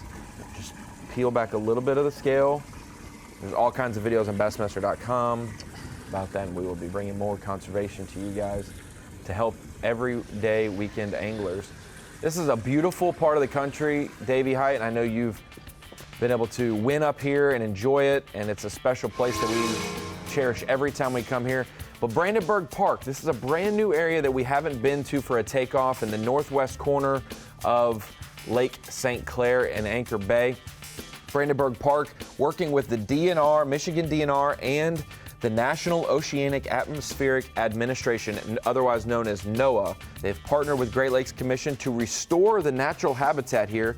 Seawalls and other things over the years, they will fail. They will erode, things like that, and you lose shoreline. You start to lose those structures that keep a body of water safe, keep vegetation preserved. But through those efforts, new seawalls were put in, as well as other structures to help, and it has resulted in coastal wetland that functions great for ideal fish and wildlife habitat, both on low and high waters. It's helped vegetation, and it's really helped preserve this area. Right beside Brandenburg Park is the area that they've been doing that. And we got to know more about that earlier this week with our folks there.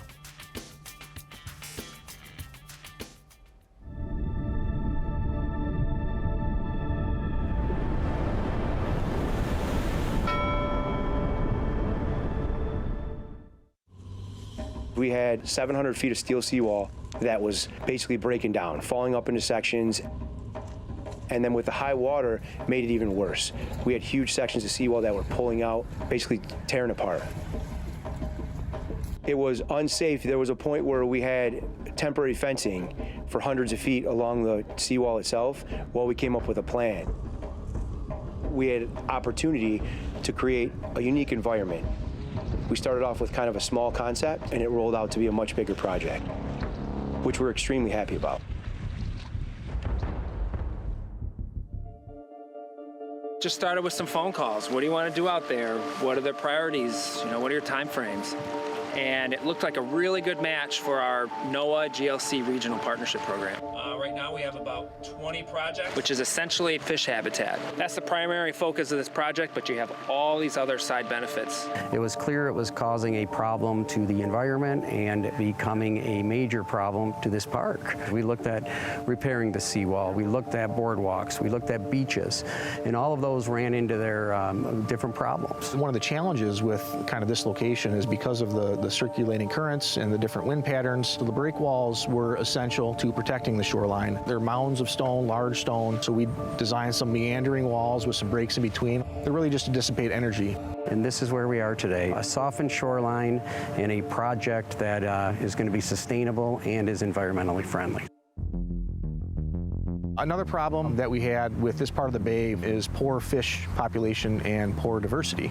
So in the entire bay and Lake St. Clair, actually, this had the lowest population and diversity of fish. For the whole St. Clair Detroit River system, one of the priority management areas from the fishery standpoint is the nearshore habitat, and that's exactly what this project is focusing on. That's all beneficial for the adult species that might use that, like largemouth bass, but also the juvenile fish.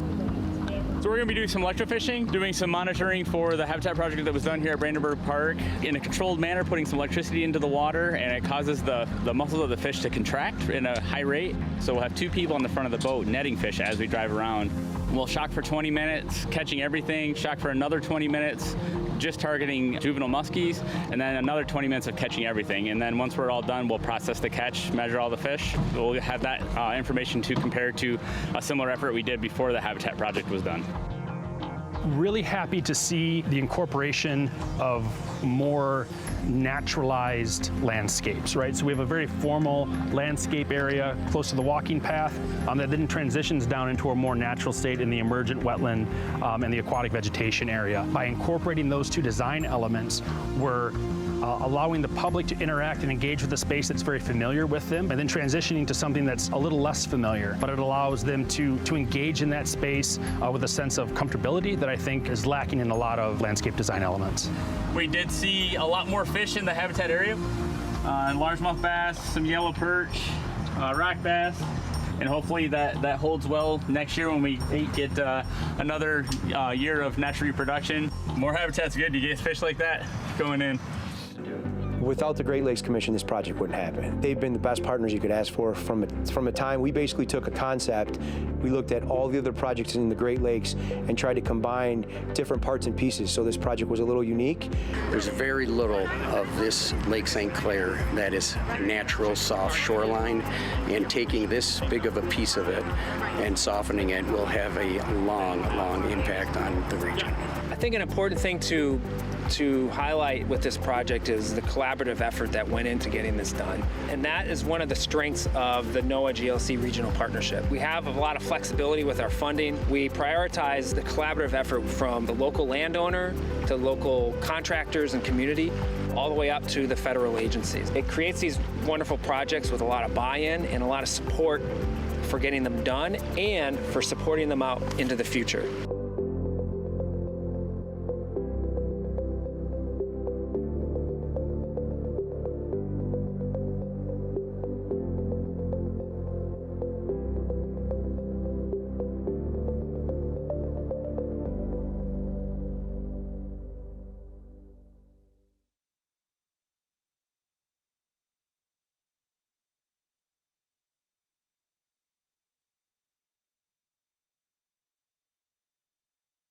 Yes! A glitter! No way! Live coverage of the AFTCO Bassmaster Elite at Lake St. Clair is sponsored by Garmin.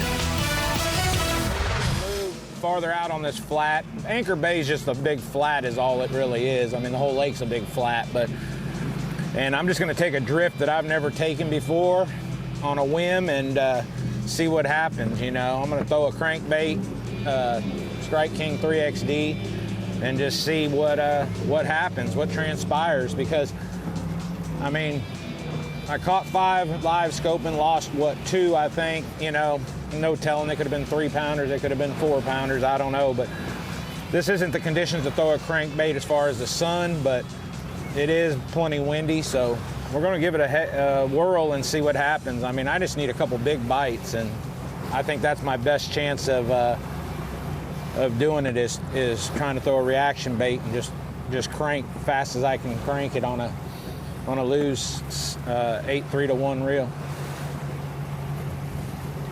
There it is, the next game plan from Frank the Crank, Let's go. as we can call him now, if it pays off for him. Frank Talley making a switch here. Davey, you like this adjustment? I know that maybe he mentioned it. The conditions might not be exactly what you'd expect, but a little bit different change in the game plan in the afternoon with that sun not really peeking out. I like that, and mainly because, you know, unofficially, according to Bass Track, Frank Talley is in 9th place. I'm sensing that he probably thinks he's a little out of the top 10, but the reason he's doing this is to try to make the top 10. So I'm all about this change. Yeah, normally there's like a killer mentality. When you're in that 6th to 15th range and you know that you're at risk of missing the top 10 or so close to making the top 10, sometimes you have to alter your game plan to maybe get out there and try to do that. As Frank makes an adjustment, maybe go in and take a peek with him fishing live. That was during a commercial when he gave us that heads up. He's just putting the trolling motor down now. I mean, go on and get one on first cast there, Frank the Crank. We just picked a flat, a drift that's like 12 and a half, 13 foot deep, which is pretty deep for Anchor Bay. And we're just gonna speed crank across it, and there we go. Oh, Davey. What? Woo, a big end. What a decision. Stay hooked.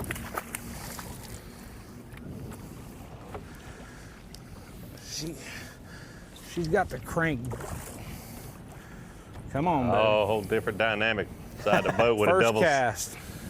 double, Come on. triple trouble. I don't know how good she's got it. I mean, stay down. Looks like she's got both hooks.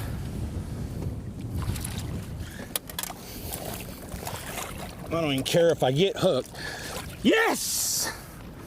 There we go. Oh, and she's got it. Look at this, boys. Let me unhook her and I'll show you. Boys and girls, folks at home. She got a she's got a tag in her mouth. That's a 4+.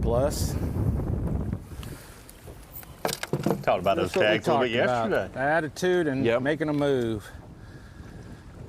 You know what? Let me hit my spot lock real quick. We got us a jumbo stuff everywhere. We don't care. We having a blast up here in great weather, smalley country.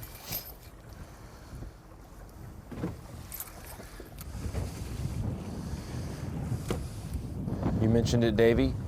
15 fish tags and transmitters were purchased by the Bass Fishing, 4.5 pounder, were purchased by the Bass Fishing Hall of Fame Conservation Grant. So 15 bass were tagged yesterday at weigh-in. We got transmitters blue and red, so I'm gonna check it. and a lip piercing like that, you know, the metal tag, so that you can, they're gonna have numbers and identification to see where these fish go, how much they swim, and then obviously where they're caught when they report back. Just bear with me, guys. The way I like to eat, I'd be just like that smallmouth bass right there. Say that one more Get time. caught and tagged yesterday and get caught again today. Yeah. No, there's a lot of those fish tagged. Mark Frazier caught one on day one of this tournament, a tagged fish, and that's another 4.5 pounder that we've seen today, and a great call by Frank Talley. These are this is your Humminbird Lake Master map when it comes to the 4+ pounders caught, I believe, just today. Oh, it was this week in general. I'm getting word in my ear. 3 days, yeah. A lot of them in Anchor Bay, a couple in Canada, and then a couple south of Metro, it seems. And all the way on up the St. Clair River, we got a few scattered out. To be honest with you, we haven't heard a lot from anglers up the St. Clair River, but you can see there's several at the mouth of Lake St. Clair in the river, and only one up there around. Well, and I'll say, Matt Robertson, I don't think he had a marshal yesterday. He went all the way to Erie day one, didn't have a great day, and Chris Johnston threw him a bone. He went all the way to the upper boundary of Huron and caught some fish that weren't going to get pressured this week. Chris wasn't going to go up there, and he had 22 plus pounds. So we'll say at least maybe 4 or 5 4-pounders in Huron. Boy, you can see a lot of huge playing field, but most of the action has gone down in Lake St. Clair this year. It is kind of wild. That's why there's still hope for some of those guys fishing by themselves that maybe I just need 5 more. 5 of the right ones now at this point in the tournament. Tally gave us our 7th bag on Bass Track over 20 pounds today.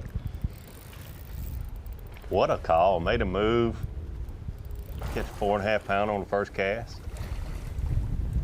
Not just any old 4.5 pounder, wasn't it, with tagging.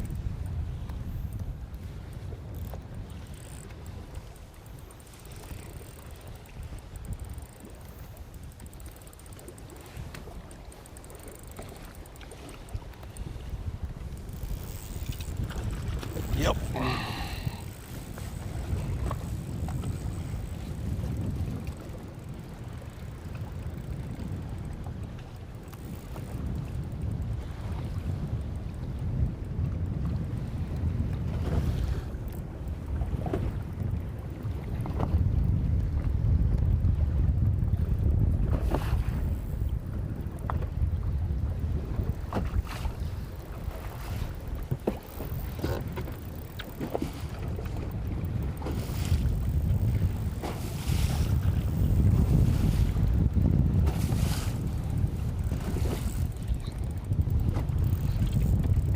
They just do not give up.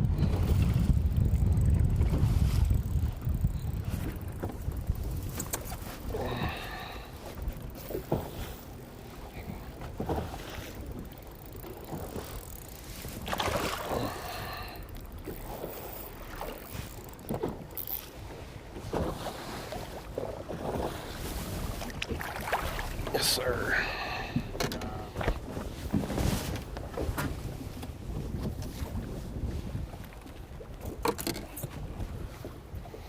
That'll help us.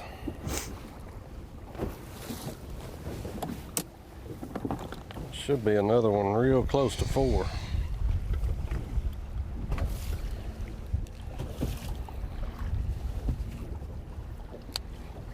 It's like a 4-pounder to me.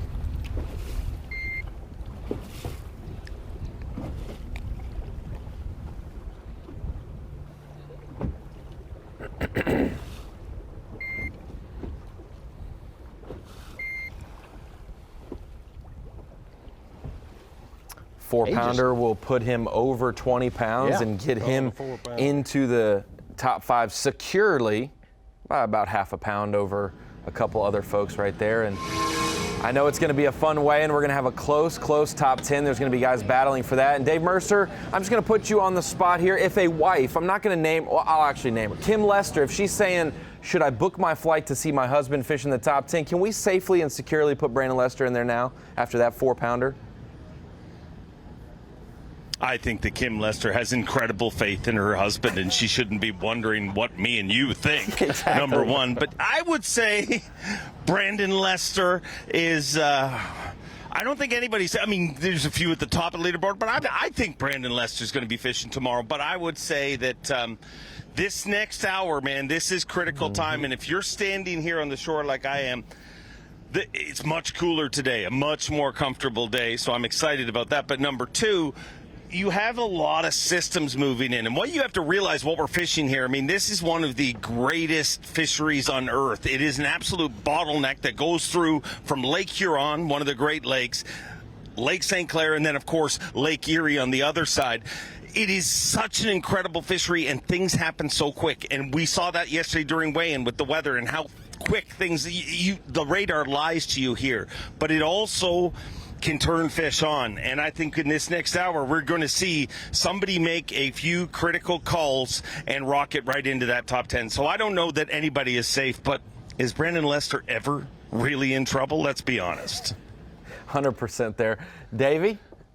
So Dave, speaking of weigh-in yesterday, I was able to watch the entire weigh-in. Always enjoyed that. And you're also always so nice to the anglers and give them their chance. You know, they work hard and they're out there all day, whether they come in with 15 pounds or 25 pounds.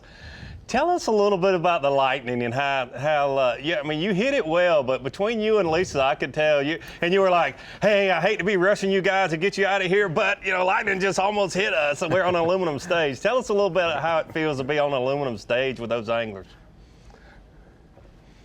Yeah, but it's not fun. It's not fun, to be honest. But no, obviously, if it had been real dangerous, we would have shut it down. But that was a very intense storm. And my favorite part in the weigh-in, honestly, was, and I haven't even made fun of her for it yet. She's standing right over there getting things ready. Our crack tournament director, Lisa Talmadge. At one point, the thunder hit, like literally, you know when it feels like it literally hit just right above you? And she literally jumped. She got a foot of air and did this weird little jump. Go back and look at the footage. It was incredible. I mean, she's not scared of lifting thousands of pounds of bass, but she was scared for a split second yesterday. But our anglers, for the most part, fired through. I mean, they wanted to get out of here safe. Spectators, incredible here in Macomb County, Michigan. Unbelievable. The staff is literally going out and saying, hey, for your safety, we would recommend that you leave. They're not leaving. I mean, they were underneath the buildings that are here, the awnings and everything. They are hardcore fans, and I think today's weigh-in is going to be this is one of those weigh-ins. And, Davey, you know me. I'm a weirdo. I'm a spaz. I get excited about every one of these. But there's some that you're just even a little more excited about because that's what this tournament's been. Just when you think it can't get any better on day one with 24 pounds leading and 33 20-pound bags, you're like, wow, that was a great first day. Let's see how day two holds up. But it gets better. The leading weight gets bigger. You have 48 20-pound bags. I can't wait to see how it all shakes out here today because this one has been a weird tournament. It just goes to show you how often we circle on a calendar. We're like, this will be this way and that way. I mean, I looked over my shoulder a minute ago and saw Austin Felix. Who would have thought that he would be on shore here at this tournament in this event? I mean, you would think that he is always going to be in the mix, but a different tournament, and that's what makes it exciting to me. Dave Mercer, I know it's going to be fun at weigh-in. We have the top 10 separated by just 3 pounds right now. The top 18 by 6 pounds. Wow. Normally in a largemouth event, the top 6 are within 6 pounds, Davey Height, and we have 18 anglers within 6 pounds of the lead. We look forward to the final weigh-in before the top 10 gets announced, Dave. So we'll see you at Brandenburg Park later. The great Dave Mercer, our head MC there on site. Gonna call it all out. Joey Cifuentes still holding the lead, but like we said, he had about 1.5 pound lead over a couple guys just a few minutes ago. Taku has chipped away at that. Brandon Lester has entered his name into the hat. Kyoyo Fujita was third like 37 seconds ago, yes. And now he is 6th place. You'll want to keep an eye on Bass Track and Bassmaster Live. We got another hour plus of the show. Excited to see who jumps in to make the final day cut here at Lake St. Clair. Yes! No way! Live coverage of the AFTCO Bassmaster Elite at Lake St. Clair is sponsored by Garmin. Welcome back to Bassmaster Live. We're closing down shop in just a little while. We have 1 hour of fishing for the first flight left. Hour and 15 for the second flight. Very important hour. We've seen a lot of big moves on day 1 and 2 in the last hour. See some of those sandy areas, some of those clear areas. See how nice that water looks at Lake St. Clair. I think that might be Frank Talley, but our Mercury move of the day needed it in a big way. He is a smallmouth guru. He showed at the St. Lawrence last year, Jacob Fouts. He is, and Ronnie, since you're speaking of Mercury move of the day, you can go make a move, and I'll talk about this Mercury move right here. No, not really. No, I'm okay. I'm just kidding. First fish, 3.5 pounder, 7:31 for Jacob Fouts. Got started early this morning, but then look at this low, and this is not what you want on Lake St. Clair. 412 at 9:18, and then he got things going between 9:18 and 11:19. The next 2 hours, big catches for Jacob Fouts. 412, 5-4, 4 even, and 312. That's why Jacob Fouts is our Mercury move of the day. From 21st to start the day into our top 10, and I hate to say this, but it's just the facts on paper. His last made top 50 cut was this time last year at the St. Lawrence River after leading on day one. Needed this cut in a big way. Needs a good smallmouth swing, and he's getting one in the first leg of the northern swing. Doesn't just look like a 50 cut. He looks like he's got a great chance at this point to make top 10. Oh boy. Big one. Tell this is a bigger fish here. Shay Baker, we've got some stats this hour at the most big fish caught. That's the one I big need. fish caught. Plus another one I'm fishing tomorrow, I think. And Brian Schmidt just caught a 5-pounder. He's at 21.5. His 6th place. Oh, he smokes. Come on, baby. Oh, big one. That's the one I need so badly. Come here, bud. Bit it right below the boat.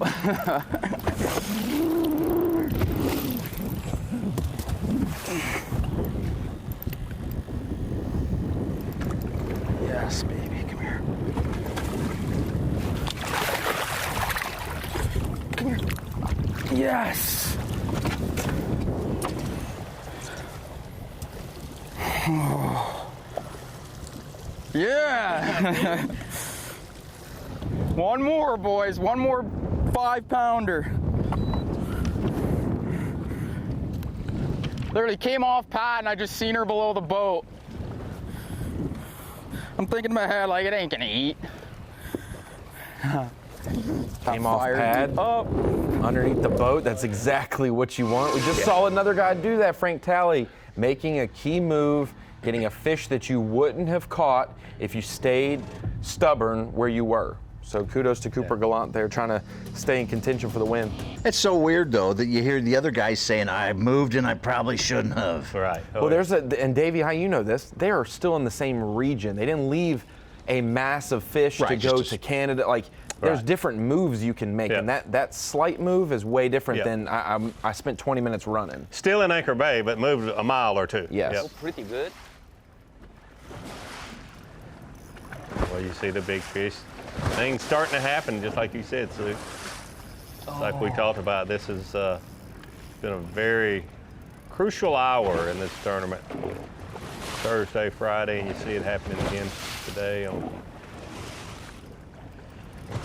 Saturday. It's actually not as much recreational traffic out there as I thought there would be at this point. It's easy to say that sitting in studio, though, isn't it? Absolutely. He's bouncing around pretty good. I can make my chair go up and down, but I mean.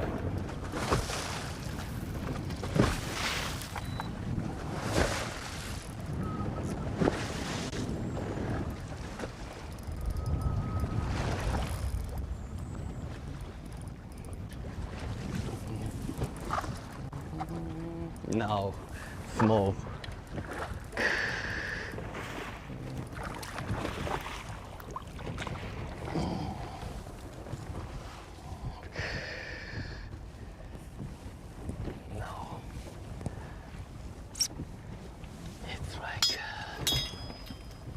Very small. Yeah, I don't think that's going to help him. Got to check.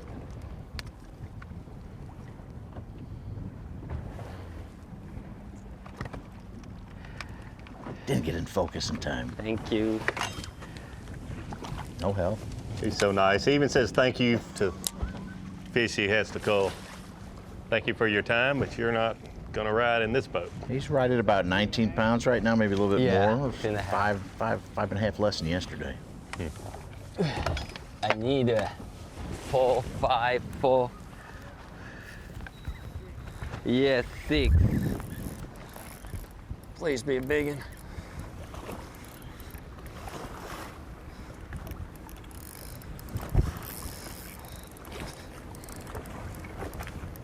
Still got a 3 1/4. I was about to say Luke Palmer's one good 4.5 pounder from having a great day, although it seems a little slow for him. But Caught in grass.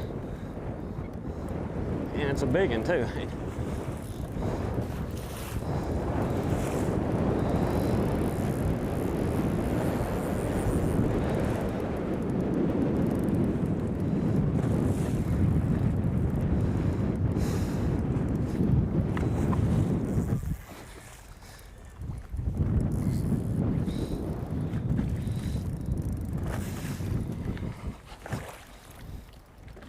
I don't know if it's gonna cull or not. see the fish spitting up perch right there on the surface of the water. Well, that ain't even close to culling, is it? Well. No help. Thought it was bigger.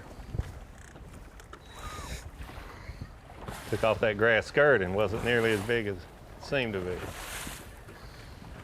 Well, Scott Martin's giving himself some hope. He, last guy in the 50 cut. He's got 19.11 today. He's 31st. I knew that one would bite. He was sitting free 19 that far below the points. surface. Oh, yeah. A free 19 points.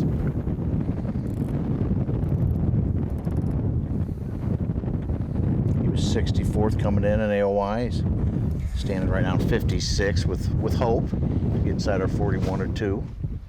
So indirectly, what's the points look like there, Such? See the gaps. Let me see. You said 56th. So he's got 362 points with that. And the cut line for the Classic is at 406. So he is now within 44 points of being able to be in the Classic. Whereas if he stayed where he was, he'd be almost, 70 points back. So big day. That's hard to gain 70 in 2 events. In 2 events. Even 40 something is a lot easier to do. Yeah, and if you think about it, had he had 4 ounces less after 2 days. 51st, yeah. Yeah. Yep. So honestly, 4 ounces made him 25 points. Yep. Rounded off. That's incredible. Joyce Fuentes with a throwback. Little guy. He's got the 1 5-pounder, nothing else over 4. He's right at 20 pounds, 19.15 on Bass Track. I will say, he didn't make any afternoon late calls. He was at 23 even, and it ended up being 24 even. So if he is exactly correct, I could see him having closer to 21 than just being at 20. Yep. Well, Ito's been low as well. Yeah, for sure. No, it all balances out. But yeah, like if we're looking at him and we're saying unofficially he's not over 20, I would assume he's going to be mid-20s, if not 21. Ed Loughran, we can call him Accurate Ed. He's won our contingency award for being accurate on Bass Track. That's why you stopped footing the bill for it because you were tired of giving it to the same person, right? Didn't you? Wasn't it coming out of your cut? He splits it with me. Oh, okay. 4 box with Joey Cifuentes, Taku Ito, Brandon Lester, and Kyoyo Fujita. Yeah, so,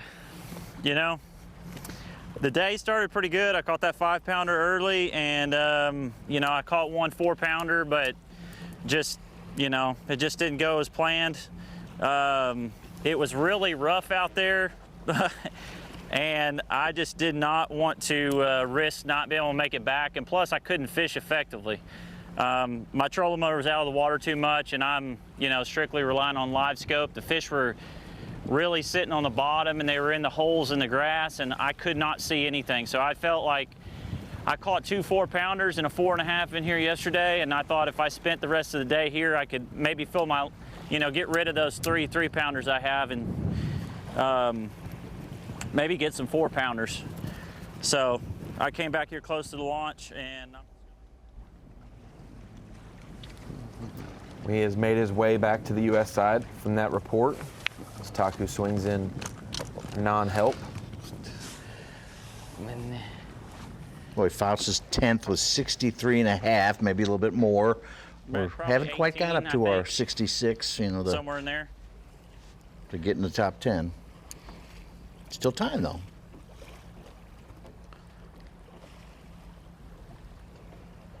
That's what I think. About 18 pounds probably. I think that he doesn't know how to count. If we're oh, come on, man. We've seen so 4, 3 3/4, and we saw a 5. Yeah. I got. Maybe I do have another 2, 3 3/4. So. Thank you, Seth. Yeah, I mean they may be a little. It may be 19. I don't know.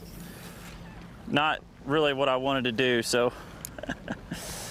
I don't know, man. Zona was calling him Sandman when he and Mercer were not Sandbag Man. We don't call him Sandbag Man, maybe.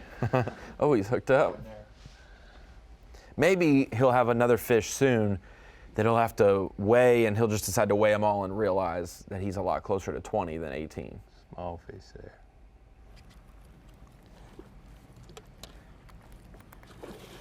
It's a big old fat healthy fish. But you ain't gonna cut it, buddy.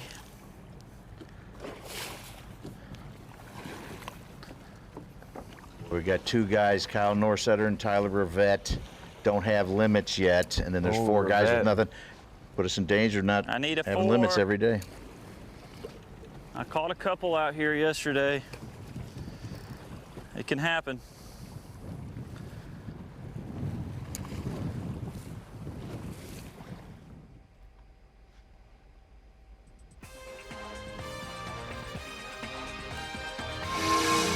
Joey C, as our guy Steve Bowman calls him on site. Joey C Fuentes knocking it out of the park through 3 days, battling the big waves. Davey, how you mentioned it could be a problem. Those waves don't make you as efficient, maybe make you completely unable to fish areas.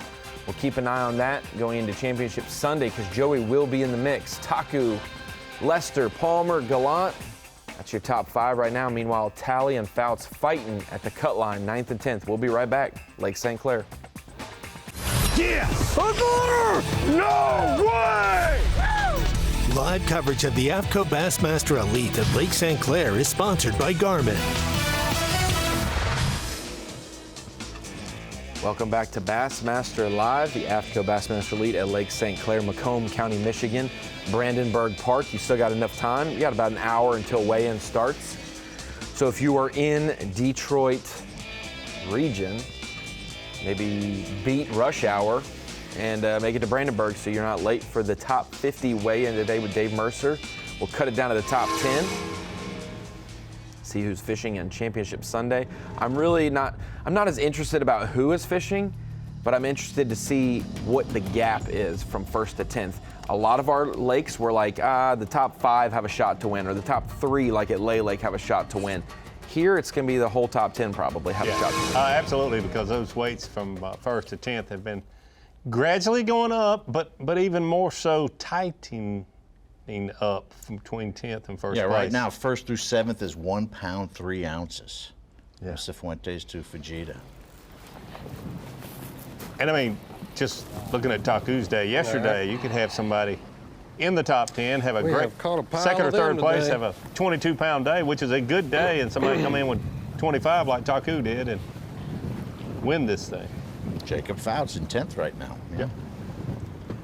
Even the difference in you guys being close in the standings, having 21 even, and someone having 21-11. Sure like that 11 will get you 3 or 4 spots. You know, like it's crazy. Like everybody we have a camera with is in Anchor Bay, except Brandon Card, still out in front of the Mile Roads metro area.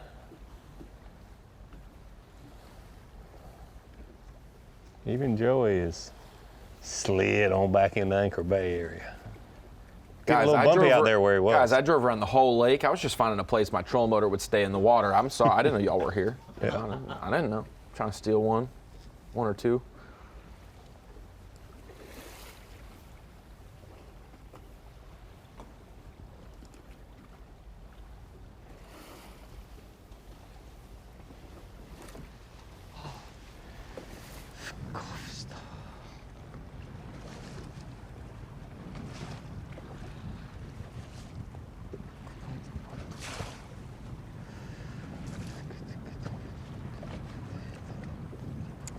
그 기록원의 항로가 지금 있다.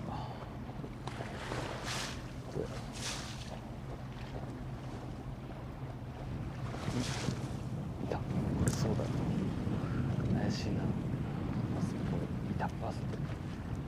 見えない。どこだ。見えない。いた。後ろにいた。後ろ。Taku is talking to him. Or maybe he's smallmouth prayer.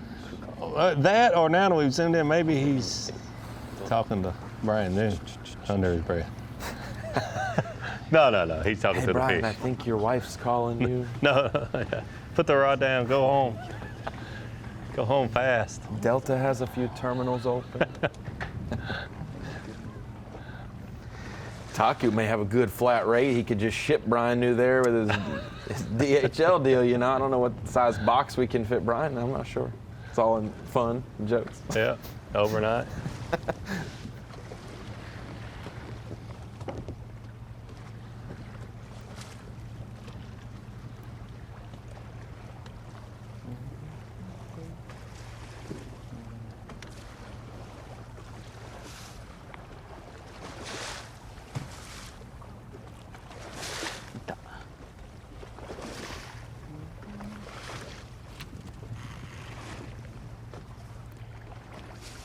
He spotted one. Not the cast he wanted.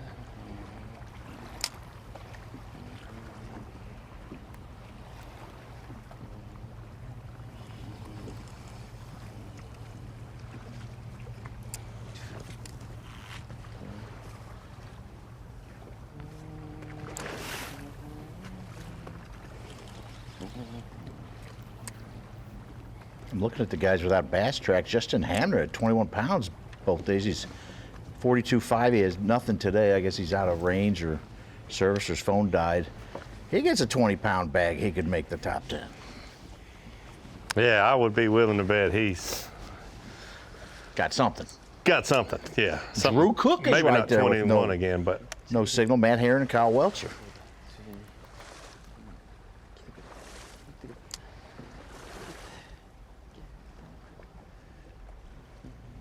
Got to talk to Taku yesterday, I guess, before the lightning and thunder really shortened up the weigh-in, and got to hear from one of our favorite anglers who's always candid when he catches a big bag.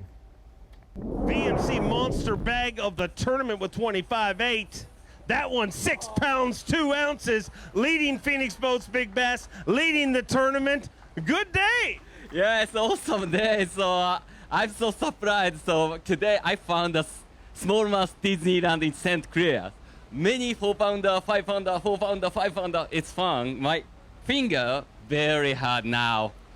Tomorrow, we're going to get another shot, and I can't wait to see it. Get home safe. We'll see you back here tomorrow morning. Our next day. yeah, you said it. He's always fun, always got a smile on his face. And it's easy to do that when you've got the VMC monster bag of the tournament, but he has that, you know, he's had some tournaments this year that I'm sure he'd like to change a little bit, but he's had a smile on his face at those tournaments as well. I think during our break, I think it was when Dave Mercer and Mark Zona were hosting Bassmaster Live, but Alex Redwine had lost a fish right at the boat and things like that, and he said, it's a test. It's a test. To pass the test, you got to go through the hard problem. Like, it's a test, it's a test. The beginning of this year was the first real test Taku Ito had with adversity in his Elite Series career. It had came so easy the first few years, and winning a tournament's obviously a big thing, but that adversity facing it this year will only be good for him in the future. Yes. That he had those hard times and figuring it out, trying to figure it out.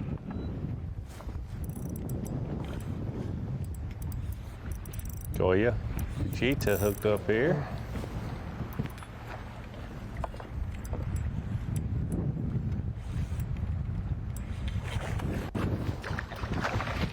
Oh, smallest fish is 4 pounds.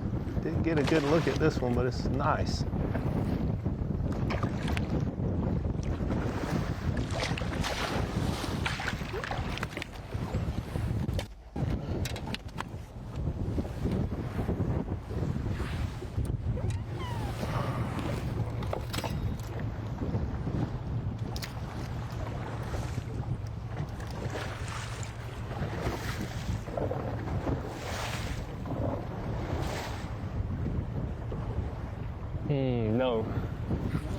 Yeah, 4-pounder.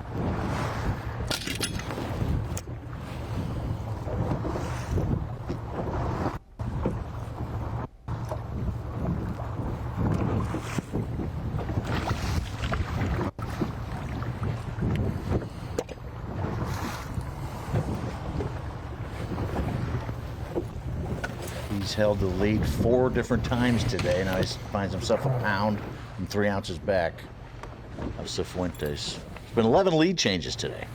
Back and forth they go. A pound and 3 back in 7th place. Yeah. Normally we see a pound for 10 spots in 30th to 40th or 50th to 60th. A pound for 7 spots in the top 10. You normally have a little bit of gaps. You got someone who's excelling and they're leading the pack. This is literally going to be anyone's ball game by a culling. You make a culling mistake tomorrow. Lose too many crawdad claws. Right now, Luke Palmer, Cooper Gallant, and Brian Schmidt all have 65-7. I'm sure a little bit different, but we had 21 ties on day 1. Wow.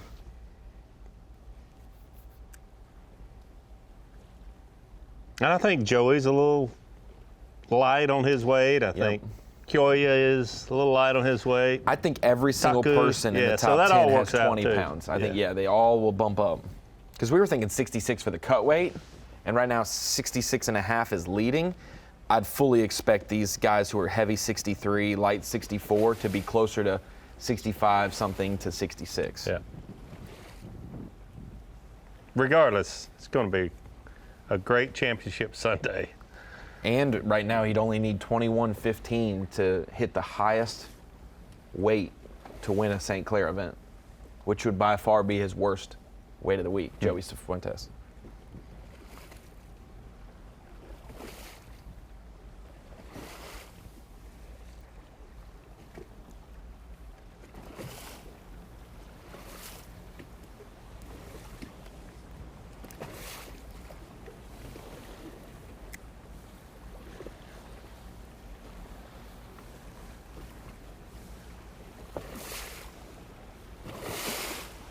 See Alex Redwine, bottom right there. A little slower day than he would have liked, but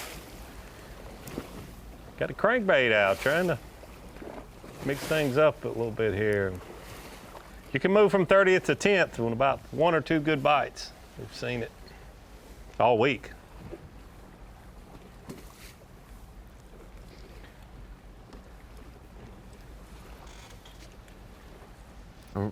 Right now, he is at 285 points for the Angler of the Year race, dropping to 30th. 285 points. And 79th. If he was to finish 15th instead of 30th, that's going to get him up at least 4 or 5 more spots in the Angler of the Year race and make that requalification going into the last 2 events. Staying in the top 70 for all these anglers, that's also on the mind of some of these guys. Their points from the last couple seasons may not be the best. You want to make sure you're safe. Being in the top 70 for requalification is the way you make it safe. You don't want to lose points on a free day like day 3. Right.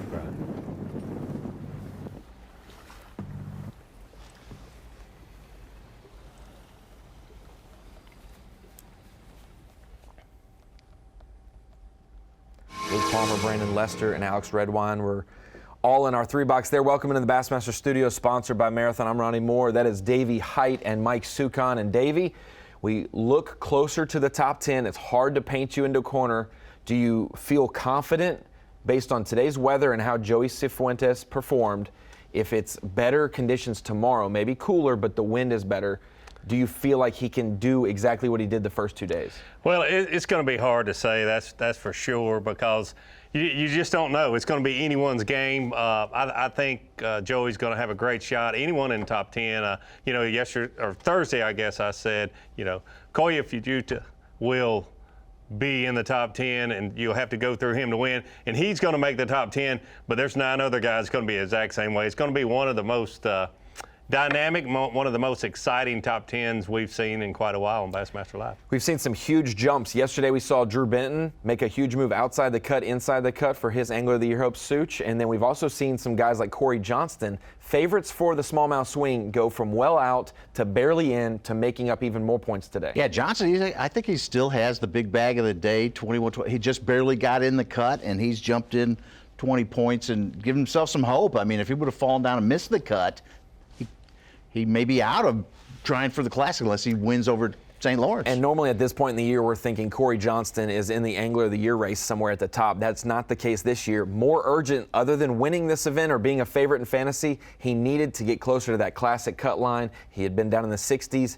Now with a good finish here this week, it's well within range at Champlain and the St. Lawrence River. But as we take you back out at Lake St. Clair to Taku Ito, our eyes are on someone in the last 30 minutes. Can they make an influential catch that can kind of spare him some weight for tomorrow? Okay, yes.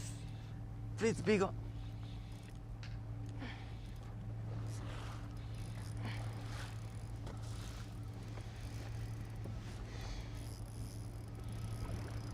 Please. Please. Please, big one.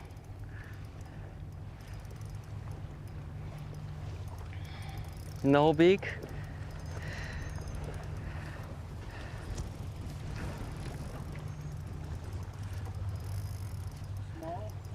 I'm not sure that. No big, I think.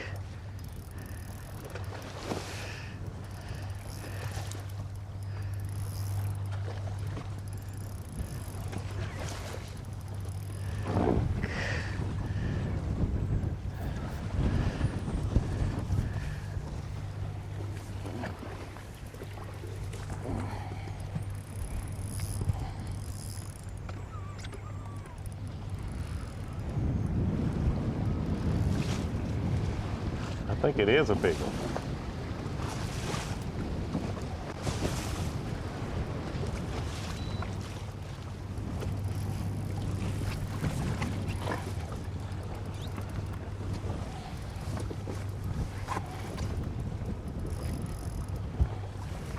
No big.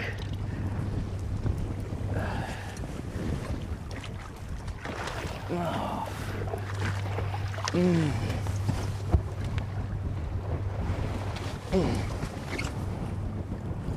But fat.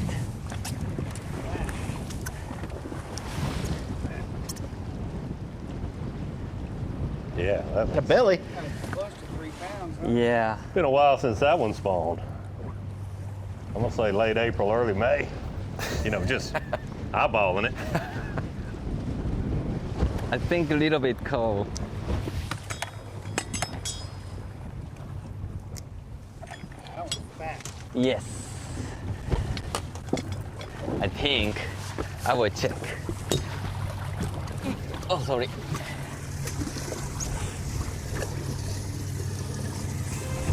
Got a nice one. Jacob Fouts with a 4.5 pounder. Big bag of the day, 22 1/4, is up to 8th place. Good move for Jacob Fouts.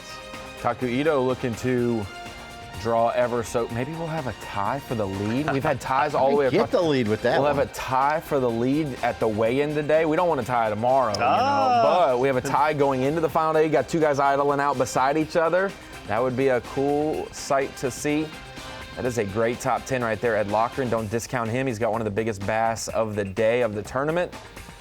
He has done well in smallmouth as well for his career, and we'll be right back. Last segment of Bassmaster Live coming right up. The AFTCO Bassmaster Elite at Lake St. Clair is sponsored by Minn Kota, Power Pole, Skeeter Boats, Progressive Insurance, and by Rapala. Definitely fishing tomorrow. G, you came into this event and you said you needed a big finish, you know, at the tail end of the season. And, man, you've done your job here this week. Two things. I want to try to make a little run at trying to sneak back into Classic, and I want to close the year out on a good note. You know, when you have 3 or 4 rough ones in a row, and the ones I had bad really wasn't that bad. I just jump off one here or there and miss the cut. So I wanted to come in and clean some of that up and I'm learning a lot more about using live scope and just committing to it all day and looking down at it. But now they's going to come out with some kind of medicine or something. There's going to be anglers go to the chiropractor with like scope neck or something because everybody's looking down. I'm going to be in the grocery store at Publix just walking around looking at my feet. I'm just live scope through live. I got so disoriented out there because I never look up. I yelled at a guy twice. I realized it was me. I just fished behind myself. I was going in circles. I mean, I didn't even look up. I'm like, where am I? That's how focused you stay on that screen all day. And just keep chunking around. I'm looking forward to getting back out there tomorrow. Hackney just said the wind's going to blow. Did you hear that? I just heard it was going to be cooler, and I like that. Anytime it gets cooler up here, it means it's going to blow. And I'm thinking about getting Lisa on some steroids or something. After she lifts all these fish up, she's going to be depleted. Maybe get her a back brace. You should help her. Give her. Why are you guys being so rough on her? I mean, be a gentleman. Weigh in a little one once in a while. She told me she isn't training like some type of workout, so I'm catching all I can. I want to get her I'm gonna get her ready for hunting season. You're doing your job, and I'm looking forward to seeing you hunting. As one of the best lady anglers from the tour years ago, I think Lisa Talmadge would do just fine lifting bags that size the rest of her time. Tournament director here for the Northern Swing. Weigh in today, 3 p.m. She'll only have to weigh in half the bags with 50 anglers bringing up their 5 fish limits today. Yeti hot seat occupied by Joey Cifuentes today. But like they said, hey, it did blow a little bit. It did get a little bit cooler. Tomorrow, those cool temps will hang around. And it'll make everything even more interesting. And one big thing that's interesting as we bring it in to the Dakota Lithium Screen of Knowledge is that Angler of the Year race. So when we talk unofficial points, obviously Kyle Welcher had a 12-point lead coming into the event. That is a factual thing that was set in stone after 6 events. After day 1, there's a lot of fluid movement. Someone's going to make a big jump on day 2, but once you cut the field in half, things get a little bit more easy to project, a lot more stable in the leaderboard, and this is the way it shook out after 2 days at Lake St. Clair. Brandon Cobb retaking the lead from Kyle Welcher, a 15-point lead on Welcher, 42 on Rivette. John Cox missing the cut, 50 points back, and then Drew Cook 52 points back. One big thing today, though, those free points. Brandon Cobb started the tournament today in 22nd, and Kyle Welcher started, I believe, around 48th place, 47th place, something like that. So nowhere to go but up for Kyle Welcher, and Brandon Cobb's kind of in that middle zone. He could drop quite a bit, or he could raise up and make the top 10. I think Brandon Cobb has stayed pretty status quo today, but Welcher is an unknown with no bass track with him today. And then some of these other guys, Rivette had 4 fish just a little bit ago, and Drew Cook, they can really cut into that lead where going into the final 2 events, we have 5 anglers within 50 points for Angler of the Year. And Davey, how you know that? 100-person field, big water, a lot of big bass, close weights, 50 points. Easy to overcome. 50 points is nothing. I think we had Josh Strassner in 2021 for the Rookie of the Year race, was 5th in Rookie of the Year going into the final event, 55 points behind, and wins Rookie of the Year. When you only need 2 or 3 guys in front of you to stumble, it's a lot easier than I need 10 people to stumble.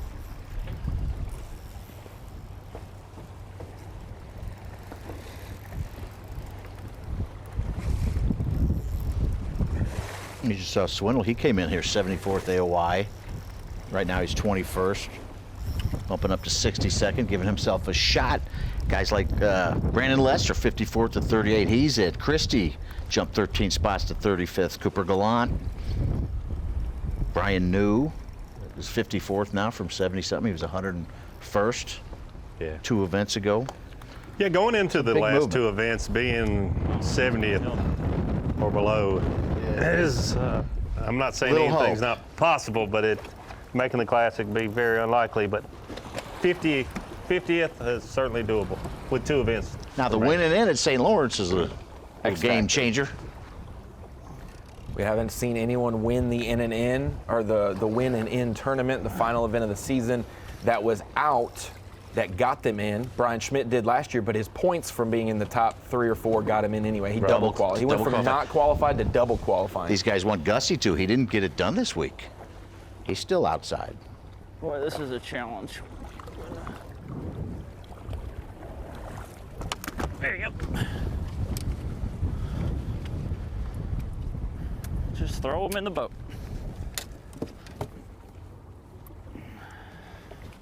Now, it's a 3-pounder.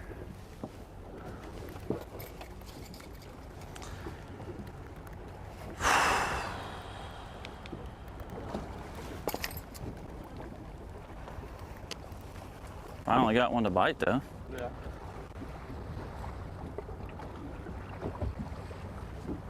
Only had a couple late big fish catches lately.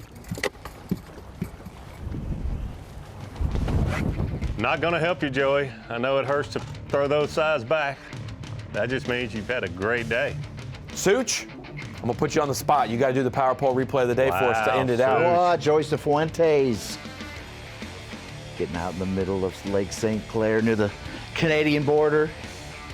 Finding a 5-pounder in a number of 3 3/4. Built a bag up to near 20 pounds, but this 5-pounder makes him our power pole replay of the day. The Cowboy getting it done. I would 100% agree with that.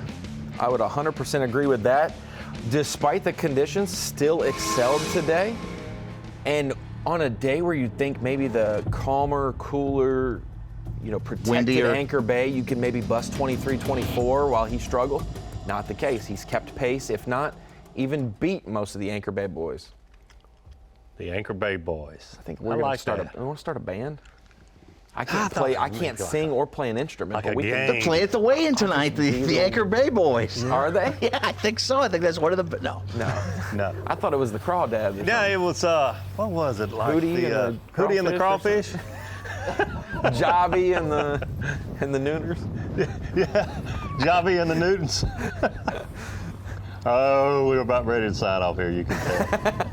Brian New, very important fish right here for Brian New. Losing 6-band and the Gobies. The Gobies. That's it. Gobies are playing tonight. I want to be the Yellow Perch band. I like Yellow Perch posse. Anchor Bay boys and the Crawfish.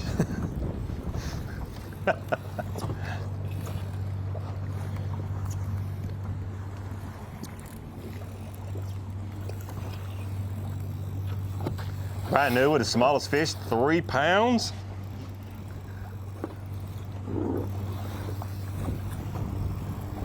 Sure acting like this one's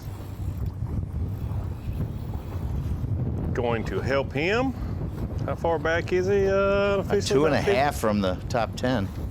From Frank Talley's 10th now.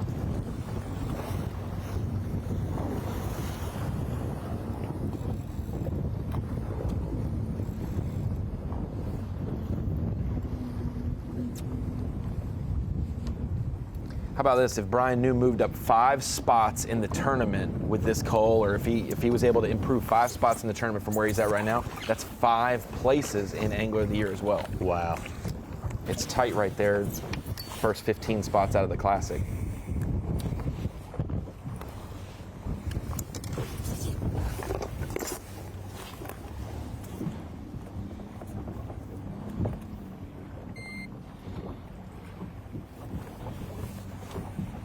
I throw a chatterbait for the last 35 minutes. Practice, I caught one big one, like a 5.5, and that's the way I caught them in 2020. I just couldn't get it going this time, but might go up shallow and see if we can throw that old thunder cricket around and catch one big one.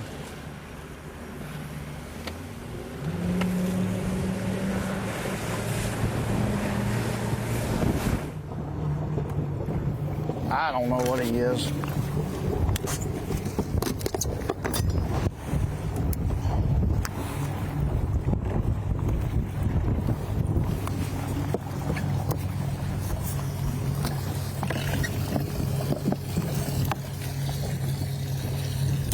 Sure he's bigger than that one.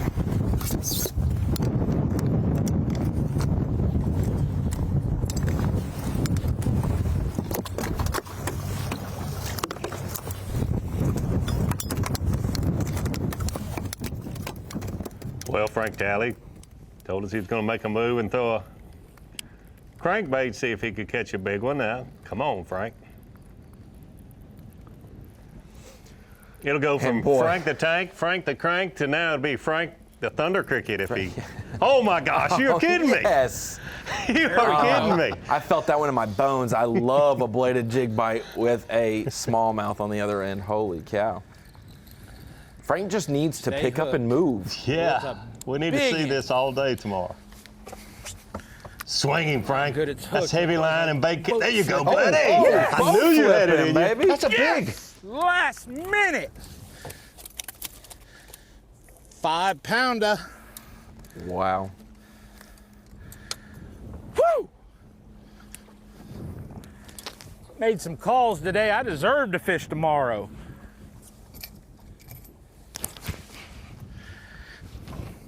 That's an Appaloosa. Thank you, Lord. Christy, he won't be home till Monday night at the earliest. Sorry about it. Look, excitement to end the day here. Oh, wow. Love it when a plan comes together. Important final hour every day. Love it when a plan comes together. Smallest fish, 3 pounds, 5 ounces. Definitely a lot bigger than that. My big eider, she's a little over 4.5, but we're gonna call her 4.5. Thought it was a 5, but we'll take it.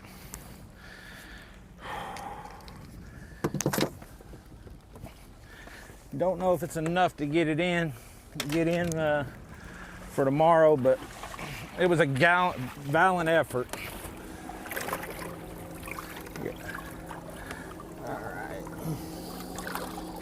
that's a big one. That's a big one. That's a big one. That's a big one. So it's these two over here. One of them's got to go.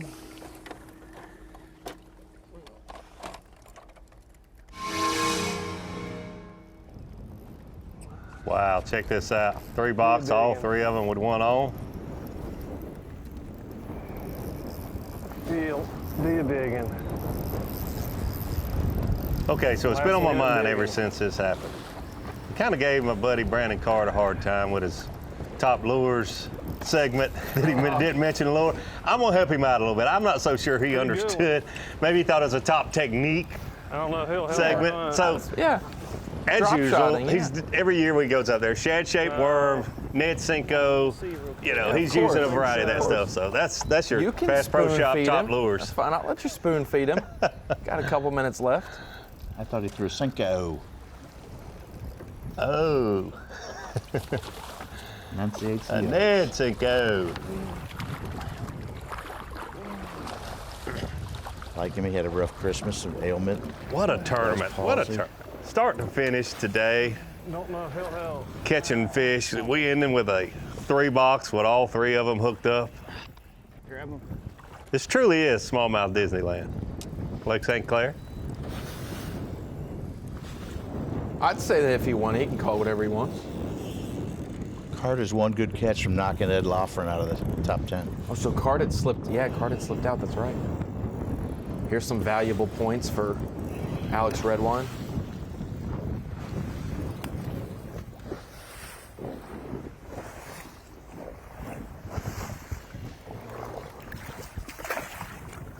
Did I hear him say on stage yesterday, looking forward to Champlain, close to home?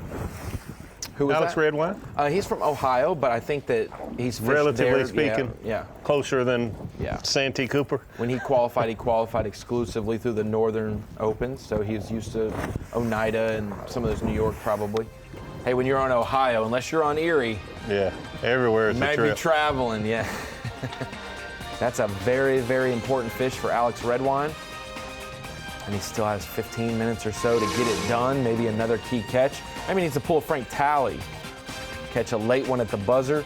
Weigh-in will start in 15 minutes. We've got to drop you off here, do some logistics, cross some wires here and there to make sure weigh-in is to you guys at 3 p.m. Eastern time.